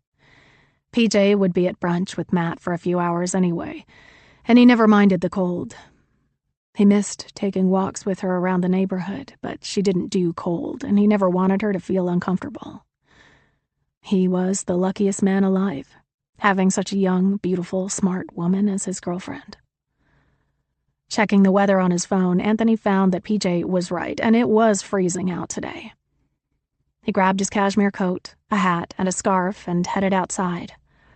The air was crisp, and the wind was brutal, but he breathed it all in even though it felt like he was being stabbed in the lung. With his sunglasses shielding the wind from making his eyes tear, he headed south. His leather gloves were in his pockets, a nice surprise, and he put them on as he walked. It smelled like snow, even though there was nothing in the forecast.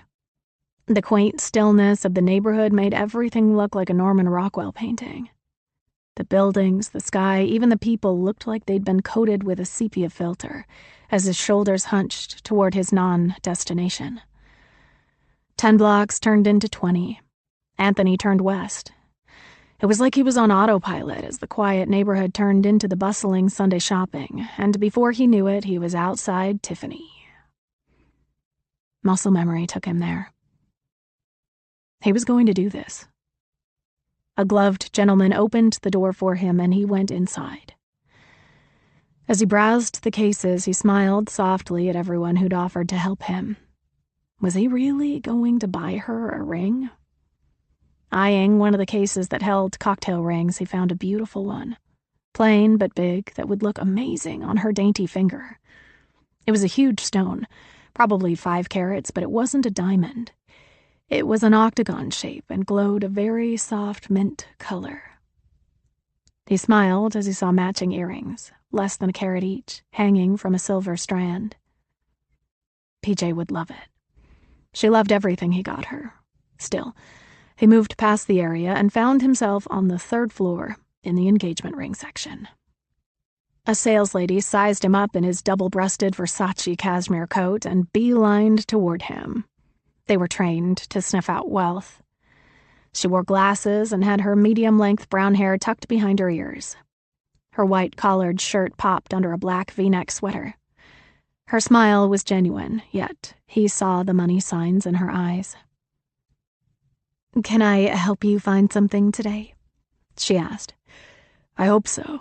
I don't have an appointment. This is kind of spur of the moment," Anthony said. "Sometimes you just know when the time is right." He nodded. "Yes, you do. I didn't know I was going to end up here today, but now that I'm here, I don't want to waste the chance." "Excellent. I'm Claire. And you are?" "Anthony Fuller." He took off his gloves and shook her hand. "Excellent, Mr. Fuller. Do you have anything particular in mind?" "Something special, just like her." Another smile. "Do you have a budget in mind?" No. He didn't have a budget, since this entire scenario was as shocking to him as it was to Claire.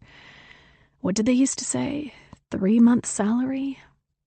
That was a bit much to spend on a ring, especially since he'd showered her with jewelry all the time. Still, he wanted her to know what she meant to him, so the bigger the better. I want something as close to perfect as you can get. Oval. He'd remembered that much. She'd always mentioned how much she loved oval rings. 3 carats, diamond, pave band, platinum. Claire mentally calculated next week's paycheck in her head and nodded. Follow me. Anthony tucked the blue bag into his breast pocket before he left the store. Monty was with PJ, but he couldn't risk walking all the way home with a ring that cost him almost $250,000. He didn't even want to risk walking to the corner to hail a cab. Instead, he waited inside until his Uber X pulled up to the front. He made sure to check the plate, front and back, before he got in. He couldn't take any chances. The smile on his face, the one no one could see but he could feel, was genuine. He'd never been so content. In the past, he wasn't even sure he wanted children, but now he thought of PJ as the mother of his kids. It was a good feeling to have. Settled. Family. Love. Stability. When Anthony walked into his building, his doorman stopped him and told him he had a package. He waited at the podium while George went into the back room, and he returned with a large cardboard box. Looking at the return address, he saw it was from Saks. It must have been the Stella McCartney purse he'd ordered for PJ. She had this way of looking at things, with a sparkle in her eyes, so he knew she wanted it when they were window shopping. It was the same sparkle she used to look into his eyes. With the box under his arm and the ring still snug in his coat pocket, he took the elevator up to their home. Once inside, he hid the ring in the safe in his office. PJ didn't have access to it. It was mostly business papers, his will and a copy of his parents' will, even though he was sure all of that would be changing in the near future. Screw them. If they couldn't accept PJ, he didn't need them. He'd moved past them and their ego-driven bullshit long ago. Anthony opened the Saks box and decided to place the bag front and center on PJ's display wall in her closet. She was going to be so surprised. He'd had one of the bedroom closets redone before she moved in. It was the smaller one. However, it was still a walk-in and big enough. She didn't have much to start, but he filled it up for her fast. It was more of a woman's closet now, with a place to hang dresses, shelves with drawers, that coveted shoe wall. His was bigger, full of suits and polos, and even had one of those glass and mahogany chests in the middle that housed his cufflinks and watches. When he opened her door, it looked like a bomb went off. Things were all over the floor, and the shelves were a mess. He wanted her to notice the bag immediately, so he tidied up a bit, making sure he didn't invade her privacy. Until he saw something sticking out of a messenger bag on the floor. His name and his picture were on the cover. Anthony opened it and started to flip through it, starting with Phase 1. Oh, how they'd met. He'd heard of younger people documenting things like this, and it was going to be a book about their relationship, one they'd cry over at their 50th anniversary. Then he turned the page. Just what the fuck was he reading? This was no storybook romance. It was a kill book, with details about how she was making him fall in love with her, to get his will changed, to marry him, to... What? Oh, and that was how she thought it was going to end? First, his heart broke into a million pieces. He wouldn't cry, but the ache in his chest was physical. So much so that he clutched it like he might be having a heart attack. It couldn't have all been a lie, could it? He pictured her smile, her cuddling him, the way she kissed him when they left his parents' house. He couldn't have gotten it all wrong. No way. Then he flashed back to their first meeting. Her dreamy expression and how she took him to a steakhouse. She drank bourbon that he loved. Everything about her was exactly what he'd ever wanted. This was all meticulously planned, and his heart rate increased, his face turning tomato red as the blood flow drew to the surface. It hit him. He'd been played since day one. Before that, she'd clearly done her research on him, with articles about him and his successes that came out a year before they'd even met. That bitch. She manipulated him. She played with his feelings, and she planned to kill him on their honeymoon? He'd see about that. In his mind, he already had his strong hands around her tiny little neck, and the thought of crushing her grew into a feeling far more pleasing than the thought of having sex with her. He'd started considering how to get away with it. Or maybe it would be more fun to make her think she was winning this bullshit game. Tony Fiore would climb out of the shadows when she'd least expect it. 28. Kim. Now. Kim was lucky enough to win a design contract the week after PJ's murder.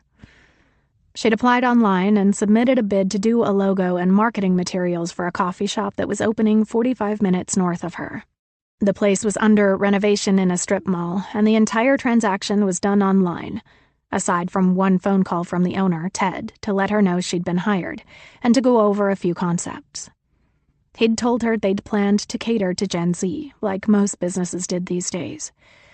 The establishment was called Cool Beans and was cashless, with Instagram and TikTok-worthy designer desserts, and local one-person bands were invited to play on Thursday nights when they stayed open until 9 p.m. It wouldn't be open for another few months, after renovations and inspections, so she had time to come up with a couple of ideas. Kim was thankful for the distraction, even though her subconscious was seeping into her designs. One idea had frost on top of the word cool in the store's moniker, but she thought it looked too much like powder. The poison powder that she was supposed to mix into Tony's bourbon. Another idea had icicles dripping off the word, but she thought it looked too much like the vial of sweet liquid she was supposed to pour over his dessert. She hadn't heard from Tony since she was at his house the previous weekend. She hadn't heard from the stranger either, and she was due at work tonight. Frustrated with her inability to come up with a kick-ass design, she decided to go to the club a little early. Wednesdays at the bar weren't entirely busy, but truth be told, she was still afraid to be home, not knowing when another envelope would show up or when another call would come in.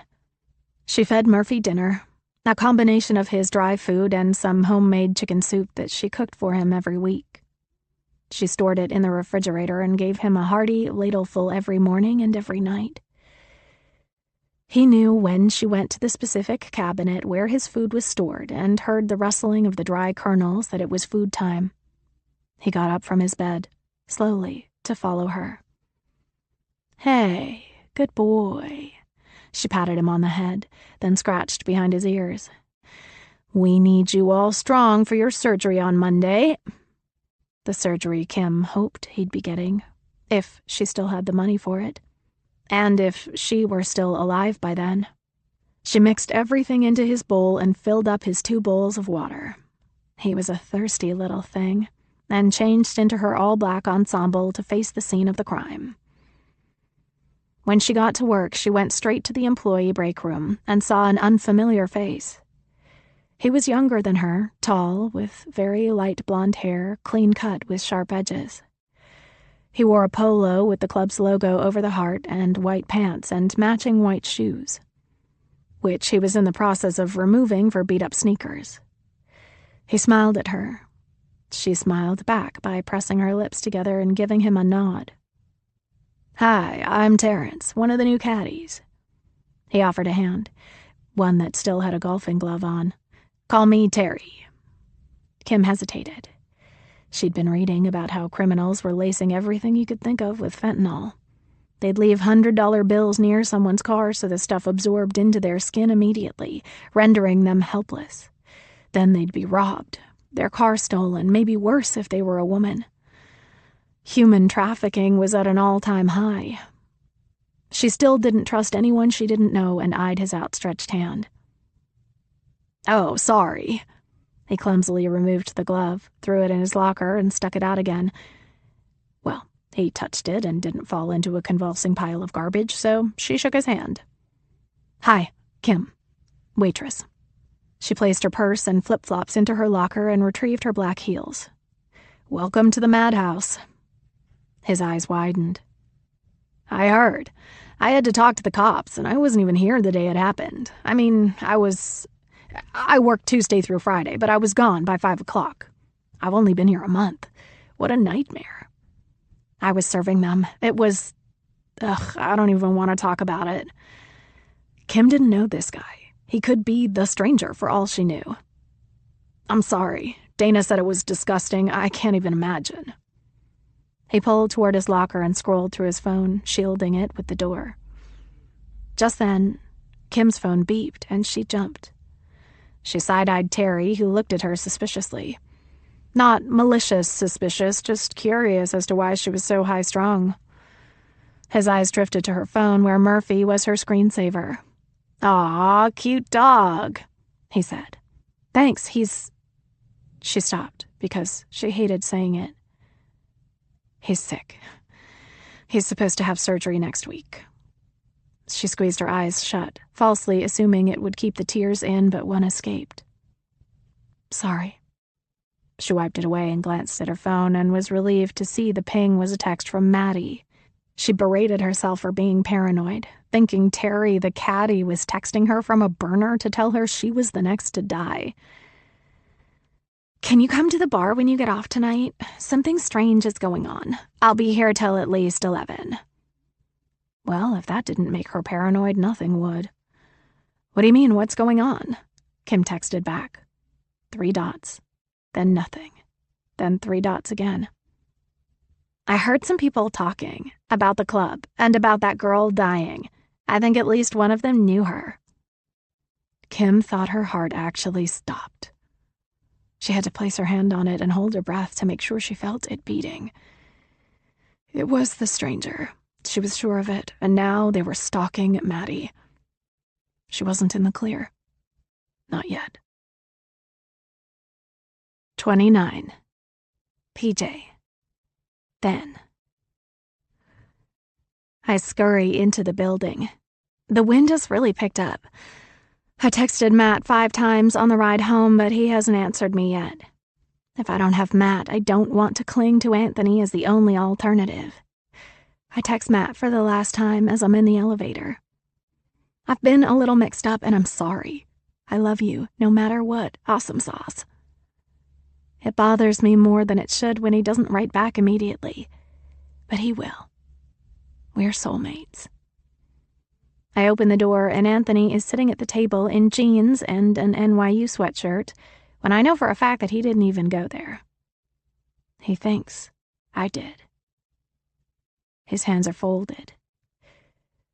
"How was brunch?" "Good." I take off my coat and unwrap the scarf from my neck and hang them both in the closet. "I want to talk to you about something." It's just now that I notice his demeanor. He's sitting at the table without a prop. No magazine, no book, no newspaper, no work files, no food, no coffee, sitting there staring straight ahead like a psychopath. How long has he been like that? He didn't know when I'd be getting home. Even though his jaw is slightly clenched, I go over to him and kiss him on the cheek and take the seat next to him.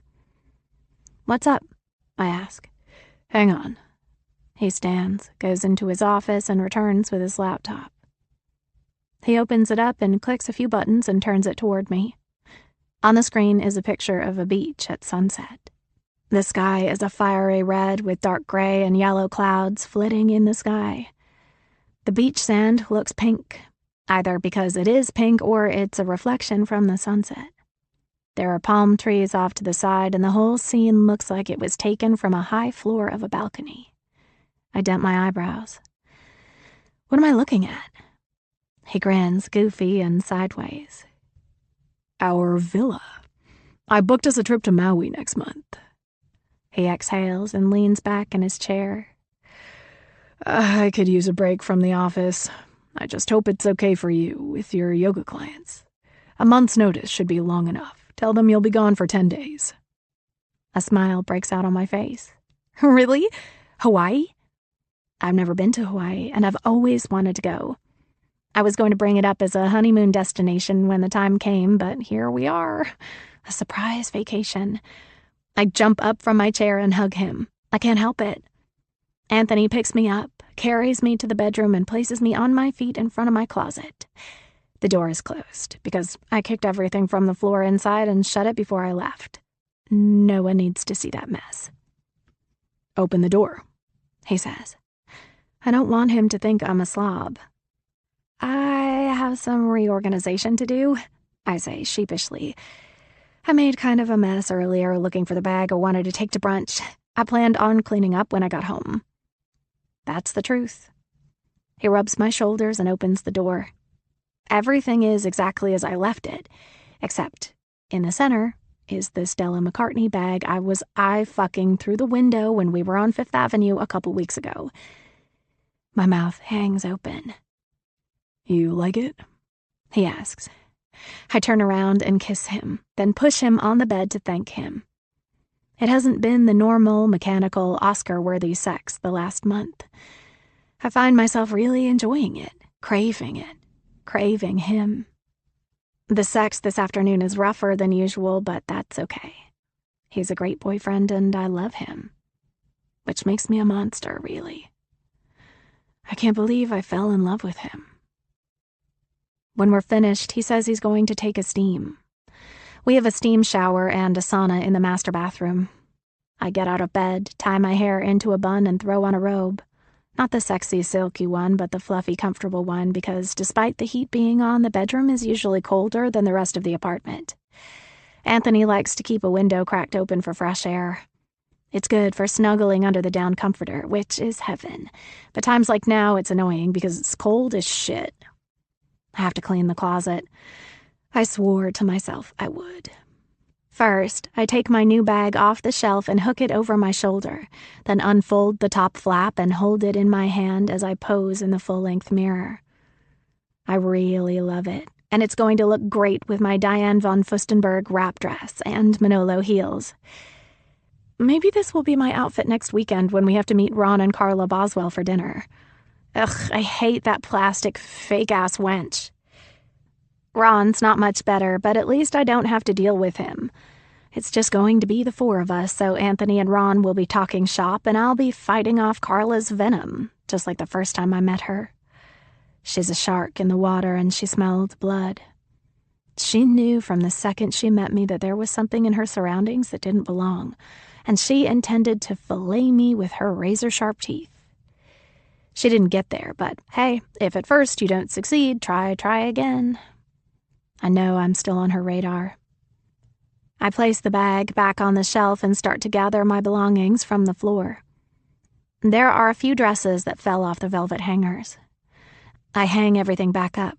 I rearrange my shoes and I clear my shelves for what I think should be front-facing. My Stella bag, Natch. The last thing I see on the ground is my messenger bag. The corner of my kill book for Anthony is sticking out of the edge. Shit. My heart tugs because I hate that I even made this thing, yet I don't have it in me to destroy it yet. I grab for it immediately, hoping he didn't see it, but no, it's all good.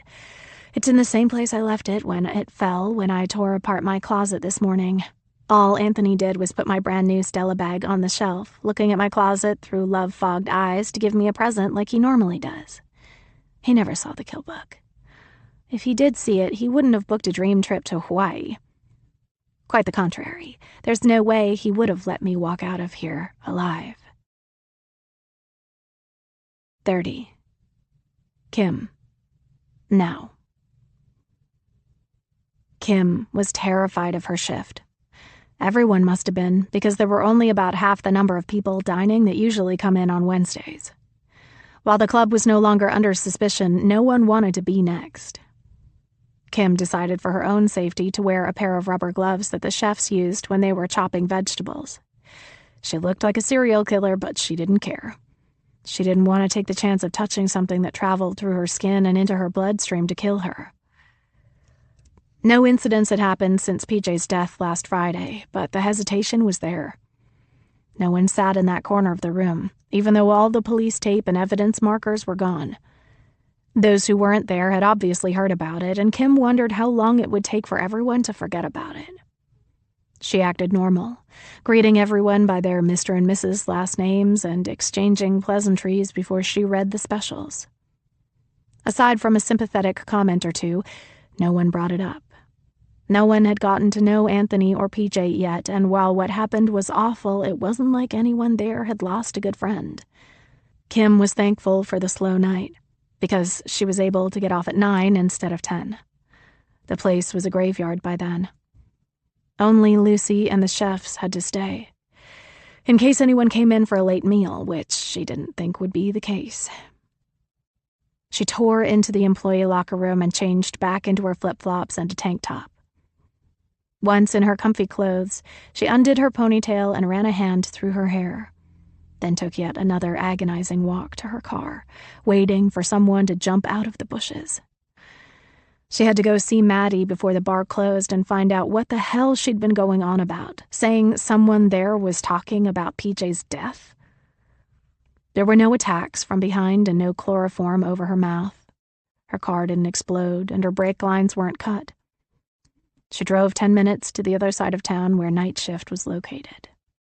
It was a complete dump, but had a barrage of regulars and the occasional frat boys pre-gaming with $2 shots and $3 beers before heading to the beach bars, where drinks cost significantly more.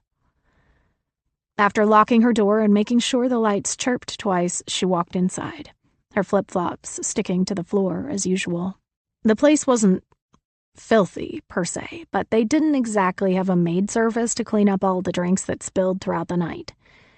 It was the closing bartender's job to mop, but sometimes they just wanted to get home and did a half-assed job. The layers of tequila and beer were apparent as Kim thwacked her way to the bar. The place was dark, save for a few overhead lights and the 20 neon signs advertising beer, bathrooms, and cigarettes. Some flashed, some didn't. Slipknot played on the jukebox, and 3 men sat around the bar at the far corner, not speaking much, drinking their amber-colored drinks out of thick glasses. A young couple in their early 20s appeared to be on a date, the guy cheering on the girl at the old Pac-Man arcade game next to the pool table. No one was playing pool, but the balls were scattered on the green velvet as if someone abandoned a game in the middle. Maddie was behind the bar, wiping it down with a wet rag. Her black hair was half up with the bottom curled, and she'd been heavy-handed with the black eyeliner again. She wore a vintage Guns N' Roses tank top with black denim cutoffs, the kind that fringed gray at the edges. "Hey," Kim said. Maddie threw the rag into a bucket under the bar. "Kim, good, you're early." She widened her eyes and nodded her head to the other end of the bar, where no one sat. Kim followed Maddie's orders and took a seat on a stool with snaggled red polyurethane and white stuffing peeking out. Maddie grabbed a Corona and a lime and slid it down the bar for Kim. She grabbed it, squeezed the lime, and shoved it down the neck before taking a sip. Maddie knew it was the only beer she drank, but only when there were no other options. Night shift wasn't exactly a wine place. Everyone there would look at Kim like she was wearing a tiara if she ordered a Cabernet in a place like this. "So what's up? What happened?" Kim asked. Maddie laughed. "I swear, I never even would have noticed them or paid attention to them if it didn't look like they were trying so hard not to be noticed. They both wore hats and kept their heads down." Kim nodded. "Did you get their names?" "That's another thing. They kept calling each other their names over and over like they wanted to be known as those people in case anyone asked. It wasn't natural.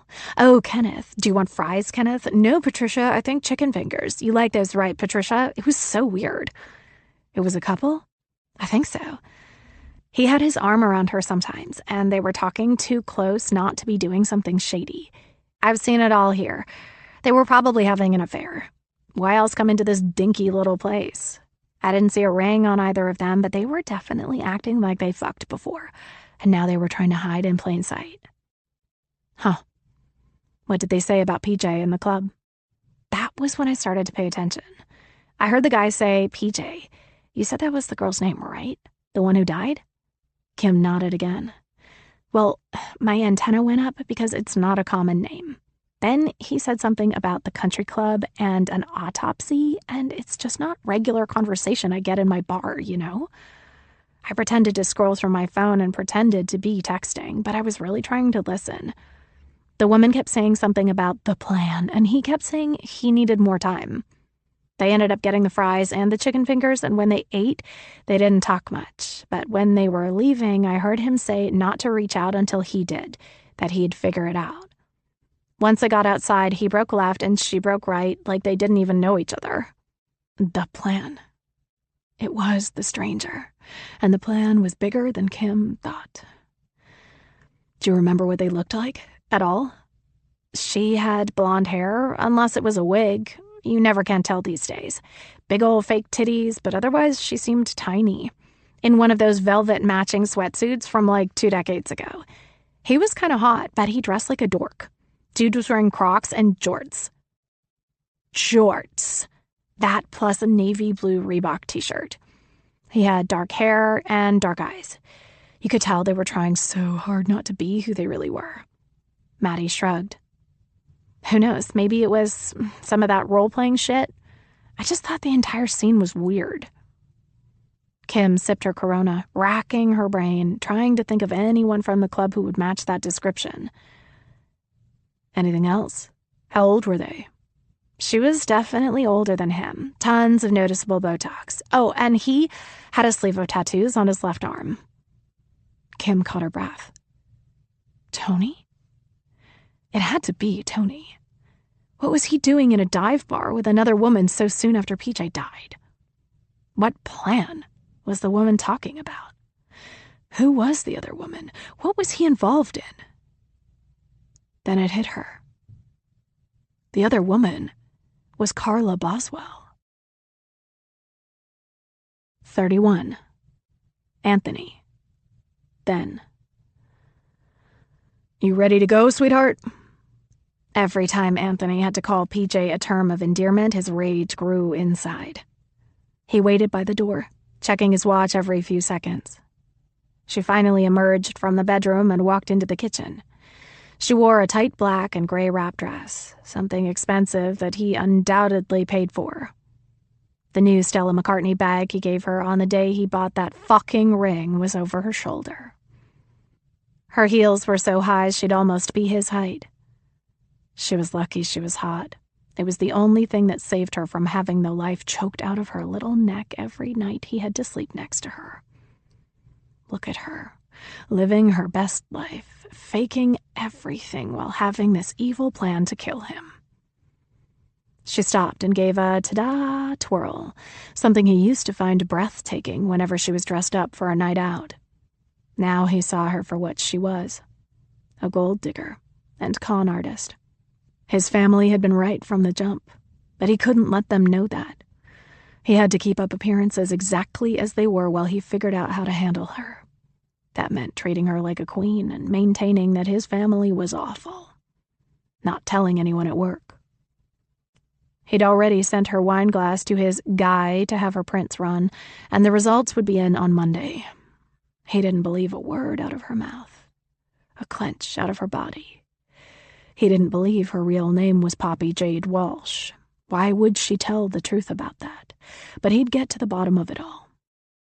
He dramatically put his hand over his heart while regarding her as she spun around. You're radiant, bitch. She smiled, her puffy lips curling in a way that usually gave him a hard-on, but now all he saw was a fragmented grin from a funhouse mirror. I wanted to look nice, she said. I read about Per Se, and I know it's impossible to get into. She walked up to him, still a few inches shorter even in those heels, and lifted herself to her toes to give him a peck on the lips. You're so good to me. No shit. Ron got the reservation. I suppose he's still the toast of New York. Part of it, anyway. The week before, in a meeting that was on Anthony's calendar as a scheduled discussion about the new SEC regulations, Ron told Anthony that he was planning to divorce Carla. It had been a long time coming. He said they'd basically lived separate lives for the better part of 2 years. Unashamed, Ron also divulged information on his various affairs, sweat glistening from his chubby face as he got into the details. Money really could buy anything, Anthony thought, as Ron regaled him with tales of strippers and 20-somethings he had met at bars.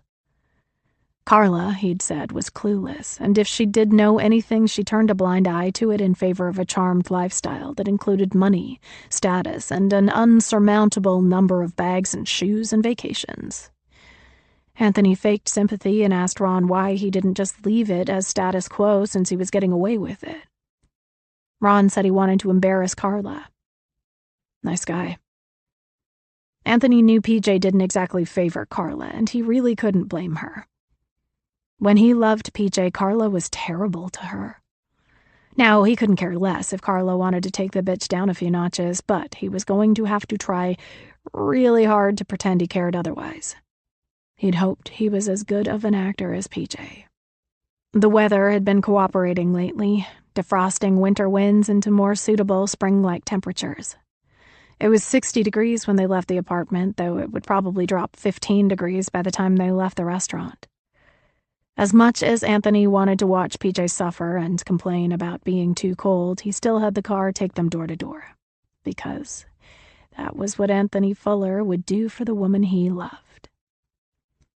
PJ had no idea she'd been dealing with Tony Fiore as of late. When Monty pulled the car to the front and let them out, Anthony gripped PJ's hand as they approached the infamous blue door, which he opened for her. Her eyes lit up at the entrance. Wow, this is beautiful. She was a good actress. He almost believed that she cared. They were led to a table overlooking the park, naturally, where Ron and Carla were already seated. Ron stood to shake Anthony's hand, then kissed PJ on her cheek. Carla rose from her chair. Unusual for her to make concessions for anyone, but Anthony was sure it was so she could show herself off in her skin-tight bandage dress. She'd do just fine as a single cougar. Then she did the opposite of what Ron did. She shook PJ's hand, but kissed Anthony, like he knew she would. "Don't you look scrumptious? I could just eat you," Carla whispered. The years of innuendos weren't lost on him, especially not now. Not now that he knew the Boswell's divorce was imminent and PJ was a liar who he was going to leave broken, homeless, and penniless with only the H&M clothes she came with. Maybe he was as bad as Ron. He wanted to embarrass her, too. When it all went down, he'd find a way to do it in front of Carla. PJ would hate that the most. Still, Anthony kept up appearances all through dinner, lovingly stroking PJ's hand and complimenting her yoga business. If that was even real. Where did she go in the mornings when she was supposed to be doing private training? She also surprised him by saying she wanted to volunteer for animals or something, and that she wanted to start a website to help old people by doing errands for them for free. She was laying it on too thick. Look at how great and selfless I am. She was really gunning for that ring. Phase whatever in her book about how to murder him. Don't worry, darling. I'm proposing in Hawaii. You'll get your dream wedding. You'll be getting everything you want. So she thought. Carla was predictable with her insults to PJ, very passive-aggressive. When PJ showed off her new Stella McCartney bag, Carla said, "That's nice if you like that basic color." When she reapplied her lip gloss after dessert, Carla said, "That gloss is great. You're a bit too young to pull off a red lip." The usual. As they prepared to leave, Ron brashly announced he had to tap a kidney, and PJ wanted to wash her hands. She was never able to get the stickiness off after she popped the top of her creme brulee with a manicured finger that Anthony paid for. Jesus, he probably spent close to $500,000 on her already, if he counted the ring. The dinners, the hotel rooms for one-night staycations, the spa every week, the clothes. He wanted to kick himself for becoming such a cliché. He should have known it was too good to be true. He'd get the money back for the ring, that was a no-brainer, and he'd find someone to sell all her shit online and recoup some money that way too. He didn't need it, he just didn't want her to have anything from their time together. One thing was for sure, he'd never fall in love again. Now that he thought about it, the only person who ever really loved him was his ex-girlfriend, Kim. She was the only one who knew him before he made $30 million. He fleetingly wondered what had happened to her after she left for California. She didn't want the drama anymore. He almost admired that. His memory of Kim stopped cold when Carla approached him. "Hey, you," she said in her "I want to be sexy" voice. She'd always used it on him. "How are things going with PJ?" When she said her name, it was spoken like she was spitting out blood after taking a punch to the face. She'd hated all his girlfriends, but PJ in particular. Anthony had to stay in character. He even smiled. "Excellent. I'm going to propose soon." He made a shh face, placing his index finger up to his pursed lips. Her eyebrows raised as much as the Botox allowed. "Is that so?" She looked toward the bathrooms to see if one of their beloveds were going to crash her flirt party. "Marriage isn't all it's cracked up to be, you know. Why don't you just stay single and have fun?" As she said, "fun," she put her hand on his forearm. The thought finally crossed his mind about going to bed with her. Despite social interactions, Ron was his boss, not his friend. Carla would be free to do as she wanted soon anyway, and Anthony wouldn't even consider it cheating because PJ wasn't real. The whole thing was fake from day one. A better thought was maybe he could use Carla to get back at PJ. Wouldn't that rub his girlfriend in all the wrong ways? "You know what, Carla? Call my office on Monday." 32. Kim. Now. When Kim returned home from night shift, it was a little after 9:30. She didn't stay for more than the Corona Maddie had given her, feigning fatigue from her first night back at work since PJ's death. Thankfully, there was still no manila envelope waiting for her at the front door. She changed into comfy shorts and put her flip-flops back on to take Murphy out for a walk. She wasn't as frightened as she'd been every other time she'd left the house the past week. After talking to Maddie, she had a feeling she knew who was messing with her. Tony. And he wouldn't hurt her. She exited her apartment and walked without fear to the park Murphy loved. The humidity had broken a bit, and she was able to inhale a huge gulp of dry air. She wrapped the leash around her hand twice to make sure she had a good grip, even though Murphy didn't pull. In fact, she could walk him off-leash and he wouldn't leave her side, but she'd read horror stories about other people's dogs off-leash attacking innocent ones. Better safe than sorry. She felt so safe, she didn't even flinch when a guy in his 20s approached with his own dog, some sort of Labrador mutt. As the dog and Murphy checked each other out, butt sniffs and all, Kim and the guy gave the typical greeting to each other, a head nod and a quick hello, while talking more to their dogs than each other. "Aw, Murph, you made a new friend. Okay, Atticus, let's leave him and his mom alone now. Let's go home and get a treat." Why did she suddenly feel safe? Tony was the stranger. He had to be. He certainly had the money and connections to pull off this little cat-and-mouse game he'd been playing with her, and he had to know that Kim worked at the country club and that she wouldn't do anything to harm him. Did he do it to take focus off him because he poisoned PJ? He seemed to really love her, in the few interactions she'd had with Tony since they were tossed back into each other's lives. She didn't think he could fake the sincerity of the feelings he'd emoted since it happened. But what was he doing at night shift with Carla Boswell, if that was, in fact, them? Were they in on something together? The more Kim played with the scenarios in her mind, the more nothing made sense. She'd have to go straight to the source and try to figure it out from there. Despite the new sense of fearlessness, she was relieved that an envelope didn't show up in the 15 minutes she'd been out with Murphy. When they got inside, she refilled his water and poured herself the last of the Cabernet that sat on her kitchen counter. As Murphy drank sloppily, she sat on her couch, grabbed her phone, and sent a text.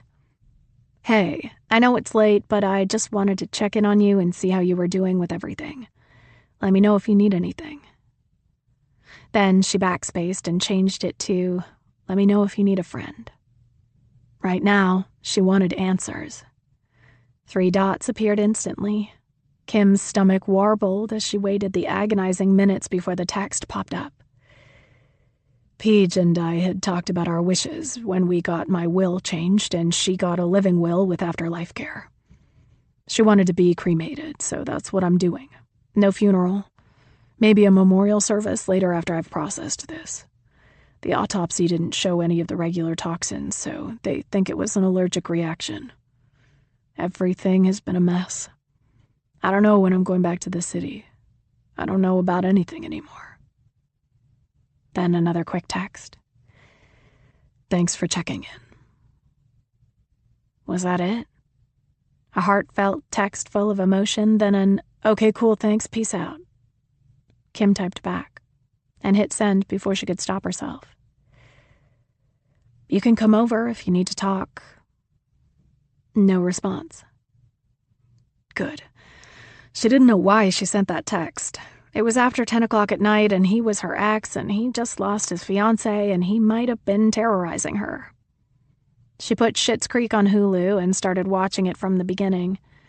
Again, for the 10th time at least. And right when David and Alexis started telling each other to get murdered first, her phone beeped. "What's your address?" Oh, shit. 33. Anthony. Then. Anthony was in the office by 7:30 on Monday morning. He tried to spend as much time away from PJ as he could, not knowing if he was more embarrassed or pissed off at the fact that he'd been duped.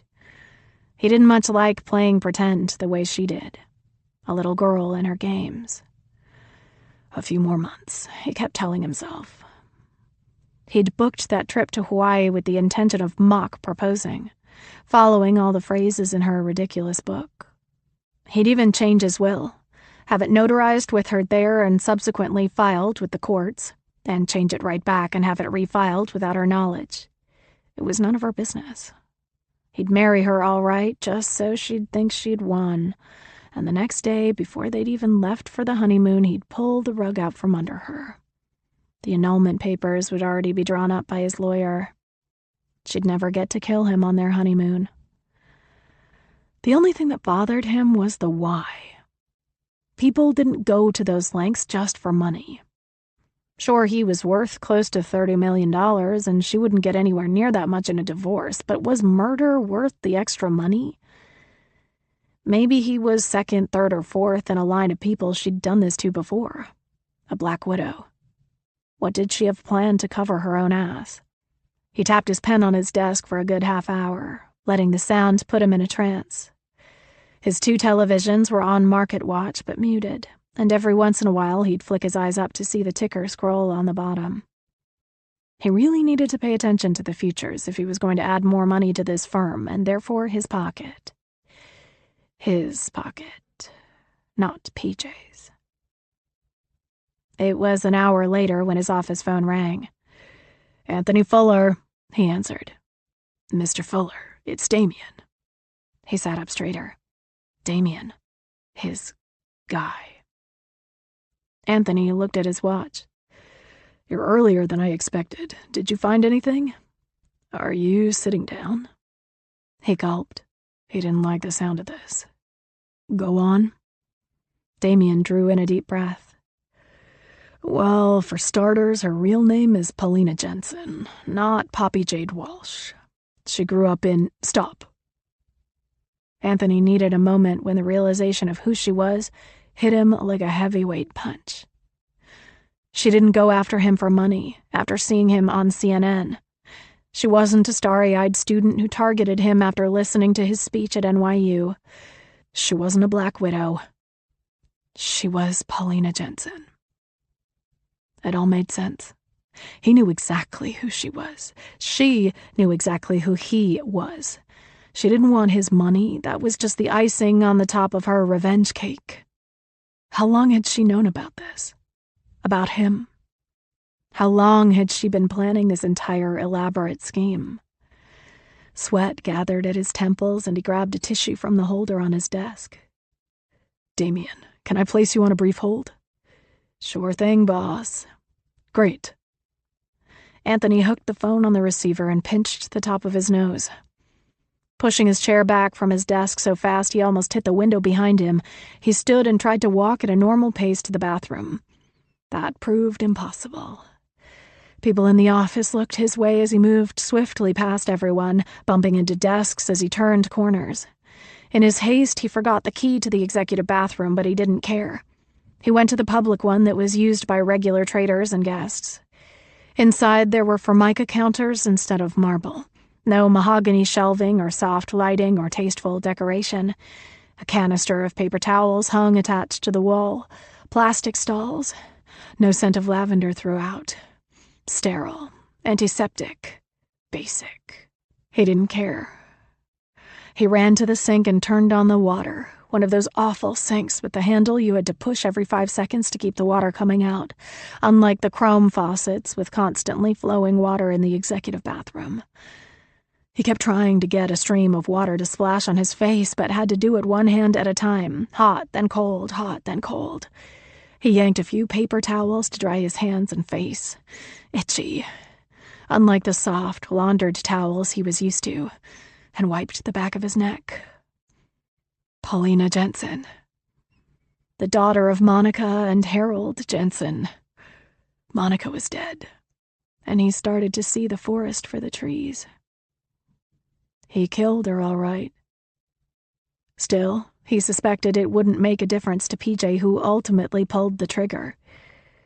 Jose was paying a price for it, but Anthony never did, and PJ, Paulina, whoever, wanted revenge.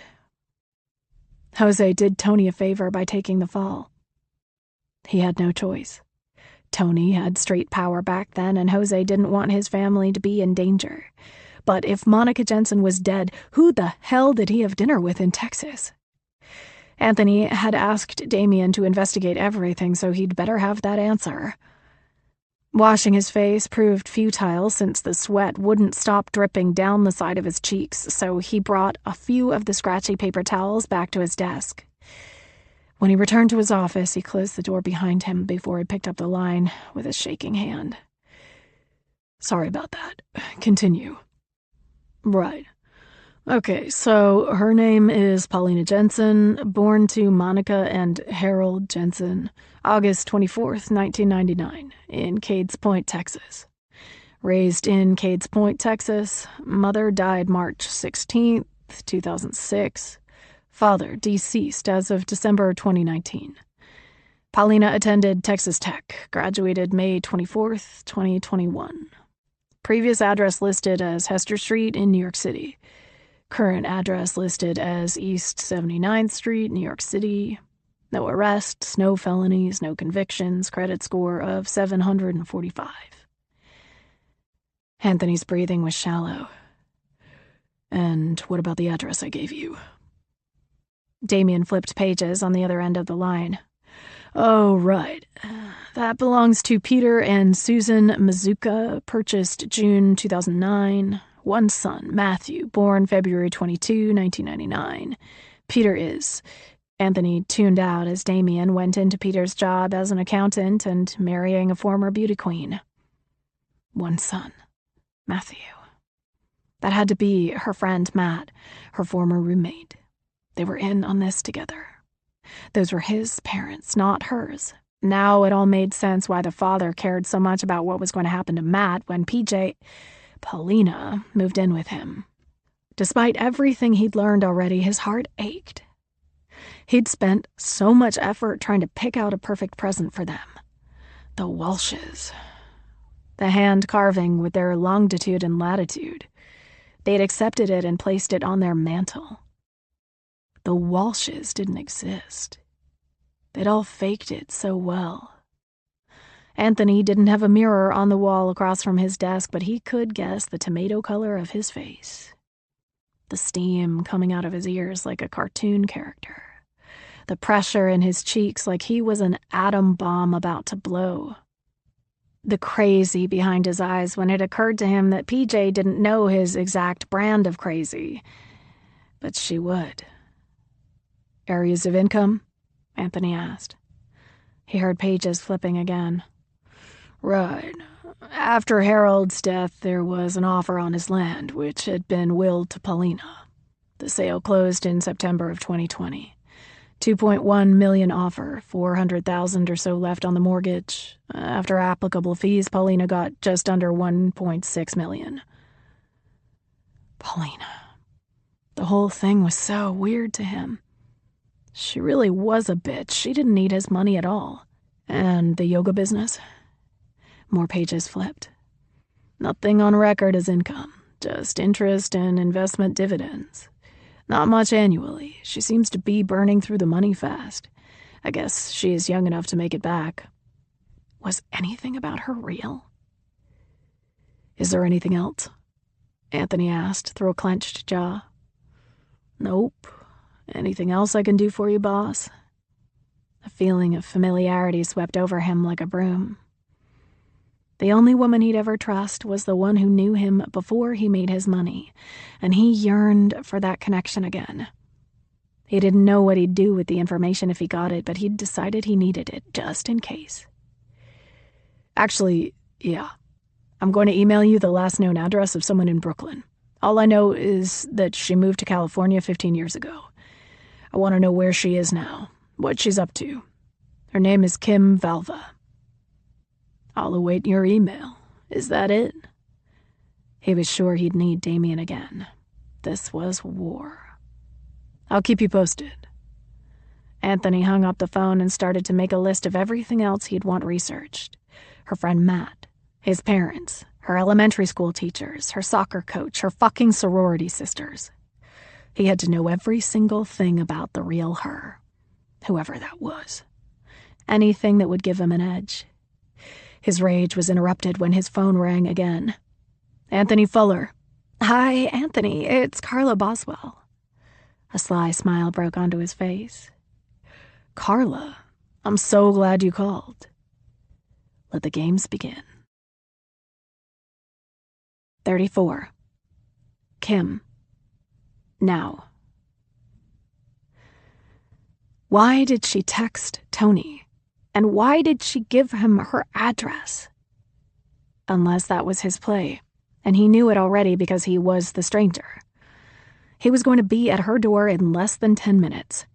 She didn't even prepare what to say to him or how to find out why he was at night shift talking about PJ's death with someone who was probably Carla Boswell. In her bedroom, Kim put a sports bra on under her tank top and pulled on loose-fitting pajama bottoms with a drawstring waist. After all, it was 10 o'clock at night during the week. She shouldn't be all dressed up like she was waiting for Tony to come by. Like she cared what he thought of her attire. She sent him a random text asking if he was okay. That was all it was. Still, she ran a brush through her hair and used mouthwash and flossed. She pinched her cheeks to give her face some color. Adding makeup this late would look too desperate. Desperate or eager? Didn't matter, she was neither.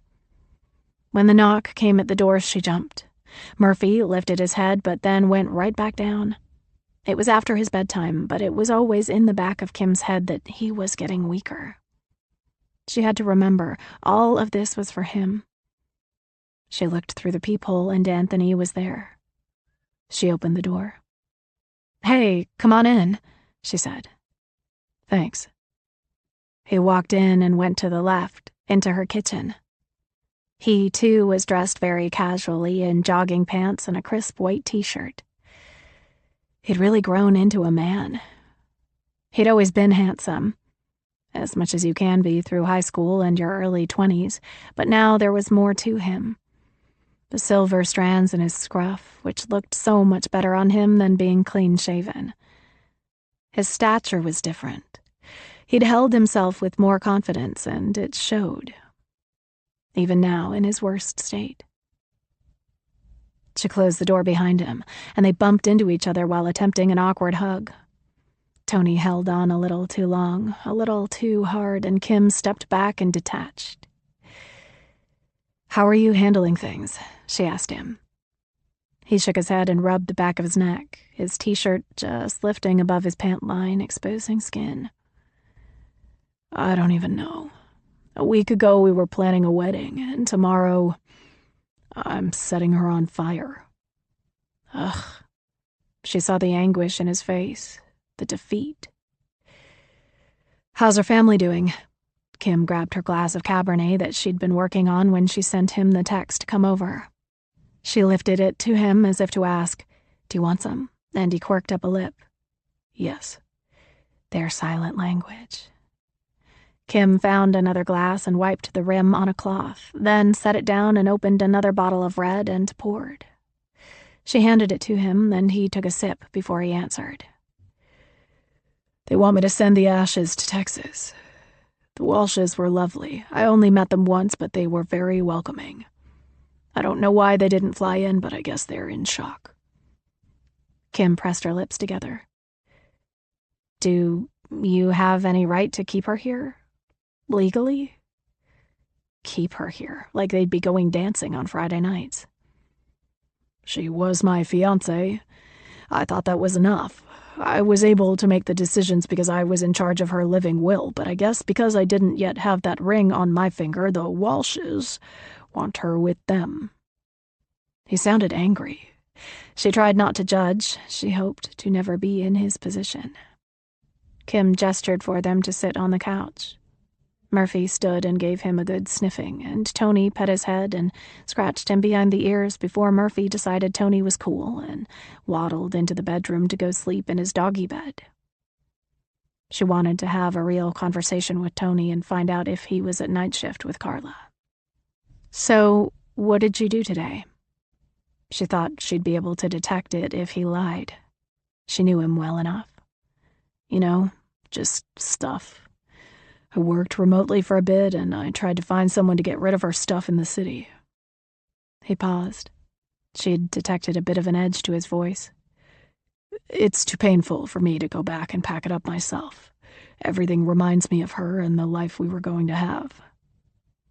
"How are Ron and Carla handling it? I assume you've spoken to them since the accident." To be fair, unless he had something going on with Carla, there was no reason for him to talk to her about it. Ron was his boss, and Kim was sure they'd kept in contact while Tony wrapped up all the loose ends dealing with PJ's death. The police might have been done, but Kim knew what was going on behind the scenes with the stranger. "They're going through their own shit with their divorce right now. I haven't talked to them about it. I just told Ron I wouldn't be in this week." He sipped his wine and seemed to be contemplating. He shifted his place on the couch ever so slightly, and Kim knew it was a tell. He was lying. That had to be him and Carla at night shift. How could she get him to admit it? She decided to go with shock. "Did you know I worked at the country club before you joined?" "What? Kimmy, that's insane." Was it, though? She hadn't seen him in 15 years, and she knew he was lying about something. Stuff like that, it was muscle memory.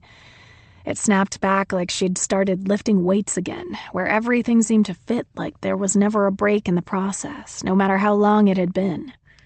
She knew him better than she remembered. Kim shrugged. "It's an awful coincidence. Have you tried to contact me recently? Are you the stranger?" "Kimmy, my life is completely different than the one you remember. Nothing is the same. I'm not the same.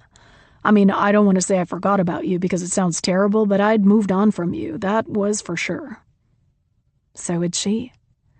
But hearing him say it stung, like using hand sanitizer only to discover a paper cut.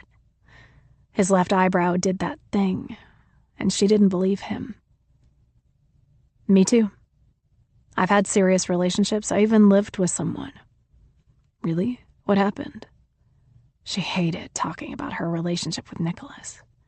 They were together almost 2 years, and she never pegged him as the type to hurt her. Even the way they met was out of a storybook. She'd spilled her coffee on him when she'd turned around too quickly and subsequently asked him to send her the dry cleaning bill. He'd later use the opportunity to ask her out for coffee if she promised not to pour it on him. The romance books call it a meet cute. It really was, until it wasn't. He got his coworker pregnant. He moved out over a year ago. We don't keep in touch. She looked toward her bedroom. All I have is Murphy. They call him a rescue dog, but he's the one who rescued me, and now... Her voice cracked. He's sick. He has a cancerous tumor, and I can't afford his surgery. He's supposed to have it on Monday, but my funding just fell through. She couldn't stop the tears from pooling over and falling down her cheeks, and she wiped them with the back of her hand. Her funding falling through would be the least of her problems. Being killed for not doing the job by taking Tony out was worse. However, she still hadn't been asked to return the money. She hadn't heard from the stranger since the day after PJ died. Unless she'd just let him into her home. I can help, you know. I can lend you the money, Tony said. She blinked and squinted her eyes at him. I can't let you do that. Oh, so you'd rather let him die? Come on, Kimmy. She shook her head. I can't. I mean, how would it look? Your fiancé dies and days later you're giving 10 grand to your ex-girlfriend who was there when your fiancé was killed? It's going to look like we're conspiring or something. He took an extra large swig of his wine, draining half the glass. I can give you cash. No one would know. He bopped her on the nose like he used to do a long time ago. Not only did that mean it was a pact, but it was a sign of affection. Of love. Our little secret. Their eyes were locked. They shouldn't have, not then. Kim wanted to know if he lied about being at night shift, but she physically couldn't pull away. She tried, but it was like sleep paralysis. She was completely immobile, and it didn't help the wiggle in her stomach that he didn't look away either. It took her by surprise when he leaned into her, and a bigger surprise was that she still didn't move. She closed her eyes and braced for it. Right before their lips met, Murphy came out from the bedroom and barked at the door. Murphy, stop! The trance broke, and it was the first time she was able to move. She scooted back and covered her lips like a shield. Oh my God, what were we about to do? Tony also scuttled backward. I'm sorry. This was my fault. Talking about PJ dying and wanting to help you, I just fell into our old... No, it's my fault too. Talking about Nicholas and lost love. We're both vulnerable.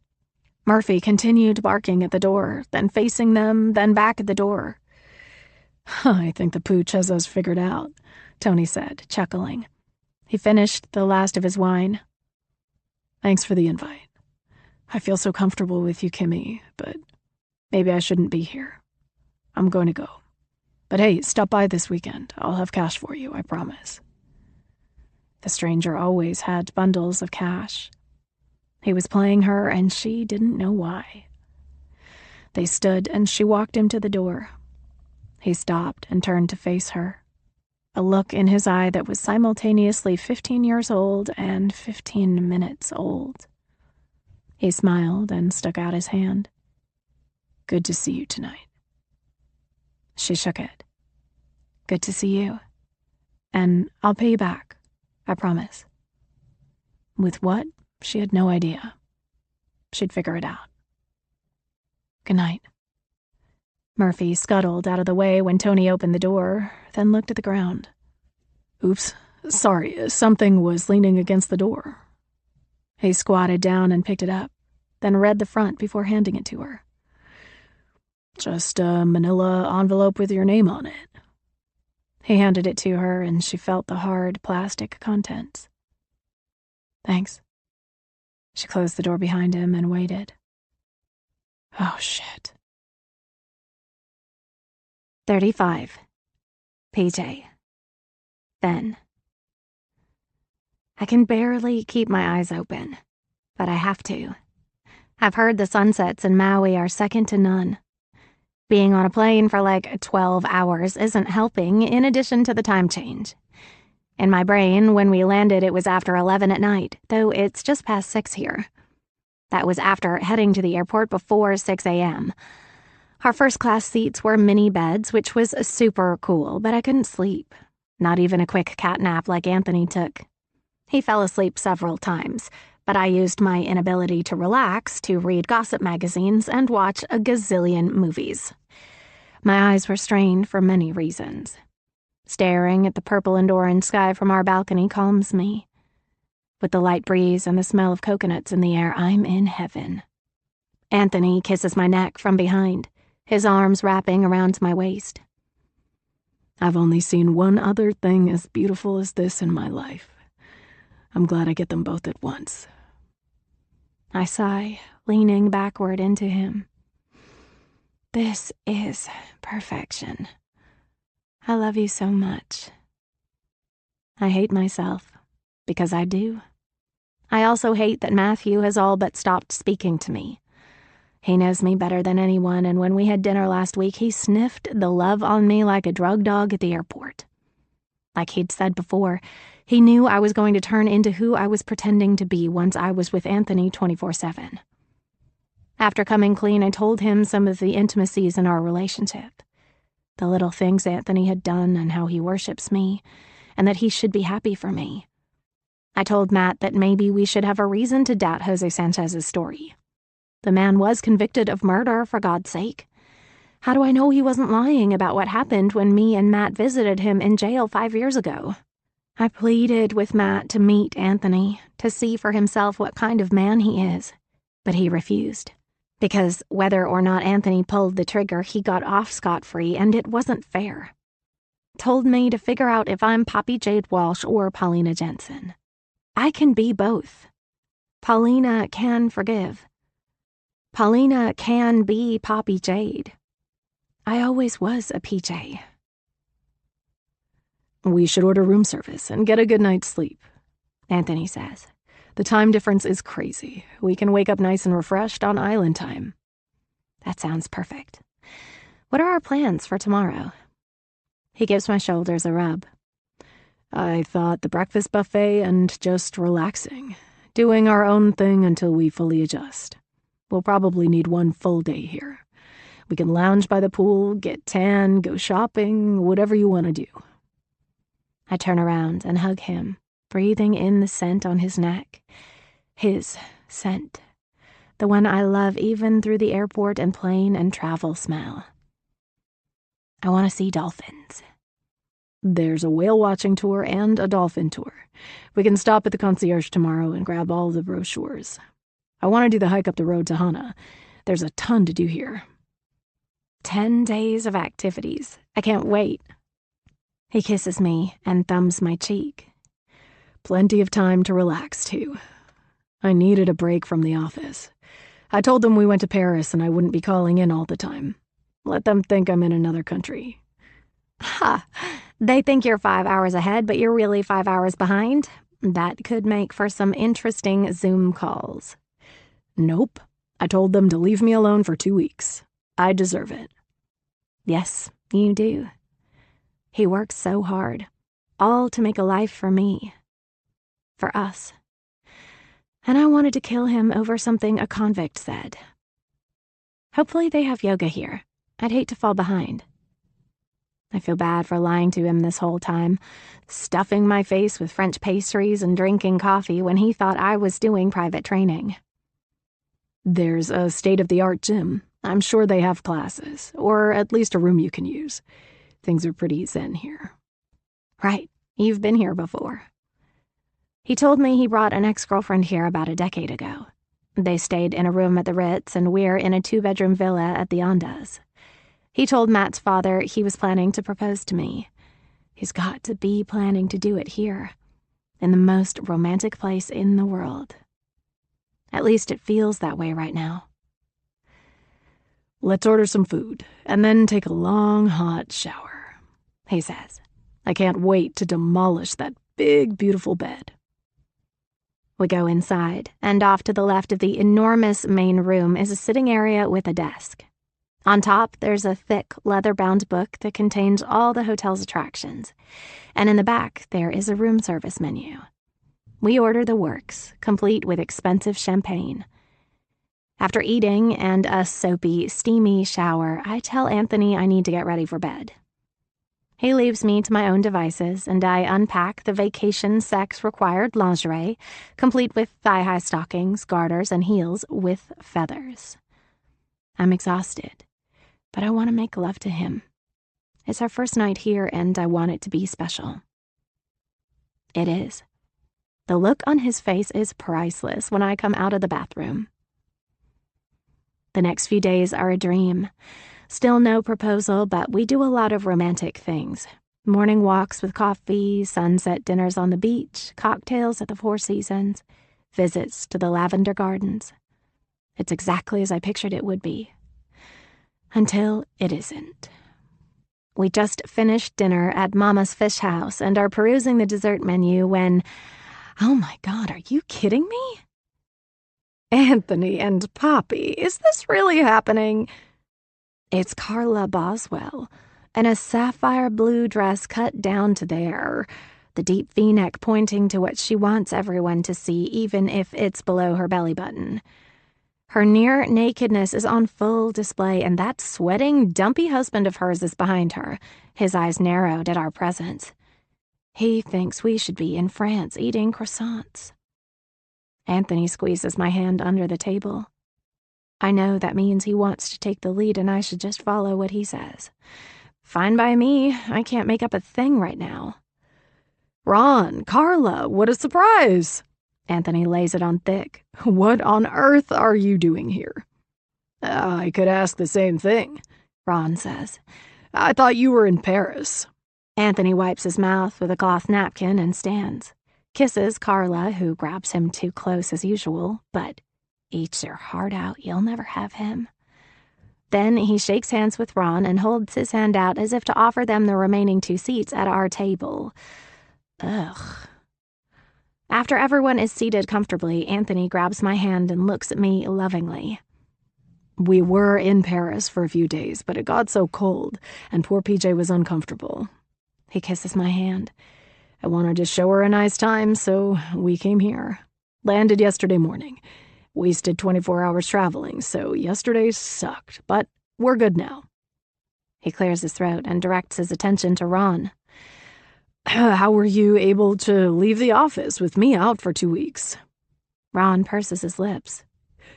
Because I own the damn company, and I can do what I want when I want. I wanted to come, Carla interjects. Spur of the moment, who knows the next time I'll be able to see Hawaii. We got a suite at the Ritz. This is one of the only times I can legitimately one-up this bitch. Oh, that must be adorable.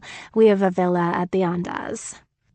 She's seething so much I can almost see her Botoxed face move. Only a little, though. She grabs Anthony's glass of water and sips. Any special plans while you're here? Well, that was awfully familiar, drinking out of his glass. We have so much on the agenda, but we just relaxed today. Anthony interrupts. Phew, I almost mentioned the 50 things we've done already, which is obviously impossible if this is our first full day. You guys have great tans for one day, Ron says, staring at me. He faintly licks his lips as he scoots his chair a little closer to me and takes a deep breath. I love the smell of the air here. So tropical. If I didn't know any better, I'd think he was about to pee on my leg. I nod. The sun is so strong here. It's my first time. I should have used more sunblock. Lesson learned. Silence. Awkward. I look left to right. Where's the waiter? We should probably get the check. So much for the chocolate souffle I was eyeing, but Ron has always made me uncomfortable. I never said anything to Anthony about it when I was playing a part, but maybe now I will. Things are different. Anthony rubs my forearm, then grasps my hand and kisses it again. Right. It's time for bed. He says it devilishly. And I think Carla's head is about to explode because she has to go to bed with Doughboy Ron. How long are you guys here? The rest of the week. I guess we'll be seeing you around, Carla says. Maybe. I have a lot of activities on the brain, and this is our first real vacation together, so we want to be alone as much as possible.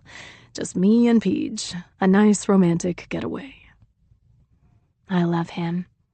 He knows Carla is trying so hard to get under my skin and possibly his, but he won't allow it. Plus, he said he wanted a break from work. Complete insanity that his boss showed up at the same place. What are the chances? It's not like Anthony has social media and tagged us. I did, though.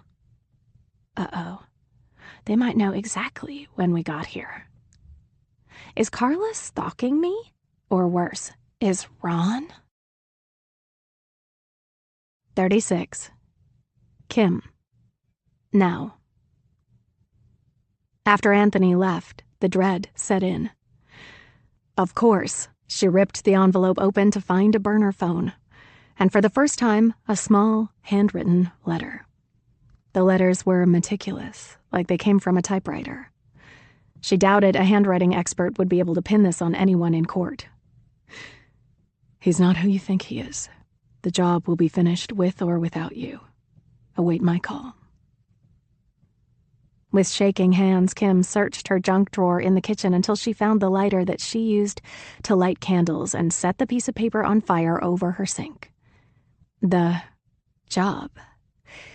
Or was it still a 1-2 punch that it was supposed to be both him and PJ, but now it was going to be him and her? She had no right to ask questions, and the stranger wasn't going to give her answers anyway. Kim took the burner into her bedroom and placed it on her nightstand as Murphy camped in the doggy bed. She shut off the light, got under the covers, and stared at the darkness above her. What was Tony thinking? Trying to kiss her so soon after his fiancé died? What was she thinking, preparing herself for it, and then agreeing to take his money? She never got answers on if it was Tony at night shift earlier today or if it was Carla with him. Kim had dismissed that he was the stranger, but he could have left that envelope at her door when he got there, only to discover it as he left. Or he was working with Carla or whatever woman he could have been at the bar with, and they were setting her up, with one half of the cohort team dropping it at her apartment while Tony fake seduced her inside. And she fell for it. Was she an idiot for believing anything Tony said or did? Her mind drifted back to things she hadn't thought about since she was a teenager. The way Tony charmed everyone in their old neighborhood. The rotten things he'd done. Not just the murder-adjacent thing with Jose, but everything else.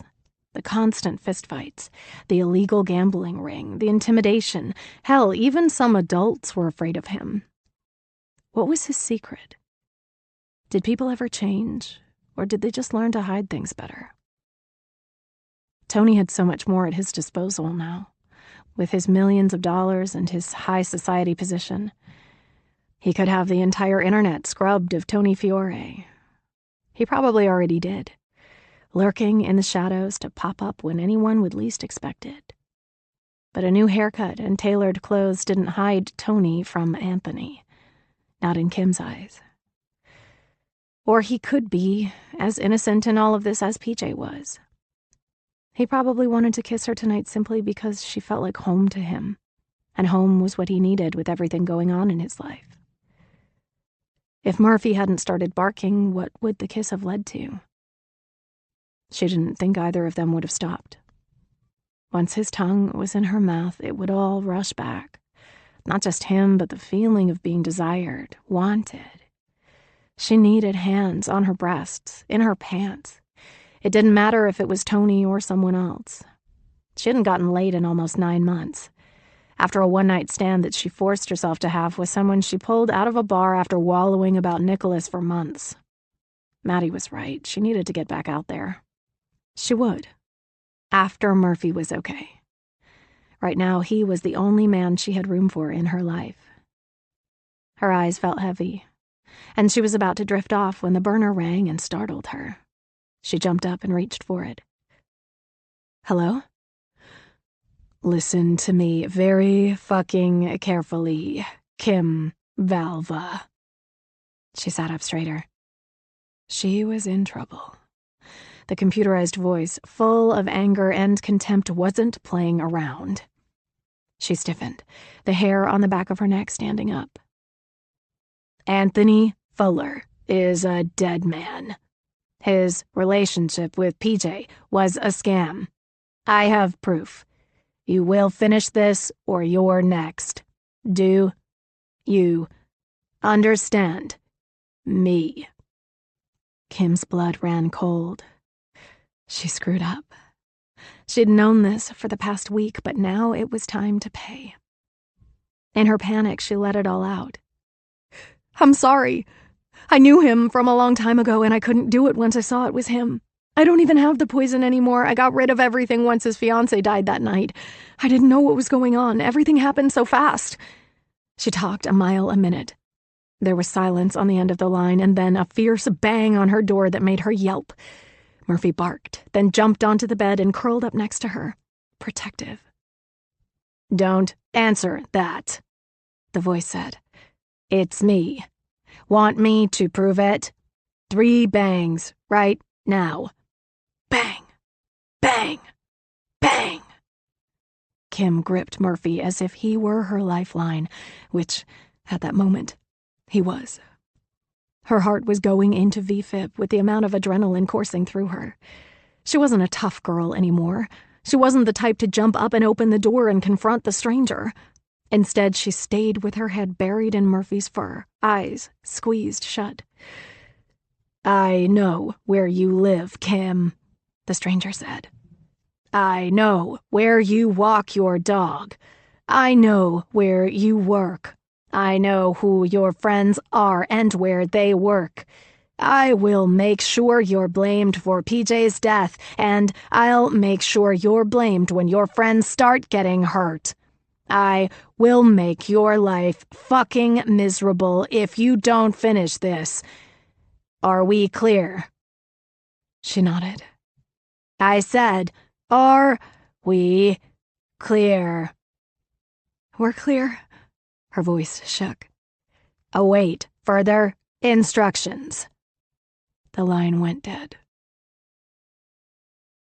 37. PJ. Then. We wake up on the last day of our vacation. I couldn't have asked for a better 10 days in my life. Every sunset, every meal, every time Anthony grabbed my hand to lead me on a trail in the woods made me fall more in love with him. Our flight is at 11 o'clock tonight, so this is the last hurrah. 3 more meals, and the next time I wake up next to him, it'll be on the plane when we land in Newark. I'm lying next to him, on my left side with my right arm and leg draped over him. He tickles my hair. Major bedhead, considering we really took advantage of our last night in paradise. A bonus, we hadn't run into Ron or Carla the rest of the time we were here. Ron reached out once asking us to dinner, but Anthony knew I didn't want to go and made an excuse about being on a sunset helicopter tour that night, which we had already done before the phone call, so we'd be able to recount the details if asked about it. He kisses the top of my head. Hey. Hey. My voice is hoarse. His soft brown eyes say everything I'm feeling, and I mentally kick myself for ever wanting to hurt this wonderful man. Before we left, I Googled everything I could find about the trial from 15 years ago and looked at all of it with a fresh set of eyes. It was obvious that Jose did it. Jose murdered my mother, and Anthony dropped him right from that point on. Even testified against him, his old friend. He changed his entire life. He wanted to make everything right, become a better man. I believed a fucking convict over Anthony. Matt would eventually see. I'd make him come around. Maybe all this happened for a reason. Maybe Mama took one for the team, knowing what I'd do to avenge her death, but in the end, making me the happiest woman alive. Anthony jumps out of bed and pulls on his boxers, then strides out of the bedroom and over to the desk and opens the room service menu. Same as the rest of the week, he calls out to me. I nod, but he can't see me. Yes, please. An egg white omelet with peppers and onions for me, hash browns and white toast on the side. Anthony has been bouncing between poached eggs with whole wheat toast and Belgian waffles with extra whipped cream, which made for at least one really fun time. We always split a plate of crispy bacon and a pot of coffee. He places the order and comes back into the bedroom, then into the bathroom to brush his teeth. I rise and do the same, side by side at our own sinks. He winks at me while my mouth is foamy with toothpaste. I spit and rinse, use my mouthwash, then saunter over to him and hug him, his hard muscles resisting against me. I snake my hands up his biceps and squeeze as his hand drifts down my back onto the curve of my ass. He reaches under my chin, lifts my face, and kisses me softly. I want to talk to you about something important. All business. What now? Okay, what's up? I ask. Should I be nervous? He takes my hand and leads me back to the bed, then sits on it and pats the space next to him. I take it and re-grip his hand. Our fingers intertwine, then he grabs my other hand and does the same. Two bodies joined as one. I never thought I'd meet anyone like you, Peach. I'm the luckiest man in the world. There are stars in my eyes. I'm the lucky one. He gulps, then grins. Remember when I left for a few hours the other night? I nod. He'd surprised me when we were lounging in our private lanai, sipping fruity cocktails and vibing out with the breeze. It was around 4 in the afternoon, and he looked at his phone and said he had to go and would be back in a little while. Came back around 6:30, apologized, and told me he had some urgent work things he had to take care of. I didn't mind because we'd spent every second together, and I knew how important his job was to him. Well, it was at that moment I made an impulse decision. Oh? He slides down to the floor and faces me on both knees, still holding my hands until he disengages one. He reaches for the handle on his nightstand, opens the drawer, and pulls out a small square box. A robin's egg blue box. Oh my God. He lifts one leg so he's only on one knee and takes a small black velvet box out of the blue one and opens it. Inside is the biggest, clearest, brightest, most beautiful oval stone I've ever seen. Just like Mama's, only grand. I notice pave diamonds all around the band as he takes the ring out of the box and holds it up in front of me. Poppy Jade Walsh, I love you with all my heart. Will you marry me? I scream, yes, before I faint, because it feels like I'm going to. My arms are wrapped around his neck and I refuse to let go. Tears fall down my cheeks and I grab his face with both hands and kiss him while his hands tear at my underwear and lift my nightgown over my head. My new plan is coming together and I don't need a scrapbook for this one. It's been in my head since I was a little girl. Meet my prince, fall in love, get married, have babies, and live happily ever after. And I'm going to have it all, but the love of my life. 38. Kim. No. By Saturday morning, Kim hadn't heard from the stranger since the last terrifying phone call on Wednesday night. The new burner hadn't rung again. There were no new ones delivered, and she worked her shift on Thursday and Friday without incident.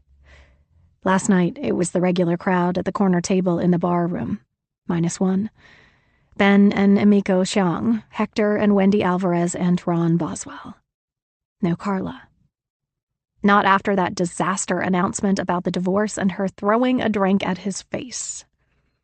Looked like Ron got to keep their friends in the split. He was the one with the power after all.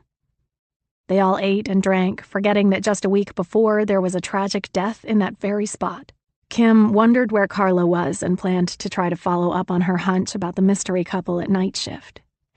She had to stop at Tony's house to pick up cash for Murphy's surgery, for when she'd be forced to return all the money she'd already taken. She decided that was going to be her play. Return it all. Walk away like nothing had ever happened. She didn't know who the stranger was, and she didn't want to be involved in what was coming, so she shouldn't be a target any longer. Since she'd destroyed every burner that had been delivered and burned the note, there was nothing left except the bank account, and she planned to give up the password if she ever got another phone call. Let them take it all back. She also wanted to warn Tony that someone was after him, and she didn't know how to do that. Not without outing herself and what she'd been tasked to do, and how she almost went through with it. It couldn't be as simple as, hey, watch your back, someone might have it out for you too. She needed to be creative. After walking and feeding Murphy, she got a text from Tony. Stop by whenever you want. I'll be here all day. She replied, Thanks.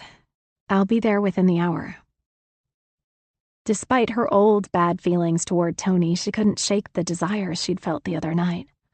Her former fury was rooted in teenage angst, and she was surprised at how quickly she was able to let it go as a mature adult.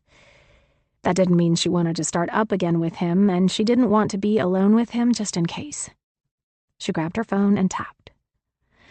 Hey, is it okay if I bring Murphy? His surgery is on Monday, and he's been acting a little off. I don't want him to be alone. It was only half true, but she thought it was a good way to not fall into bed with him. He wrote back, No problem. After showering and putting on a pink cotton sundress and white sparkly flip-flops, she loaded Murphy into her car and drove to Tony's beach house. When she pulled into the driveway, her heart tugged for PJ and the plans she'd made in her new grand home. Kim didn't have to know her well, or at all really to know it was a beautiful life lost too soon. Why? Kim opened the back door and Murphy jumped out, tail wagging. He probably thought he was going to get to go for a swim in the ocean again. The dog-friendly part of the beach wasn't too far from where Tony's house was, maybe a quarter mile. Murphy probably recognized the scent and was preparing for a day of soaking himself, playing with the other dogs and rolling in the sand. Come on, good boy, she said as she grasped his leash and headed up the paved walkway to the front door. Tony opened the door before she got there. There was a huge smile on his face. Hey, Kimmy. He looked down at Murphy, who remembered him from the other night, and shoved his head under Tony's outstretched hand for some scratches. Come on in. He held the door open wide, and Kim entered behind a curious Murphy. Don't worry, he's house-trained. It's okay. I still love dogs. Remember Coco? Kim smiled at the memory of Tony's old chocolate lab, the best 95-pound lapdog in the world. Coco had to be put down just after her 16th birthday, when Tony was 19. She didn't know which he took worse, that death or the one of his cousin in the car accident in the snow. Kim knew he'd been devastated over Coco, though he didn't cry in front of her over an animal the way he did over William's car crash. Appearances and all, and Tony never wanted to look weak. She unleashed Murphy and let him run around the first floor, smelling everything he could take in. He paused for an inordinate amount of time near a blanket that was rumpled on the corner of the couch, his nose buried in the soft wool. PJ loved that blanket, Tony said, his eyes misting over. She used to wrap herself in it all the time and sit in that exact spot. He seemed rattled, his unblinking eyes staring at nothing before he gave his head a little shake. I can't believe it's all over. I'm sorry, Kim said. I know I keep saying that. He touched her arm, then quickly removed his hand. I know. It's all anyone can say. Have you told your family yet? He shook his head. I'm going to call them when I get back to the city tomorrow night. Oh, you're going back already? He shrugged. Life goes on. I have to get back to work, figure out what I'm going to do with the rest of my life. She took in the space around her. Are you keeping this house? For now. Probably for the rest of the summer to enjoy the club and have a haven out of the city, but I'll either sell it or rent it out after that. Life goes on. Enjoy the club? Those didn't seem to be the feelings of a grieving fiancé, and Kim's internal antenna went up. Hey, did you... She stopped. She couldn't just come out with, did you go to night shift with Carla fucking Boswell last week? Did you really think it was an allergic reaction? Of course, it was said matter-of-factly. What else could it be? His face changed. It was a Tony Fiore face, not an Anthony Fuller face. Not that she knew Anthony Fuller so well, but she definitely remembered Tony. It was the same expression he'd used in the past when people doubted his whereabouts, his alibi, whatever bullshit story he'd told to keep himself out of trouble. Except Kim knew he was usually lying back then. That's what the experts said, and I have no reason to doubt them.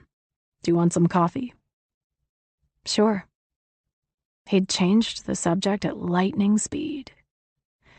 Moving into the kitchen, he took coffee beans from the refrigerator and measured them in a cup, then poured them into a grinder. The noise startled Murphy when Tony turned the machine on, and he tucked himself close to Kim's legs. Tony took the grounds and pushed some buttons on a fancy contraption she'd seen in high-end coffee houses. The ones that did it all. Regular coffee, espresso, cappuccino, and everything in between.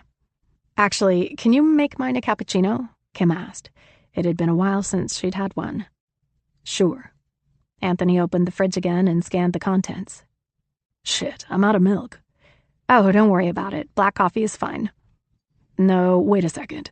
There's a Wawa that's a couple blocks over. Just a 2-minute walk away. I need more bottled water anyway.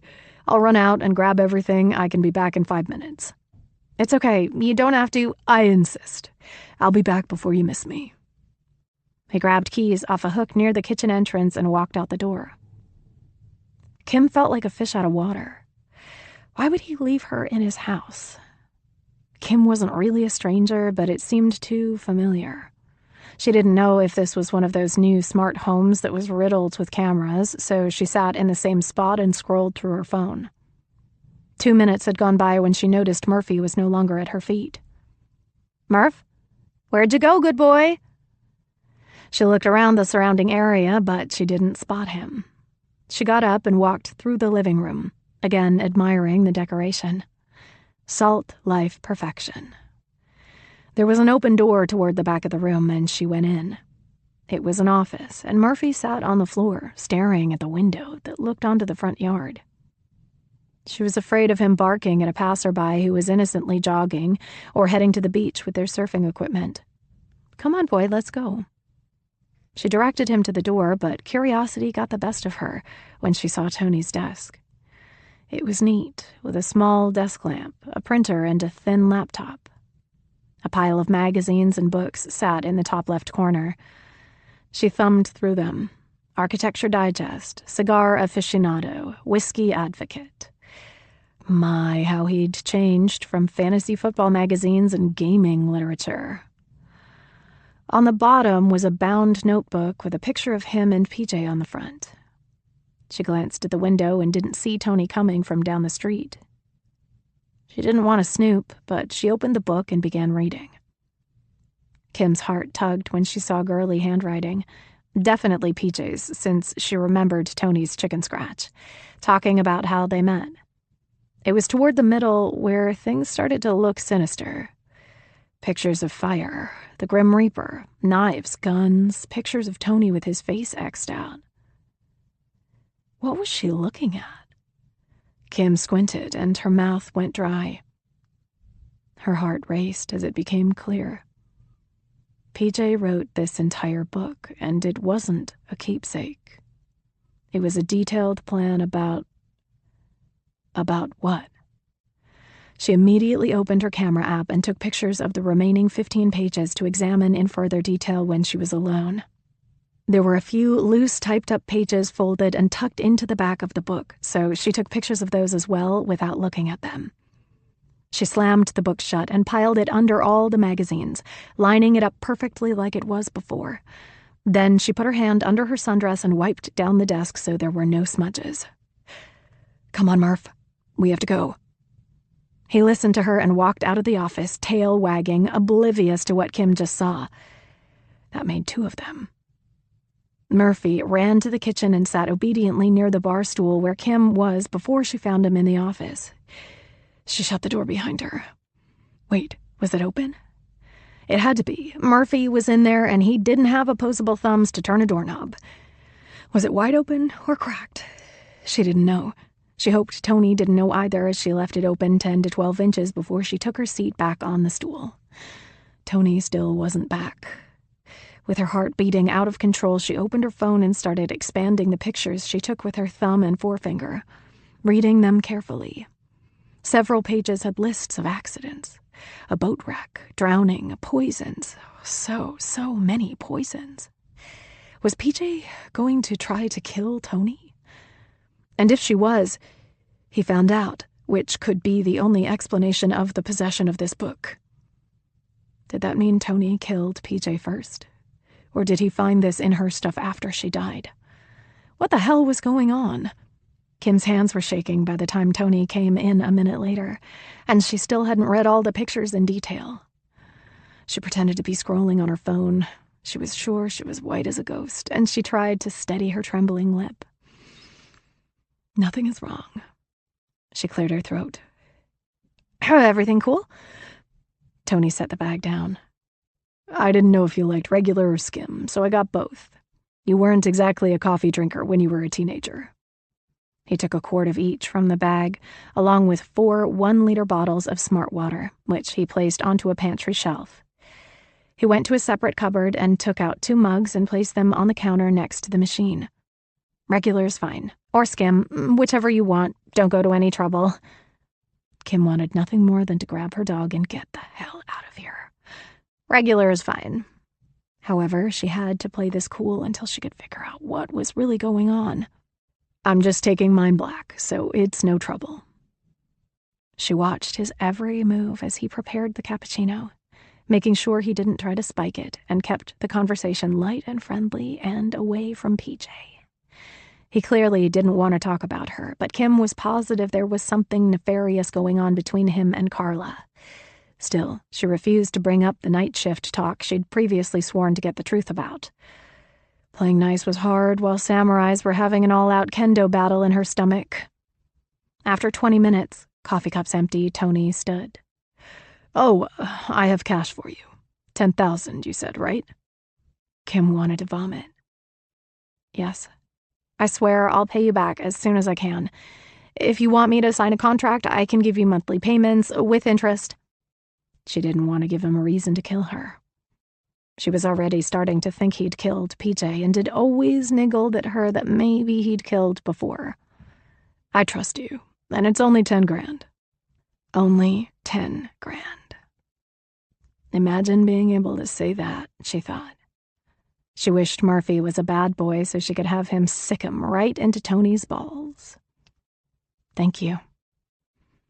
He walked across the living room and into the office, and less than a minute later came out with a stack of neat $100 bills with a paper band around them and handed it to her.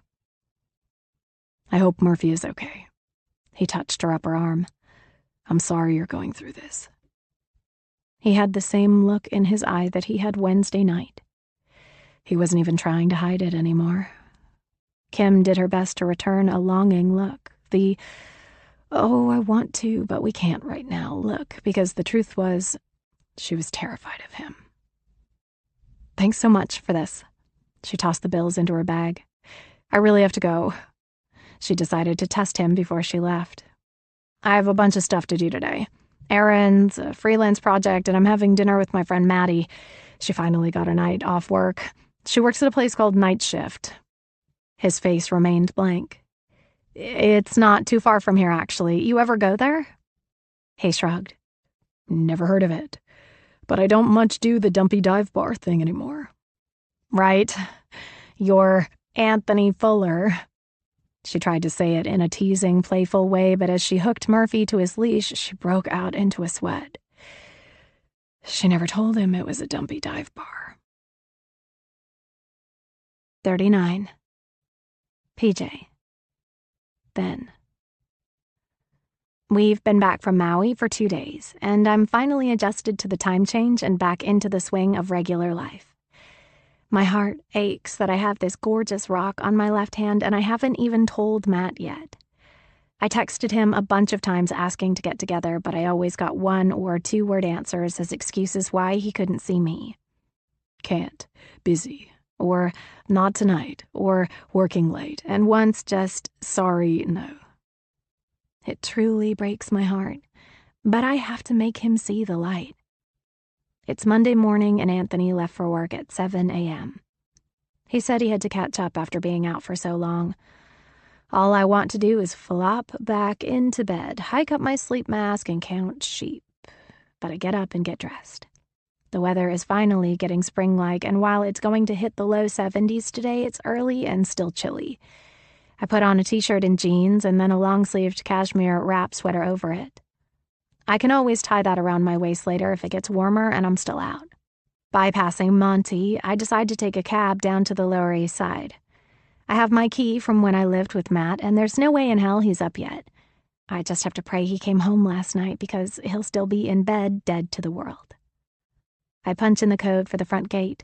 The metal cage-like door swings open, and I walk up the 3 stories to my old home. I push the key in the lock and the door opens. Thank God Matt was always too lazy to use the chain. That was always on me. A girl in New York City and all that. The place looks different. My favorite selfie of us hasn't moved, but Matt has framed and hung some of his own shots on the walls, and they're so good that they look out of place in this small, unrenovated space. Some are color, some are black and white, but they all capture New York City in a way that only he could. Matt isn't interested in taking shots of Soho or swanky rooftop bars or the financial district. All his pictures are from his eye. After scanning them all, I find my favorite, and it takes my breath away. It's a shot of 6 strangers at a bus stop. 3 are sitting on the bench and 3 are standing. All of them are scrolling through their phones, oblivious to the world around them, except one older black lady who appears to be looking up, staring at something in the distance that gives her pure joy. Her smile is captured perfectly on film. It's not even a toothy grin, or that her lips have moved much at all. It's all in the eyes. My hand is on my heart when I hear movement in the bedroom. Hey, awesome sauce. I try to remind him that it's me. Be decent when you open the door. The movement stops for a few seconds. I picture him on the other side, trying to decide whether to pretend he isn't home or resign and face me for the first time in months. Hang on, he says. When the door opens 30 seconds later, Matt is still pulling on his blue pajama bottoms. His hair is pulled back into a bun and his beard is thick and dark. His eyes float to mine as he rubs them. You're tan. Hawaii. I can't elaborate on the importance of that trip yet. I missed you. Why haven't you been answering me? A shrug. Been busy. Yeah, I got that from your super wordy texts. He walks past me and into the kitchen, where he takes a bowl down from one cabinet and cereal from another. Turning the box upside down, he empties the last of it into the bowl and opens a drawer for a spoon, which he drops into it with a clank. He turns to the fridge and opens a new container of milk and pours, then carries the bowl to his favorite chair in the living room. I'm still standing near the bedroom door. He didn't even hug me. Why are you here so early? He eats a spoonful of cereal, then puts the bowl down on the end table and rubs his eyes again. Because I knew if you came home last night, you'd definitely be here at this hour. Remember, we sleep till noon? I say we, even though I haven't slept until noon in 5 months. It totally sucks, but it was something we did when we lived together. How did you know I came home? Do you have spies on your payroll now? Did you implant a microchip in my mimosa for me to swallow a few months ago? Did you bug one of the gifts he got you that you knew I'd keep and not sell? That's not funny. Kind of is. You've been taking so long to get back to me, so I went by Starbucks a few days ago. They said you don't work there anymore. I don't. What are you doing now? I'll figure it out. I'm fine. You, on the other hand, Matt, I really wish you could be happy for me. He undoes his bun, then runs his fingers through his hair and ties it back again, closer to the bottom of his neck. More of a ponytail than a bun. I really wish you remembered that he killed your mother. I blow out an annoyed breath. We don't know it was him. He testified against Jose Sanchez. He turned his life around after, and we're so quick to take a convict's word over Anthony's. Plus, you didn't even know my mother. I don't know why this bothers you so much. Shit. I legit never should have said that. No, I didn't know her. I know you. He grabs the cereal bowl and puts it on his lap. Knew you. I find myself hiding my left hand from him as I walk over, then sit cross-legged on the floor next to him. I miss you. Yep. I really wish you could be happy for me. Will you please meet him? Please. If you still decide he gives you the creeps or whatever, I'll listen, but right now it's hard for me. You don't know him. He eats silently. All I hear is the chewing, then he rubs his eyes for the third time. I'm tired. I nod. What did you do last night? I was out with Derek. Oh, who's that? The guy I've been seeing for 3 weeks. This rips my heart out. The fact that Matt has someone important to him and I didn't even know about it.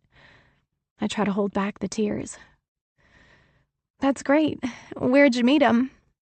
Swipe right. Can I see a picture? I don't have any. The photographer doesn't have any. He's lying to me. He doesn't want to let me in. I scan the walls again.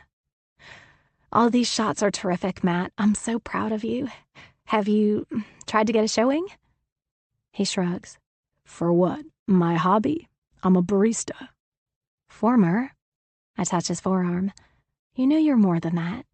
You should try to get an agent. His eyes fly to my hand. I touched his forearm with my left hand. Shit. Wow, he says. I snap my hand back like I touched a hot stove. It's not what you think. Oh, really? That's not an engagement ring from the man you love? A tear drops down my cheek. Matt, please. You don't know him. Can you please have dinner with us this week? Bring Derek. I'd love to meet him. I think we're beyond meeting each other's lovers. We live separate lives now. He finishes the last of the cereal and drinks the rest of the sugary milk from the bowl. You're an uptown girl. What do you want with me anyway? I'm just your pathetic gay childhood friend. Is that what you think is going on? That I don't value you anymore just because I fell in love with someone? If it wasn't him, eventually it would be someone else. Are you saying you'd never be happy for me? He frowns. I just thought it would be someone like us. Dive bars and billiards and party brunches. Not some finance douche. Not for him, for the love of God. You've changed. How? Exactly. I still try to hang out with you all the time. We've always done the same things. I never tried to take you to some country club or social club or function of any kind. I'm exactly the same with you, and that's all that should matter. What's different about me besides my wardrobe? He stands and walks to the kitchen and puts the bowl in the sink to wash later. He turns and places his hands on the counter, keeping his head down. I don't know. I just don't know how to act around you anymore. That sounds like a you problem. It's just been different since you left. Like, you left to go do this whole plan we worked on for a year, and then you just abandoned it because you got butterflies in your stomach one day. Remember, I gave up my entire life in Texas to move here and do this with you, and now I feel like the one who's abandoned. You always said you loved New York. I do. Whatever, PJ, it's separation anxiety. I'll be fine. You want to be in love and marry him, that's fine, but if you want to kill him, you know where to find me for your alibi. I gulp. After Daddy died, I was angry. All I wanted was revenge, to have a place to aim my anger. I remember how Matt and I sat around together, painstakingly putting together the plan in the kill book. Who was that girl? All I know is it's not me anymore, and I must bring Matt back from the brink. He couldn't hurt a fly. He was always doing it for me. Will you have dinner with us this week? He scratches the back of his head.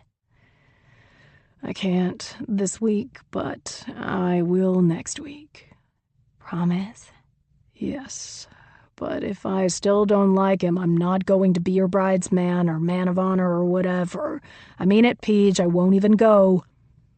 That hurts more than anything else he's said or done in the past few months. But I understand. I have to make sure Anthony is on his best behavior. So I wait. I begrudgingly wait 11 whole days before Matt is finally free and able to meet us for dinner. After a lot of contemplation, I decide on cooking dinner at our place. I think he'll feel more comfortable in a casual setting. Originally, I wanted it to be easy for Matt and sought out a regular place down on the Lower East Side, but then Anthony wouldn't be at his best, and let's face it, he's the one who needs to make an impression. I didn't want to go to some chi-chi place that Anthony usually likes because then Matt would feel like a fish out of water and accuse me of being someone else, so I thought it best that we just have dinner and conversation here. Our cleaning lady comes every Friday, so the place is fresh and smells like a mix of lemon and something spicy, but I can't place it. Not cinnamon. Maybe nutmeg? Almost Christmassy, but without the bite. I set the table beautifully with the good china and the cloth napkins. The chicken is roasting in the oven, and I prepared twice-baked potatoes and a mix of caramelized carrots with balsamic glaze over green beans. I'll cook those once Matt arrives so everything can be ready to eat at the same time. Also, I thought it would be something fun to do together over wine. For dessert, I ordered from a patisserie a couple blocks away. I got a dense German chocolate cake and a dozen red velvet cake pops dipped in white chocolate and garnished with smashed Lucky Charms cereal and marshmallows, a special order that Matt would appreciate. Anthony looks scrumptious. He originally wore a button-down and a tie, but I told him it was too formal and it would make Matt uncomfortable. He changed into beige slacks and a navy golf polo from some country club in Connecticut. I'm thinking about joining a country club, Anthony says. Ron and Carla belong to a beautiful one in New Jersey by the beach. New Jersey? I don't mean for it to come out confrontational like it does. I just can't picture Carla at the Jersey Shore if the TV show is anything to compare it to. Yeah, you know they have a house down there. They invited us down on the first Saturday in May so we could check it out. He pauses, then smiles. We should check out the area anyway. Maybe we'll find a nice house to use for the summers. Don't people like us summer in the Hamptons? Oh God, Matt is right. I'm insufferable. I'll never tell him what I just thought. That sounds great. Except the visiting with Ron and Carla part. My phone beeps. It's Matt. And he's not telling me he's on his way. I'm not coming. We have to talk. Everything okay? Anthony asks. He must have seen my face drop. I laugh nervously. Mm-hmm. I type back. Please don't do this to me. He writes back. There's something you should know about your fiancé. He's pulling this shit again. I'm in the middle of rage texting something when another text comes through. It's a picture, and it's downloading. I stop typing when I see it. The accompanying text says, "This is him, right? I took this earlier today." It's him, all right. Kissing Carla Boswell. 40. Kim. No. Kim raced home from Tony's house, eager to upload the pictures she took onto her tablet so she could see them better. She needed to make sense of it, of what she saw. Because if it was what she thought it was, then nothing that happened over the past few weeks was an accident. She let Murphy off his leash and refilled his water, then forwarded all the photos to her email so she could open them on her Surface Pro. Once they were all loaded, she started from the beginning. Phase 1, as it was called, was manipulating Tony into meeting and falling in love with her. Why? She was pretty enough and young enough to be a regular gold digger. Why the elaborate plan that ended in murder? Why did she want to kill him? And who was Matt Mazuka? His name was in the book as a friend of hers. It got more convoluted by the second. Every page she swiped to was more bizarre than the last. Toward the end, some of the last pages were typewritten notes, a report on someone named Paulina Jensen. Who was she? And why would PJ have an entire history of her parents, her schooling, even her credit score? There was a header at the top. Prepared by Damien Lightfoot, DLPIA. A very quick Google search showed that was Damien Lightfoot Private Investigative Agency. The next typewritten page. Oh shit. Kim's name was on it. It was a page much like the one for Paulina Jensen. Where Kim graduated high school, where she went to college, her work history, and recent addresses. This was PJ's book. Why was she looking into Kim? PJ knew she worked at the country club. Was PJ the stranger? No, she couldn't be. The stranger contacted her after PJ died.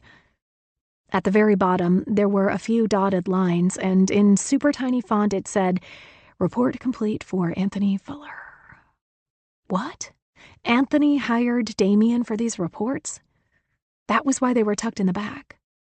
They weren't part of this big plan concocted by PJ. Kim started to put it together. PJ wasn't who she'd claimed to be. She was Paulina Jensen, not Poppy Jade. PJ. Anthony must have found this book, realized what PJ had planned, and turned the tables on her. And likely whoever this Matthew person was, unless Tony took care of him too. Kim hoped this had nothing to do with her.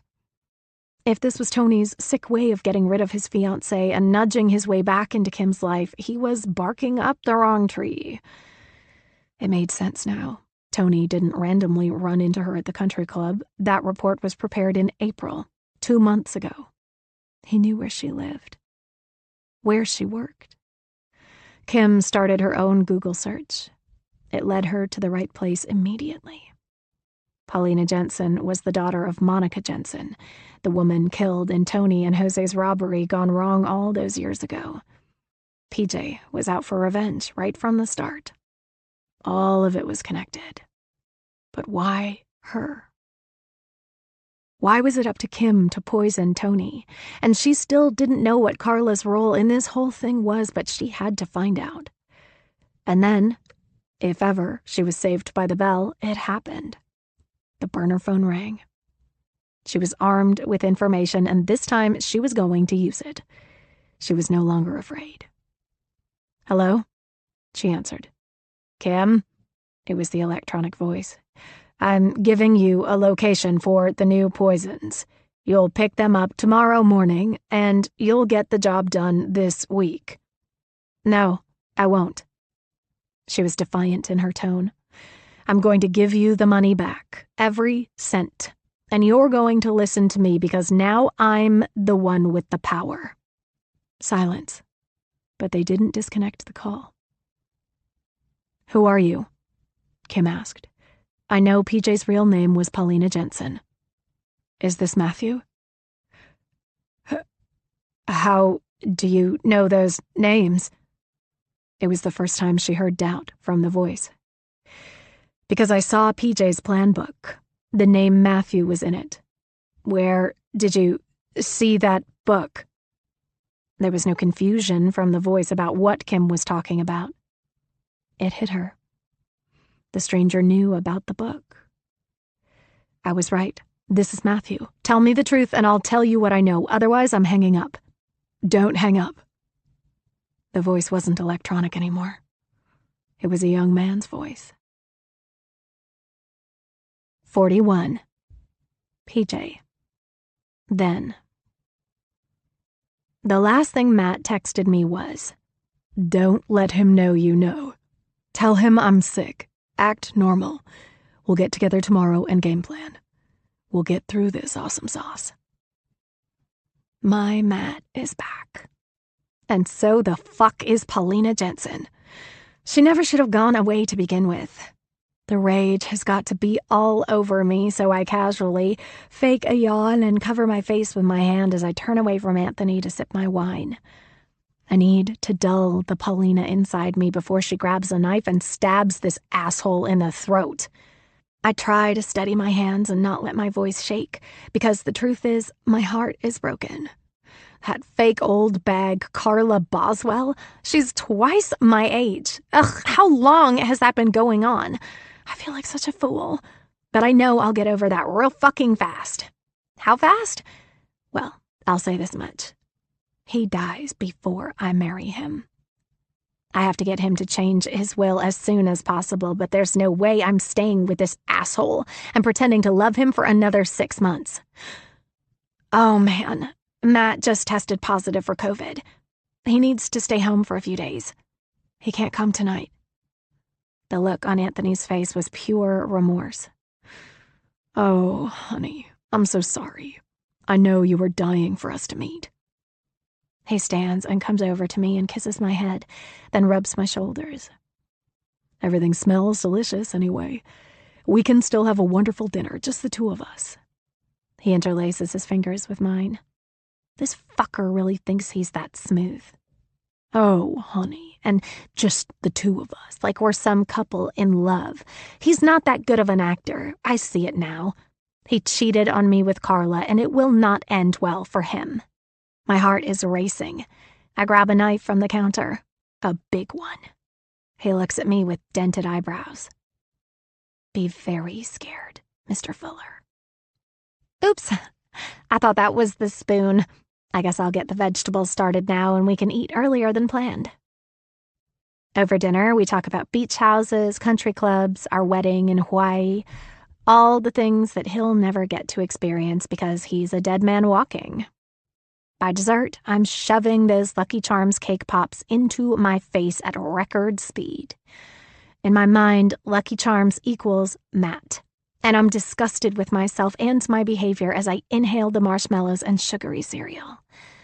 Anthony wants to take a walk again, but I decline.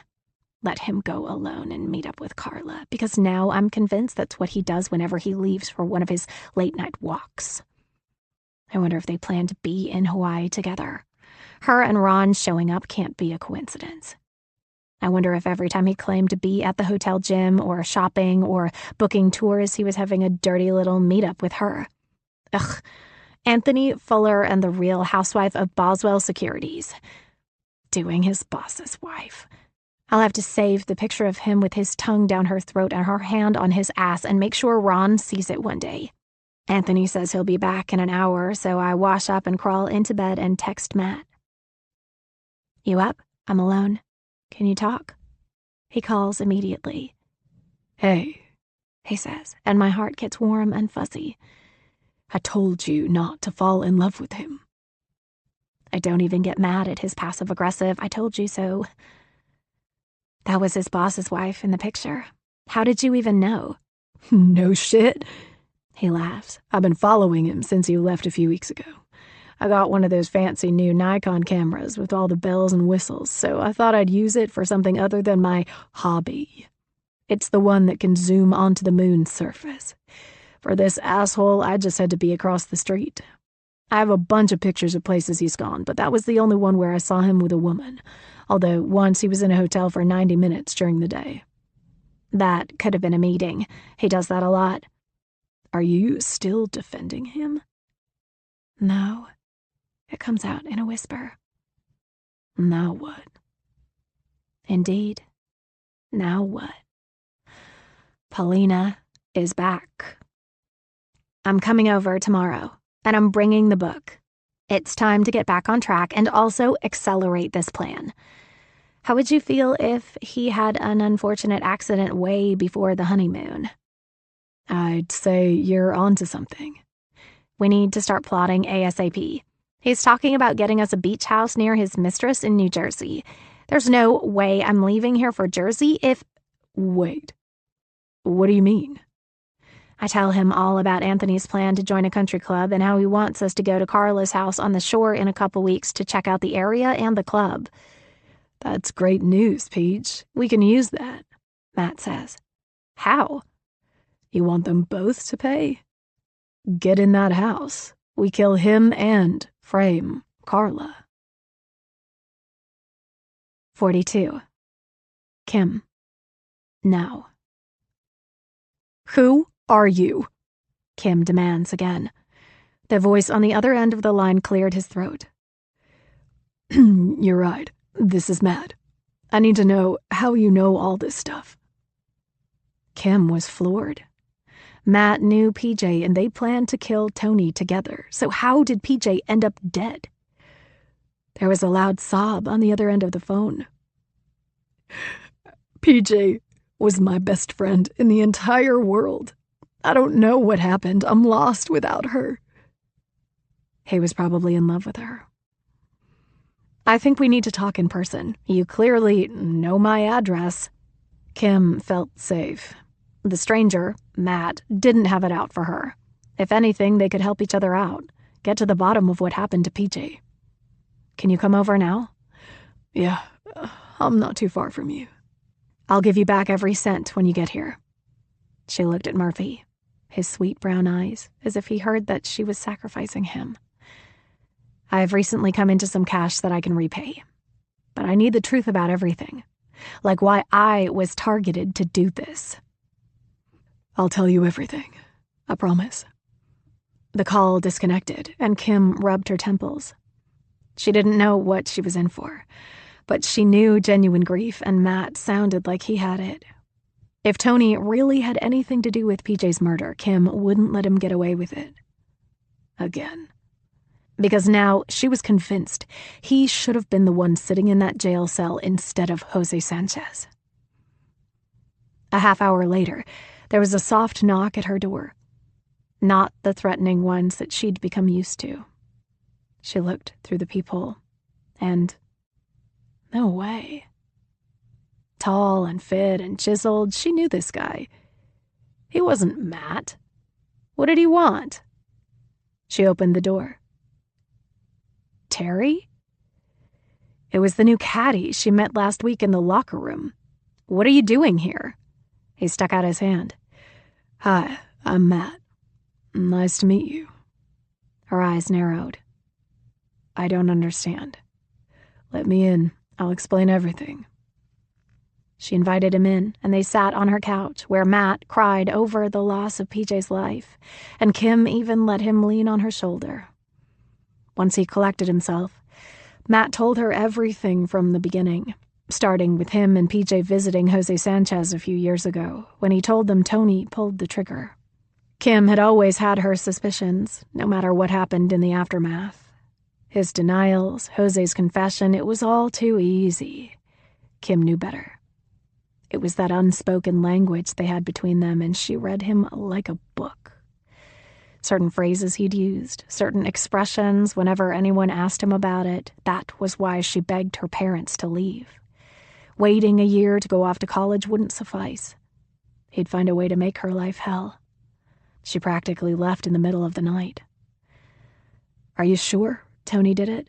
Kim asked. Tony killed PJ's mom? I guess we'll never be 100% sure. He said. Either way, they were both there. One is suffering the consequences, and one is living his best life.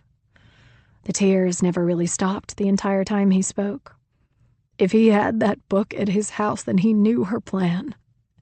He killed her, Kim. I'm sure of it. She nodded. Why did you get me involved in this?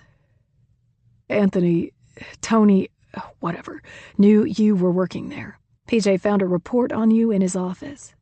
She recognized your name from discussions they had about past relationships. She knew things didn't end well. Once he suggested joining this club, she thought he wanted to reconnect with you. But I heard you crying over your dog in the locker room one day right after I got hired. which honestly was to keep an eye on them and everyone around here and protect PJ. I failed miserably there. He choked back a sob. I told PJ about your dog. We came up with the idea to get you the money for his surgery and then some. PJ was the stranger, and we made a pact not to contact each other for 5 days after Anthony was killed. We decided I'd check up on you as the stranger the next day in case this blew up. We'd keep PJ out of it. He paused. I didn't know she died until you told me. Jesus. I'm so sorry, Matt. I really am. I still don't know why you targeted me. You seemed like you'd do anything for that dog. I would. But once I recognized Tony, she let it trail off. How did you even get hired there? Under a different name?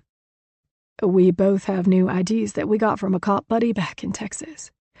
He knew a group who hid people in domestic situations, and he vouched for both of us. You told them your girlfriend beat you? Kim couldn't picture it. This guy's chest looked like he played linebacker in college. My boyfriend. I'm gay. PJ was my best friend in the entire world. Kim bit her lip, hating herself for making assumptions. I don't know how she thought she'd get away with this, Kim said. Either of you.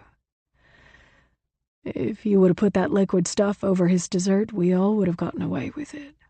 It was an antifreeze mixture.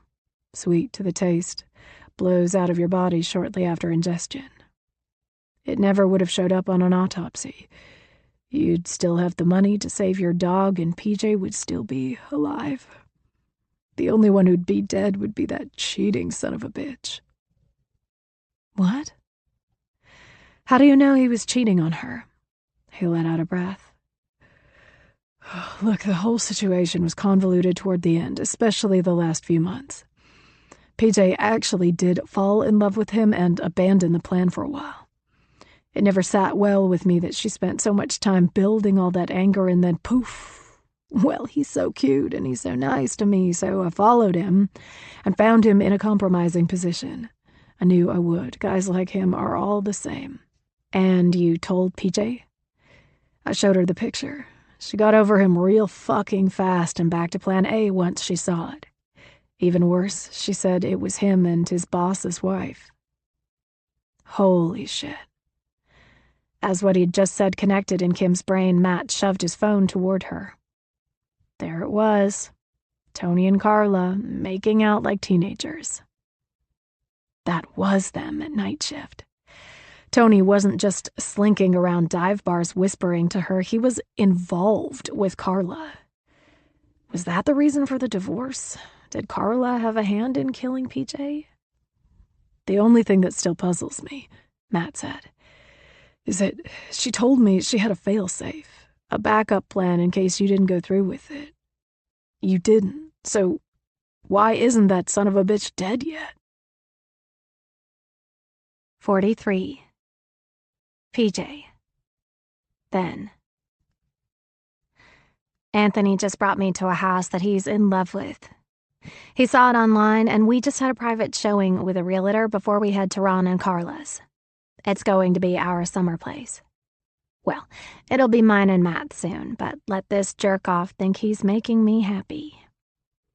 I'm not sure what his endgame is with me, but right now, he thinks he'll be able to cheat just like every guy with money.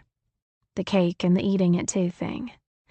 The house is beautiful and airy, half a block from the beach, and I love it. He tells the realtor that he'll be in touch with an offer next week, that right now we have somewhere to be for dinner. He fails to say it's his mistress's house, naturally. I'm stunned when we pull into Ron and Carla's long circular driveway facing the beach. The house looks like their apartment. All glass and windows except it's at least double the size. The exterior is white and the windows are all tinted aqua blue, almost mirror-like. I think of my Ray-Ban polarized lenses and imagine how different the Atlantic Ocean and the scenery looks through them from the inside.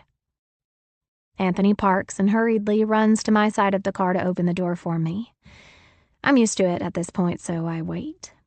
Little gentleman is still doing everything he can to keep me happy for some reason, and he clasps my free hand when the door is open. Be careful. The rocks are probably unsteady in those heels. The part of the driveway where we are parked is made of baby stones, all gray and aqua and white. We're parked next to a Range Rover and a baby blue convertible Mercedes sports model. The top is down, and it looks like a spaceship inside, with a bunch of knobs and a big flat screen. That has to be Carla's. I can picture her driving around in her bikini top, showing off her fake tits and her fake lips and her fake hair and her fake frozen face. All things Anthony decided were better than me.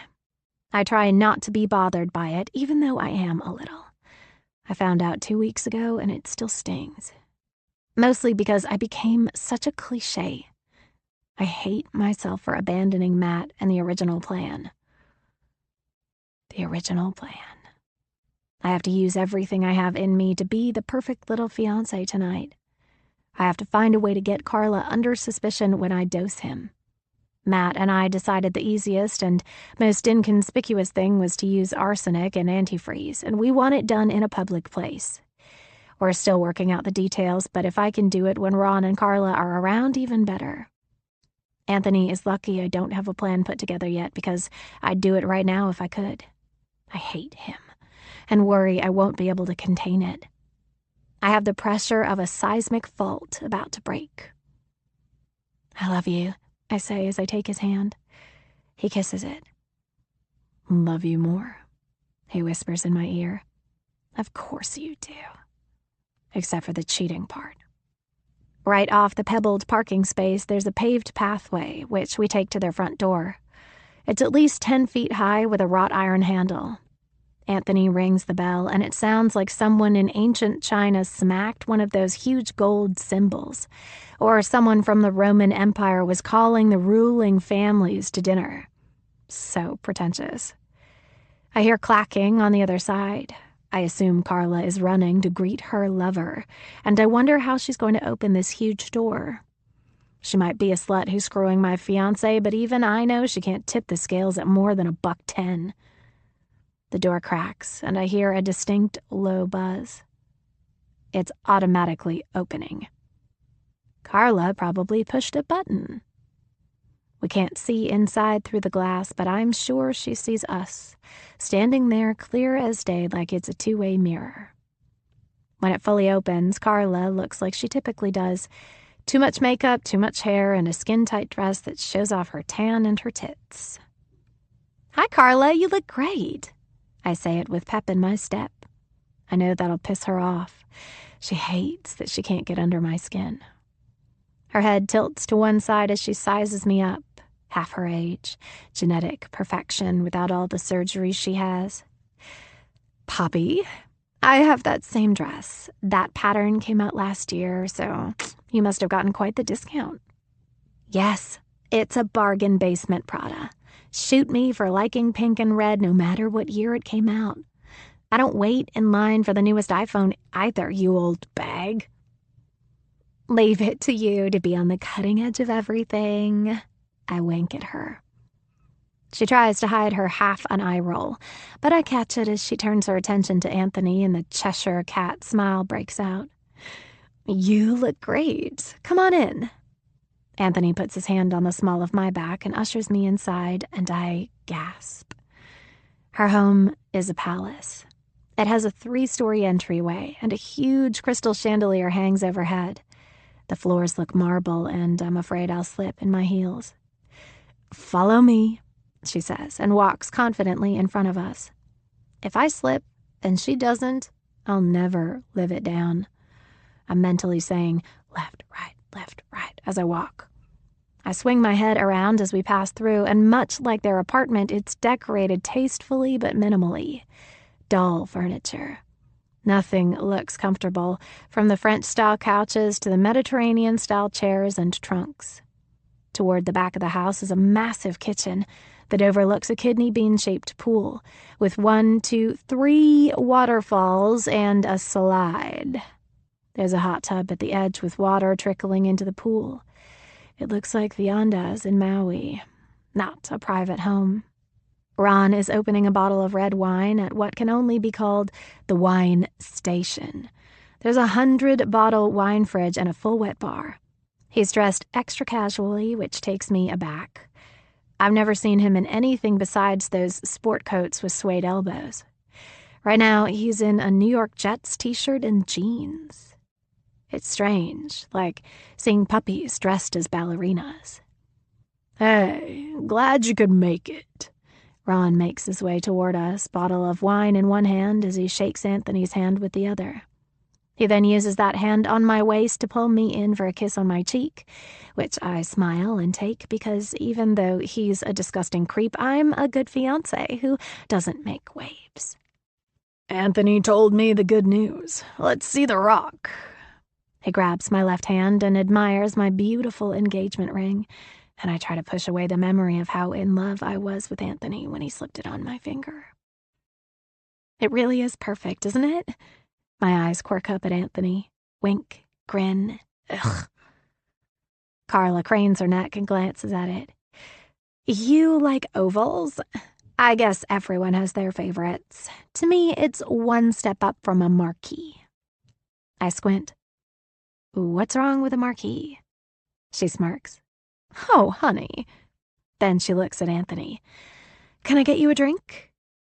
By the time we're both handed a glass of red wine, she's lucky it's still in the glass and not all over her I just bought this dress.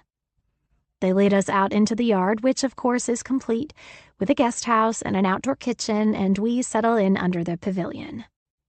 A what's sure to be custom-made table, seating for 10, is littered with charcuterie boards and bowls of fruit. We all take a seat. Don't mind the mess over there, Ron says, motioning toward the far end of the property. We bought the house next door a few weeks ago, and I'm turning it into a work-live space so I can spend more time out of the city in the summers. It was a ghastly bungalow of a thing, Carla says, lips pursed. A real eyesore. Ron wanted to open up the fencing and keep it on our property, but I insisted on a complete teardown. If it's going to be an extension of the home, I want it to match. So we'll sacrifice the bathroom and outdoor shower on that side and have a hallway connecting them eventually. Boswell Securities South. That has a nice ring to it, Anthony says. We've been looking too. We just had a private showing, and I'm going to put in an offer next week. Only a couple miles from here. Make sure there's an extra desk at Boswell South. If the architect doesn't bleed me dry, I'm planning on 3 offices and a conference room. We don't need the space here. I'm doing what I want with that place, no matter what resistance I get. He shoots a glare at Carla, who I'm sure insists that everything goes her way, even her husband's office. We'll have to get you to the club when you settle in. We wanted you as our guests tonight, but they have some charity event there for one of the senators. After an hour of small talk, Ron fires up the grill and brings out a platter of porterhouse steaks and lobster tails. I assume it's a good time to excuse myself to use the bathroom. There doesn't seem to be any staff in the place, which is shocking in and of itself, but I'm sure Anthony and Carla would like some time to chat alone while Ron is messing around with the food.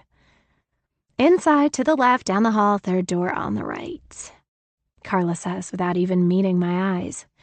She can't take them off Anthony, of course. I close the sliding glass door behind me, grateful it's tinted the same way as the rest of the glass. They can't see inside, and I need to snoop. I take off my heels and run upstairs to their bedroom, which is a cathedral. I beeline right for the corner where I see her makeup station, complete with a desk and a ring light above the mirror. I poke around to see if I can find any jewelry or something distinctively Carla that I can take with me. Matt and I will figure out how to incorporate it all later. Their bedroom spans from the front of the house to the back, ensuring views of both the ocean and the pool. I sneak a quick glance outside and see Ron is still fiddling with the grill, and Anthony and Carla have moved more toward the back of the property. She keeps making a show of her arms, as if she's boasting about the property, but I know better. That's a display for Ron, and oh, don't worry, I'm just showing him the yard, and less like, I need some privacy with my lover. Maybe we'll try to have sex behind both of your backs here. How hot? I calculate 2 more minutes before someone will think I got lost and come looking for me. I open the closet doors, and I'm sad to notice it puts my closet to shame, but I'm not here to compare notes. I move through the hangers and open and close some of the drawers, but it's just clothes upon clothes upon... My God! How many outfits does this woman need? Closing the doors behind me, I move to a dresser and go through her things, all bras and thongs. I feel around the bottom of the drawers, but there's nothing of note. For all the jewelry this woman wears, I can't find any of it, which means it's probably all locked away or in another room. I glance out the back again and see Carla and Anthony heading back toward the grill. Shit! Empty-handed, I race back down the stairs, put my heels on, and head toward the back door when I see Carla approaching. The door opens and she glares at me. Find everything okay? Yes, your home is lovely. I expected nothing less. I may be planning to kill Anthony with poison, but I'll kill her with kindness if it kills me. Hopefully you can give me some tips if the buyer accepts our offer next week. Our offer? I hadn't realized your yoga business had taken off so much. You must have a ton of celebrity clientele. Her face is a grimace as she makes fun of the fact that I have no money. Well, she thinks I have no money. Thanks, Daddy. Me and Anthony are a unit. She walks to the wine station and grabs a cold bottle of rosé from the fridge. He loves you so much. I swear, I hear a chuckle in her voice and I want to strangle her. She passes me without another word and I follow her outside, where she opens the rosé and pours herself a glass. She offers some to Anthony, but not to me or her husband. Anthony notices Carla's typical chill toward me, so he comes over and wraps his arms around me and kisses my head. I love you, honey. I feel his hand smooth the back of my hair. I love you too. I glare, unblinking at Carla as I say it. And I realize that our little conversation in the kitchen gave me all the ammo I need for my next phase. 44. Anthony. Then. When Paulina, Poppy, PJ, liar, bitch excused herself to go to the bathroom, Anthony saw his chance to get Carla alone while Ron dealt with the stakes. He made a show of scanning the property, even putting his hand over his eyes like a salute, and squinted, looking far past the pool and the wreck of the bungalow next door. Let me show you the back, Carla said, eyes wide, head nodding in the opposite direction of the grill. You might get some inspiration for your own beach house. Excellent. Carla led Anthony around the pool and to the rock wall they had built to house one of the waterfalls. As soon as they got there, she stuck her arm out as if she was offering something on a silver platter. Let Ron think I'm showing you this stuff, she said. I miss you, Kenneth. She laughs. He side-eyed toward the house, then back to Carla. Sorry, we haven't gotten together in a few weeks, Patricia. Did you get the stuff in Hawaii? I did. I told Ron I wanted to go to a vodka distillery over by Haleakala. And then I started a fight and ran off to a local market. I found an auntie who... An auntie? Yeah, they're well respected and know everything. Little old ladies who are the busybodies of the village. I did my research. I found one who said if I got the Logoniasa plant, she'd do the rest with the seeds. Then after I got it and brought it back, she changed her mind, said it was bad juju. Of course, I didn't take it well after hiking over an hour to find it, then over an hour back. I'm not an outdoorsy person. Someone in the village overheard my disappointment, and he followed me.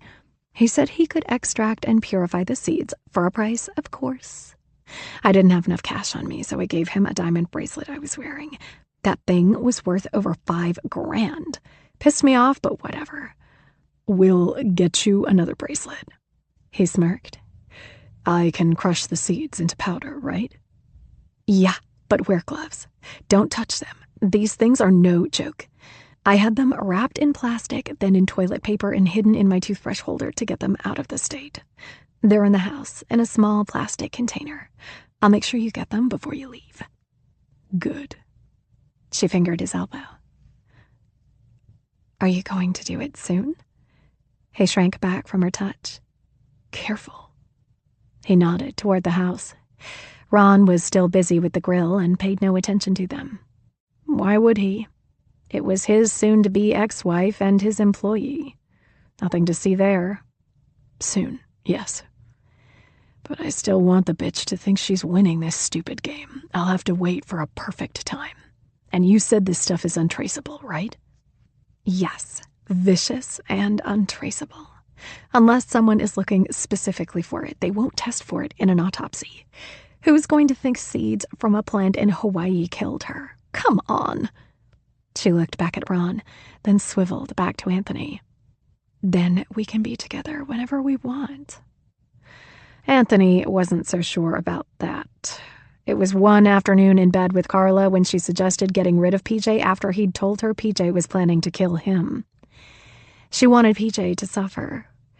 Anthony remembered the strychnine in that book, and they came up with the whole plan, researching a bad yet plausibly deniable way to go. She found out the poisonous plant could be found in Hawaii and decided to join them on their trip.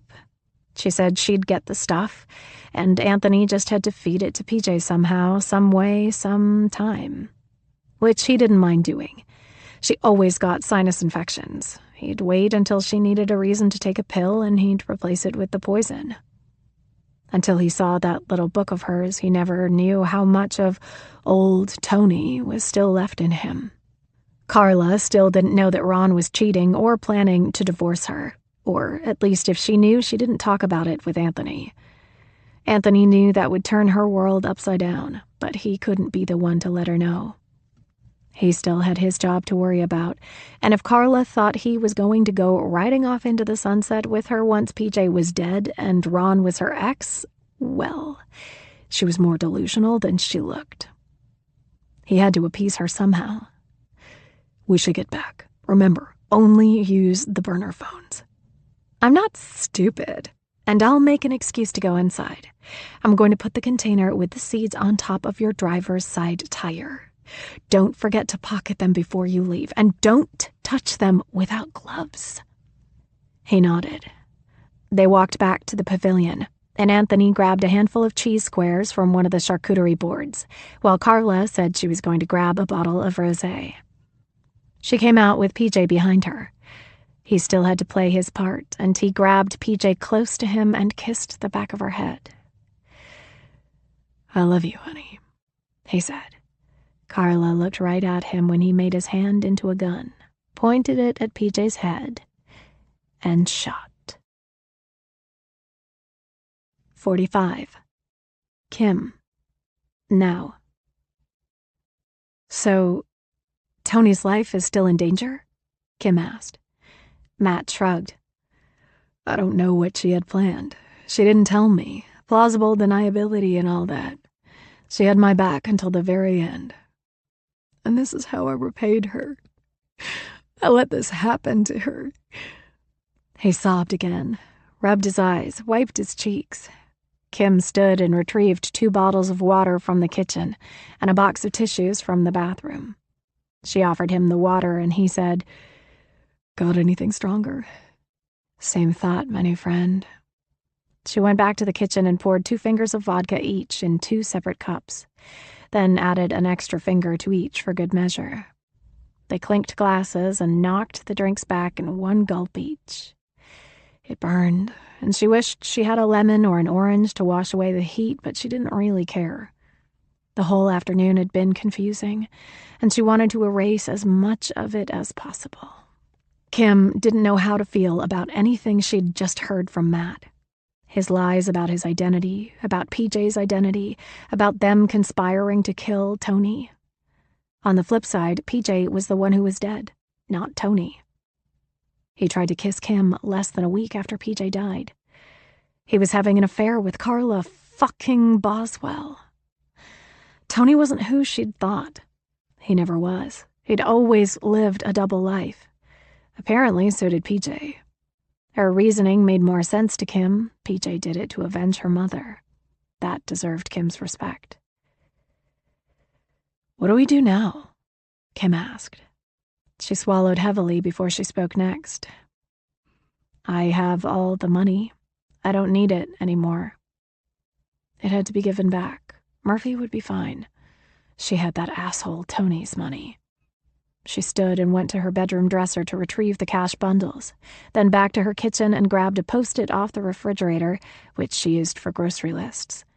She wrote down the complicated password, one that she never forgot, for the bank account in the Caymans.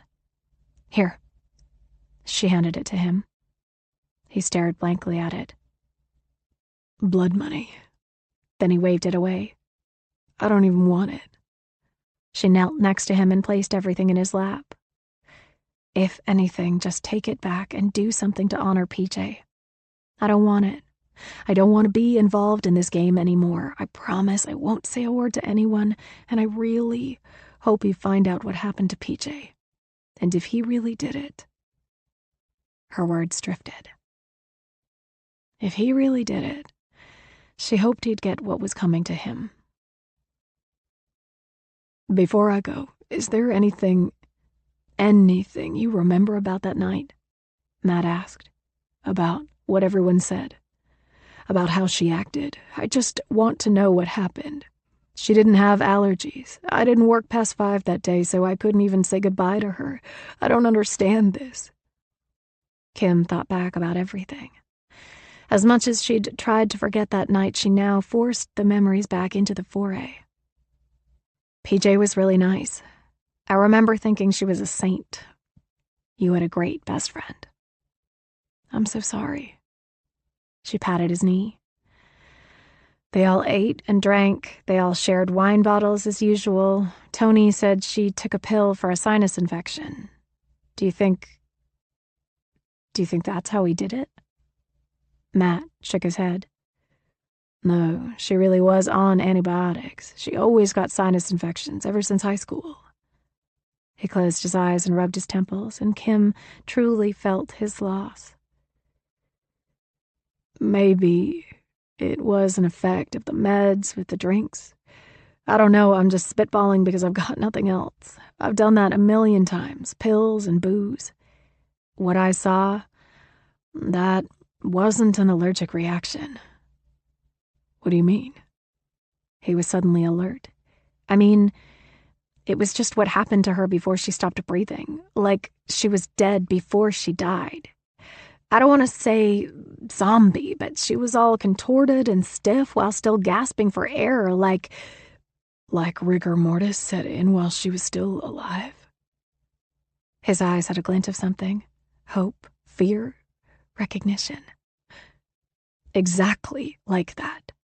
God, I wish I had her book. We had so much stuff in there. There was one poison that sounded exactly like that. One that she said was too cruel, even for him." Kim stood and ran to her purse, grabbed her phone, and waved it in the air. I took pictures of every single page." Matt went to her phone like it was a jug of water in the desert and drank from it just as quick. His fingers furiously swiped until he smiled, but then the light in his eyes was replaced with darkness and more tears. "It was this. Strychnine." Kim looked at him quizzically. "Where would he even get it?" "It comes from a Loganiaceae plant in Hawaii." Kim's hand flew to her mouth. "He said that's where they got engaged." Matt nodded. "She also told me that Ron and Carla were there at the same time." "They were?" "You should tell someone what you know." Kim's heart raced. It was all coming together. "Blow the case open." His eyes went wide. "Are you crazy? Tell who what? Tell the cops I know about strychnine because PJ and I were planning to kill him? That neither of us are who we said we were, and then what, that we got you involved? Right. Kim shook her head wildly. You can't say anything. The silence that followed told them both everything they needed to know about the other. That they were both in too deep. That Kim's involvement would only serve to get them both in trouble for something they didn't even do. Until a slow smile broke out over Matt's face. Wait, I forgot. Anthony doesn't really know who I am. 46. PJ. Ben. The seller accepted our offer on the house, and we closed in under 3 weeks. It's been great to be out of the city and at the beach most of the time. Anthony said to make the place my own, and don't you worry, I will. This place is about to be all mine anyway. After we left Carla and Ron's beach house, I pouted and cried and said just how awful Carla made me feel about not being able to contribute financially to our house. I obviously made a bigger deal out of it than it was and told him that maybe he should be with someone more on his level. Despite the cheating, Anthony knows where his bread is buttered. He knows how people envy him when we walk into a room and I'm on his arm. He's not giving that up. Within days, we were at a lawyer getting his estate settled with me as the beneficiary for everything, even before we got married, because he loves me so much. Cheater. Matt has since gotten a job as a caddy at the country club we just joined, under his false ID, and we are waiting for the perfect time to do it. Now that everything would be mine, and Matt's by default, I don't have to go through with marrying Anthony at all. One day, he left a stack of papers for me to sign, and the idiot accidentally had one too many sheets in there. The one on the bottom had information about someone named Kim Valva, and I remembered her name from when we were discovering each other and talking about our pasts. He looked up his ex-girlfriend. On top of cheating on me with Carla, this guy was a piece of work. When I asked Anthony what it was, he inspected the paper and made an "I'm so confused" face. Ben said it must be something for someone else that his lawyer added to his file by mistake. He placed it aside and said he'd get it back to the guy. Liar. Anyway, she works at the club. Probably why we joined, and me and Matt decided to use her to do the dirty work. He heard her talking about needing money for her dog or something. No one will ever peg her as a suspect. Or us. The plan is foolproof, but if she has access to his food in public, she can get it done way faster than I could ever dream of doing. That being said, she does have a past with him. I told Matt I have a backup plan, but I didn't tell him what it was. I hate myself, but it is what it is. I've spent the past month shopping and decorating the house and scheming for my final play, and tonight we are having dinner at the club with the Boswells and some other members. Tonight it all goes down. Anthony will not make it home from dinner. Boo fucking who. Do I look okay? I ask as I come down the stairs in a tight black Hervé Laguerre dress. I make sure I look my best because I know he's going to want to impress people with me as his fiancée. My hair is blown out to bouncy perfection. My lash extensions were done this morning, my face is freshly scrubbed, and my lips are glossed. Looking good is one thing, but one-upping that old bitch is always a plus. Part of me wonders how she's going to react when Anthony drops dead. Amazingly gorgeous, as always, he says. When we get to the club, I'm curious to see what Kim looks like. I looked her up on social, but her accounts were private, and the only profile pictures she had were far away, so I couldn't really make out any features. Depending on how many people are there, I'm fairly sure I'll be able to pick her out. Once we get there, it turns out I don't have to work so hard. I see Carla. That's Carla, right? Her hair is shorter. Must have taken out those 10-pound extensions. She's talking to someone who must be Kim. I know this because the woman scans both of us and then does a double take. I spot her hesitation because I'm looking for it, and she makes her way over to me. Hello, you must be Miss Walsh. I'm Kim. I'll be taking care of you this evening. Can I start you off with a drink? She's pretty. About 10 years older than me, but she still has her youth and seems Botox-free, unlike Carla. I decide to go overly friendly. She knows I'm here with Anthony. No need to make an enemy of the woman. If she does what she's paid to do, I don't want anyone to suspect her over, as Taylor Swift might say, bad blood. I'm not trying to get her in trouble. So formal. You know you can call me PJ. I'll have a glass of Merlot. I turn toward Anthony. Thank God his back is to her. He hasn't seen her yet. He'll have a bourbon, something small batch. I'm wet between my thighs, waiting to see his reaction when he sees Kim. Sure thing, Ms. Walsh. She heads to the bar without reacting outwardly. Crap. I have to engage her, get her to like me. So I follow her. Hey, can I ask you something? Sure. How long have you worked here? A little over 2 years. What am I in for tonight? With all these women. My fiancé works with Ron Boswell, but I haven't met this group of wives yet. I tell her I only know Carla and that she's so nice. Everyone here is wonderful. Her voice is flat and unemotional, so I know instantly that she feels the same way about Carla that I do, but it's her job to be accommodating. I talk to her about myself, the lies I've memorized for a year about graduating from NYU, my yoga, and the time volunteering at an animal shelter, a homeless shelter, and overseeing a website for little old ladies who don't want to leave their houses. I sip my wine, and finally Anthony turns around. He sees Kim. I know he knows she works here, so his fake-ass reaction is for her. After I introduce him, he squints like he can't believe his eyes. Is that really you? He says. God, I thought I was a good actress. Oh, wow, Anthony Fuller. It's been a long time.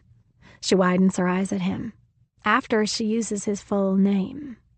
I assume since she knew me as Ms. Walsh, Carla must have filled her in that he was Mr. Fuller. You guys know each other? I ask, smiling, playing dumb.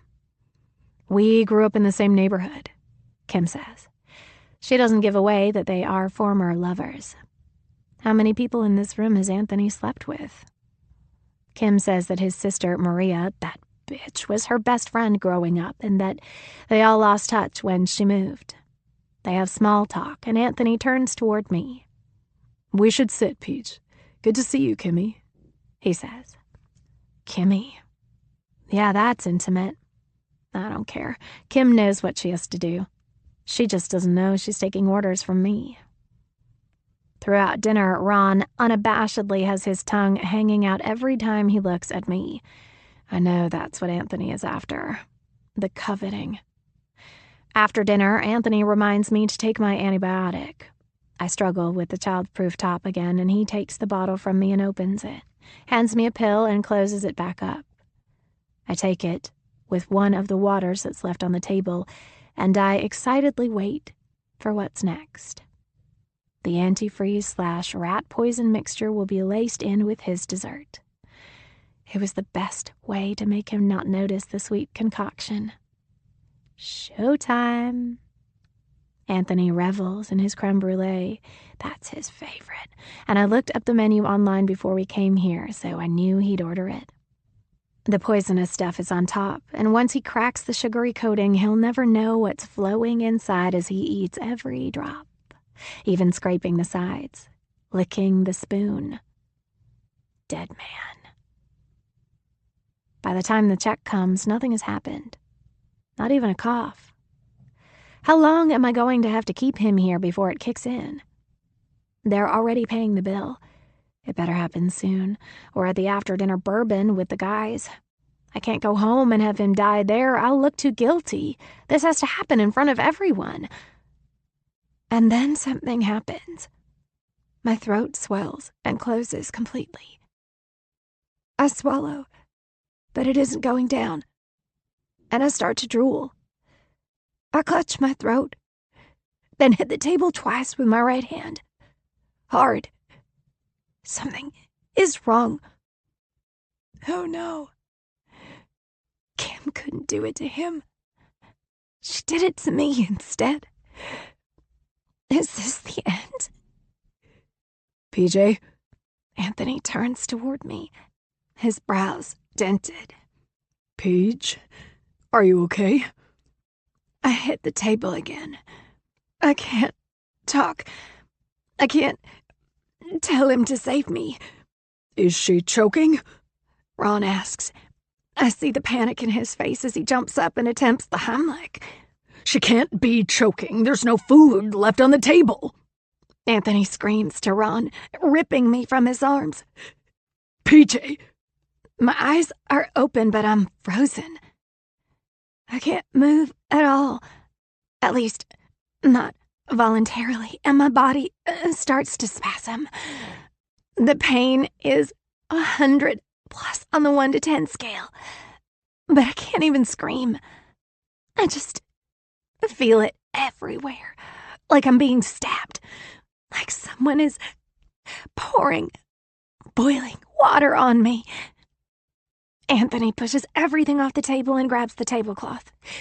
He lays me down, stroking my head while demanding everyone give me room. Come on, Paige. Hang on, baby. Hang on. I hear the noises around me, asking for a doctor. Something about 911. As Anthony's tears fall down his face and onto me. He may be a cheater, but he doesn't want me to die. He may be a cheater, but he loves me. He may be a cheater, but... Come on, Paige. Come on, baby. He says, but I'm limp. I can't even ask for the help I so desperately need. Help me, Anthony. I beckon to him, my fiancé, as my heart stops in his arms.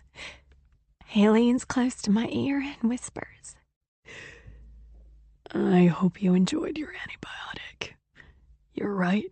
Strychnine is a torturous way to go, you fucking bitch.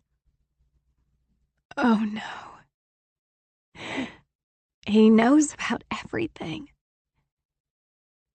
He may be a cheater, but he knows. He did this to me. Come on, Paige, please. Someone help her, please. Back in action, his cries are desperate as he pounds the ground next to me.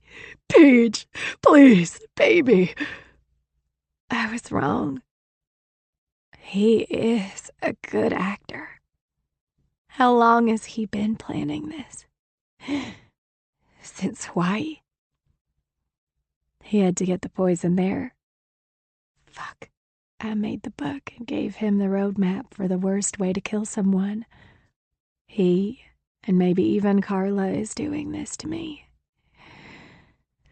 When we were in Hawaii and I loved him and he proposed to me, he was planning to kill me. This whole time. How the tables have turned. Where's the goddamn ambulance? Anthony shouts, tears staining his cheeks. Come on, Paige. Actor. You fucking actor. I need to let everyone know it's him. He did this. I try to point, but I know my arms aren't moving. In my head they are, but in reality I'm frozen. I try to shout it out. It's strychnine. It was him.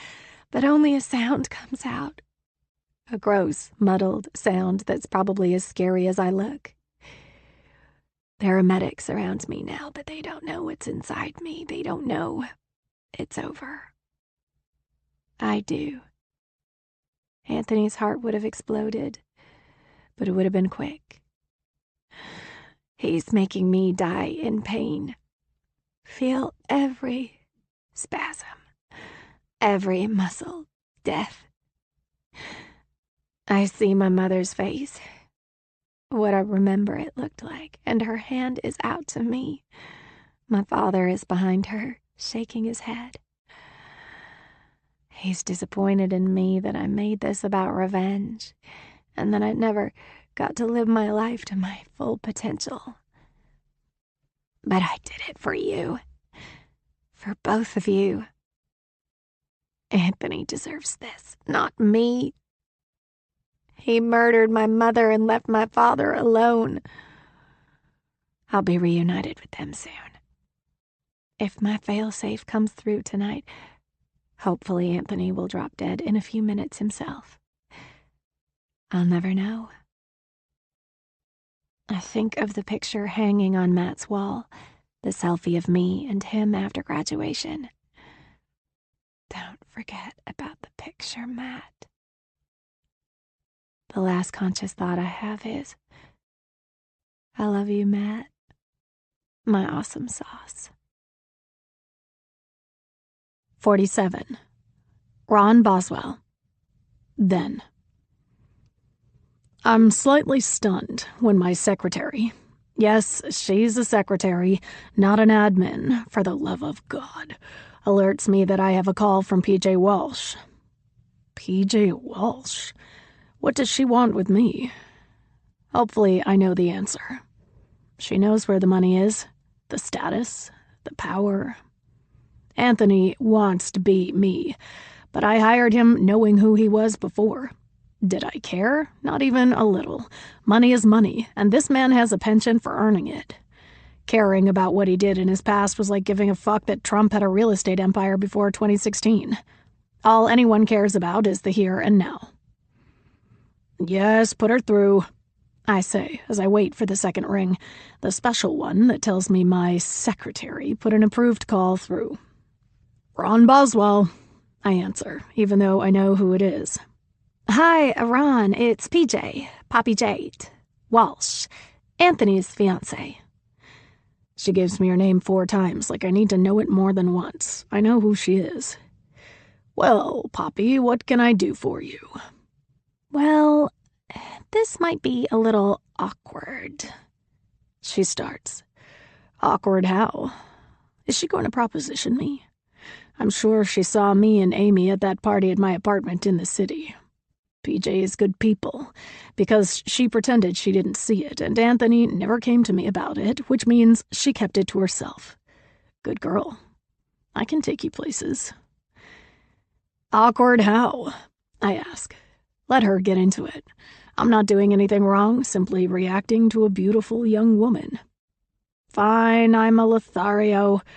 With this much money, who cares? Clearly Carla doesn't. I told her months ago I was going to divorce her, that I had side pieces, and what does she do? Shops. Botox. She's clearly not sleeping with anyone else, because why would she even fuck up her good life? Meanwhile, I've got this hot piece on the phone. What's awkward? I ask again. I have a picture you might want to see. I give her my cell number, and she stays on the line while she sends it. I hope it's a naked picture. When it uploads, I'm a bit in shock. I squint and blow up every inch of it with my fingers, and the heart I don't have nearly stops. Really? That's Carla? With... Whatever. I'm not a saint, but even I know when lines are crossed. No matter what I just thought about doing to PJ. I see, I say, because of the shock thing. Maybe this still hasn't hit me. I see. It's a picture of your wife, Carla, kissing my fiancé, Anthony, and then entering a hotel. They've been having an affair. He said she's always had a thing for him, and I don't feel safe anymore. What if she tries to hurt me? Carla has a vicious tongue, but she wouldn't bother doing anything that would cause her to break a nail. Still, this makes me feel good. Now I'm PJ's protector. Does he know you know? Nope. I was wondering how you wanted to handle it. Me? Yes, you. You're his boss. You're the one with the wife, the marriage. We haven't made it there. Yet. Yet? You're going to go through with it after this? She's just like Carla, isn't she? Turn the other cheek, keep the lifestyle. Well, no. I was thinking of another way out. We can both get what we want out of this. How do you know what I want? Pause. She knows. I've seen the way you look at me. Her voice is a purr when she says it. She's teasing me. I like it. I begin to wrap the phone cord around my finger, picturing it between her hair and how it would feel to push her head into my lap. You want to get back at them by... what? Getting a picture of us kissing in front of a hotel? That would be the best way, to be honest. I'd love to get a go at her. I was thinking something more permanent. She goes into detail about spiking his drink with arsenic. She wants me to do it when we're all at a dinner together at the country club. So there are a bunch of witnesses who never see anything out of the ordinary. All the men usually drink from my private collection I store at the club at the end of the night, and the fact that everyone will have had a few drinks in them by then is even better. No one will be paying attention to me dumping some powder into Anthony's glass, the last bourbon before we leave. She makes promises if I do it, promises I've only dreamt about, and man, does she go into detail.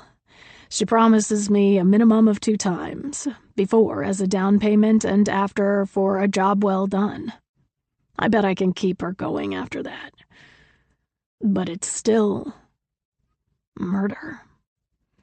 Even though I want to kick the shit out of Anthony right now, I don't know if I can do it. I'd never get caught, and if I did, I'd have the best lawyers in the world. I know the DA. I've bribed judges before about insider trading stuff. People know me. I'm kind of untouchable. No one would be able to prove anything. I'm torn. Then another picture comes through my phone. Flesh. Yeah, I'll do it. 48. PJ. Ben. Dear Matt, I'm sorry for everything I've put you through over the last year. You undoubtedly are my favorite person in the world, and I hate myself for questioning that at all. You never should have felt like you were second to anyone. You've done everything for me, and I want you to know that I appreciate you and I love you. The reason I'm writing this is I'm getting in a bit over my head. I know what we've been planning. I feel like we played with fire getting his ex involved, and there's a chance she won't do it. So I came up with a plan to make sure Anthony dies anyway. The only problem is, I've had to put myself into a very compromising position to do it, and I no longer feel safe. If something happens to me, I'm telling you why. I never wanted to tell you this, but I slept with Ron Boswell a couple weeks ago. I did it for a good reason, but he's gotten extremely possessive, and he even followed me home from Saks a few days ago. I don't even know how he knew I was there, but it's like he's tracking me and keeps saying he wants another go at me. He's Mr. Yuck. Anyway, I recorded it. The flash drive with the video is hidden in Saucy Pants.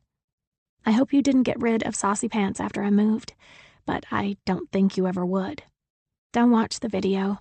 It was as sloppy and sweaty as you're probably imagining. Worse. A means to an end. I did it because if Anthony doesn't die during the dinner we have planned this week, that meant Kim couldn't go through with it, and I needed to make sure he died no matter what, so promises were made. There is a recorded conversation on the flash drive, too, one I controlled between me and Ron.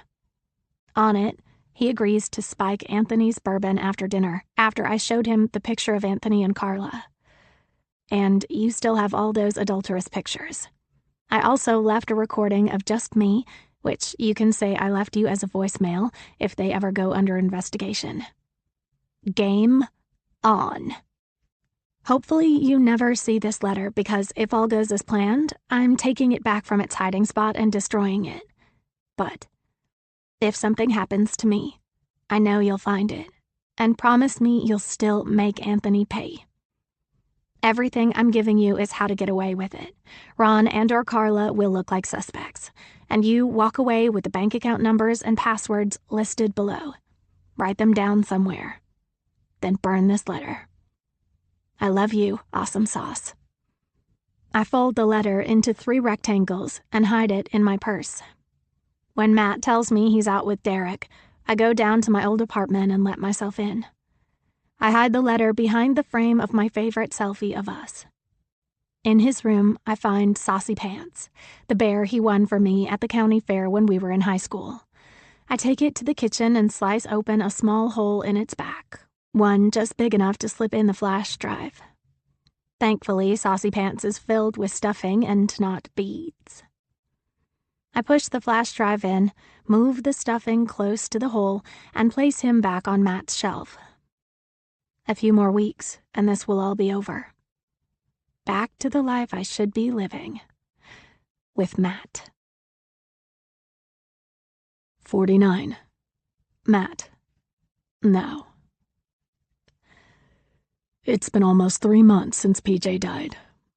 I still haven't gotten over it, and I never will. My apartment looks like a shrine to her. I hung all the pictures I had of us on the walls. I had to relocate her favorite one of us, and I got an awesome surprise. I have PJ's money, because I'm the only one with her passwords. No one even knows where to look to see if she had anything worth taking. Her bank accounts are all in her real name, Paulina Jensen. She has no one to investigate it anyway because that jerk-off Anthony can't tell anyone he knew her real name. Her parents are gone, she had no siblings. She never had anyone but me. I still have my parents, but she was my person, and the hole in my life will never go away. I decided that living my best life would be what she wanted, so I motivated myself. With her help in the form of her money, I put together a professional portfolio of my photographs, spotlighting her favorite one of the people at the bus stop.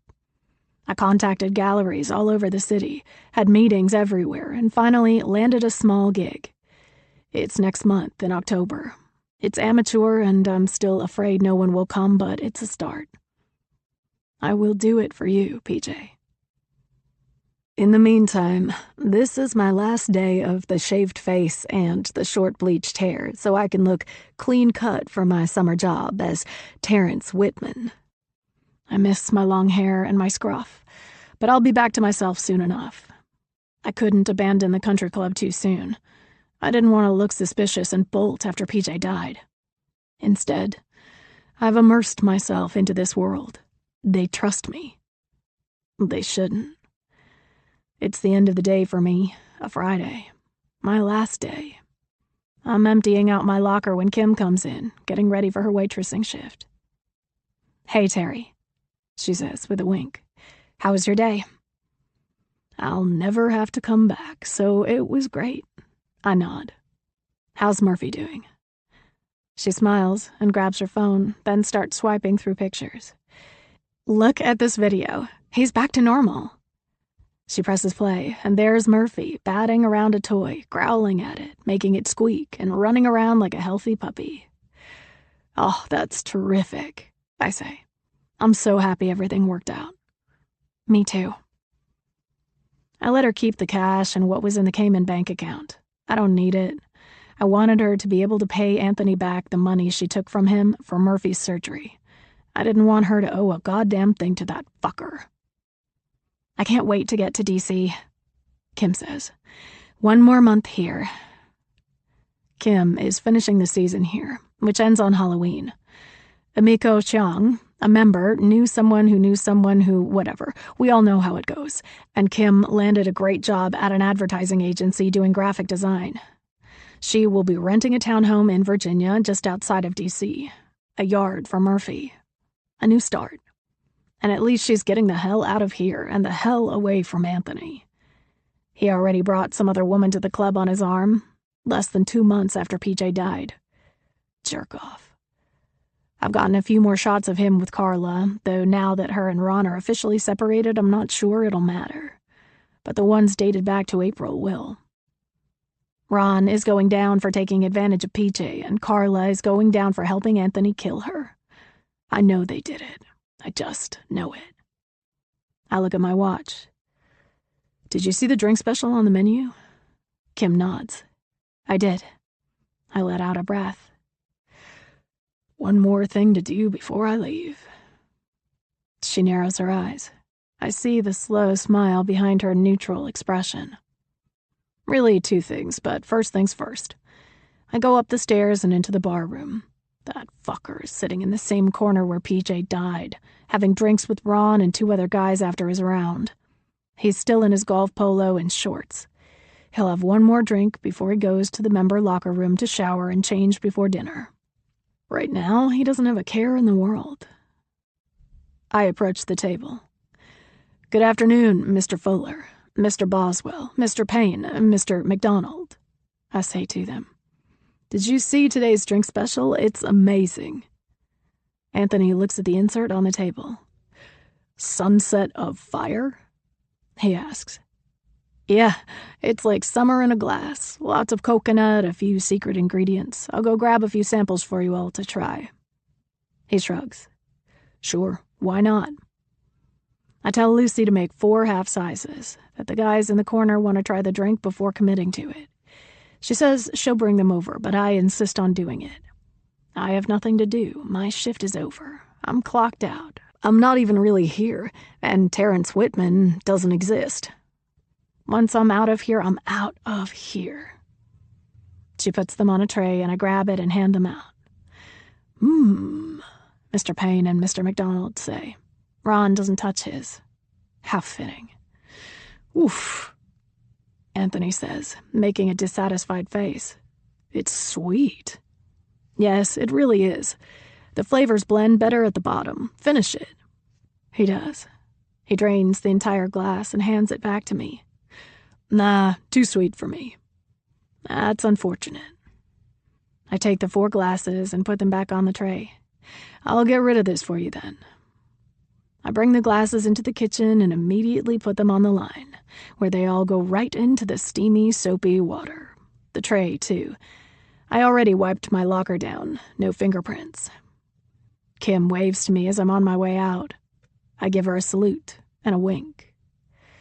I get into my car and drive up the hill and then over it, admiring the tranquil end of the day. The sun hasn't started to set, but it's lower in the sky than it was when I first took this gig. To watch over them. To protect PJ. I'm sorry I failed you, but I promised to make it up to you.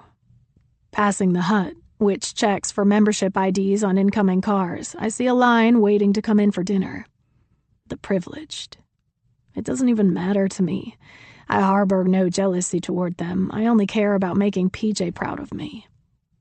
She'd really love me today, I think, as I look at the small envelope addressed to the local police station with the flash drive. Next stop, post office. When this blows up in everyone's face, PJ's best friend, Matt Mazuka, me, can play the police the voicemail he saved. Awesome sauce. It's PJ. I need your help. I heard Anthony and Carla Boswell planning to hurt me, so I slept with her husband for revenge, and now he's stalking me. I don't feel safe. They're all after me. Please, call me back. PJ was a genius. I waited until it all blew over. PJ was forgotten by everyone, and Anthony was with Ron Boswell. Then it was showtime. They'll all pay for what they did to PJ. As I take the last turn before the highway, a deer and its baby fawn poke their heads through the pines, walking slowly, sniffing around for dinner. It's peaceful. Golf courses really are beautiful and serene. The only thing that could ruin it is the sound of the sirens when the ambulance turns in just as I'm turning out. Man, that club has some bad luck. That sweet drink really must not have agreed with Anthony. Oops. This has been a Highbridge production. Read by Emma Love. Copyright 2025 by Jamie Lynn Hendricks. Produced by arrangement with Scarlett. Recording copyright 2025 by Highbridge, a division of Recorded Books.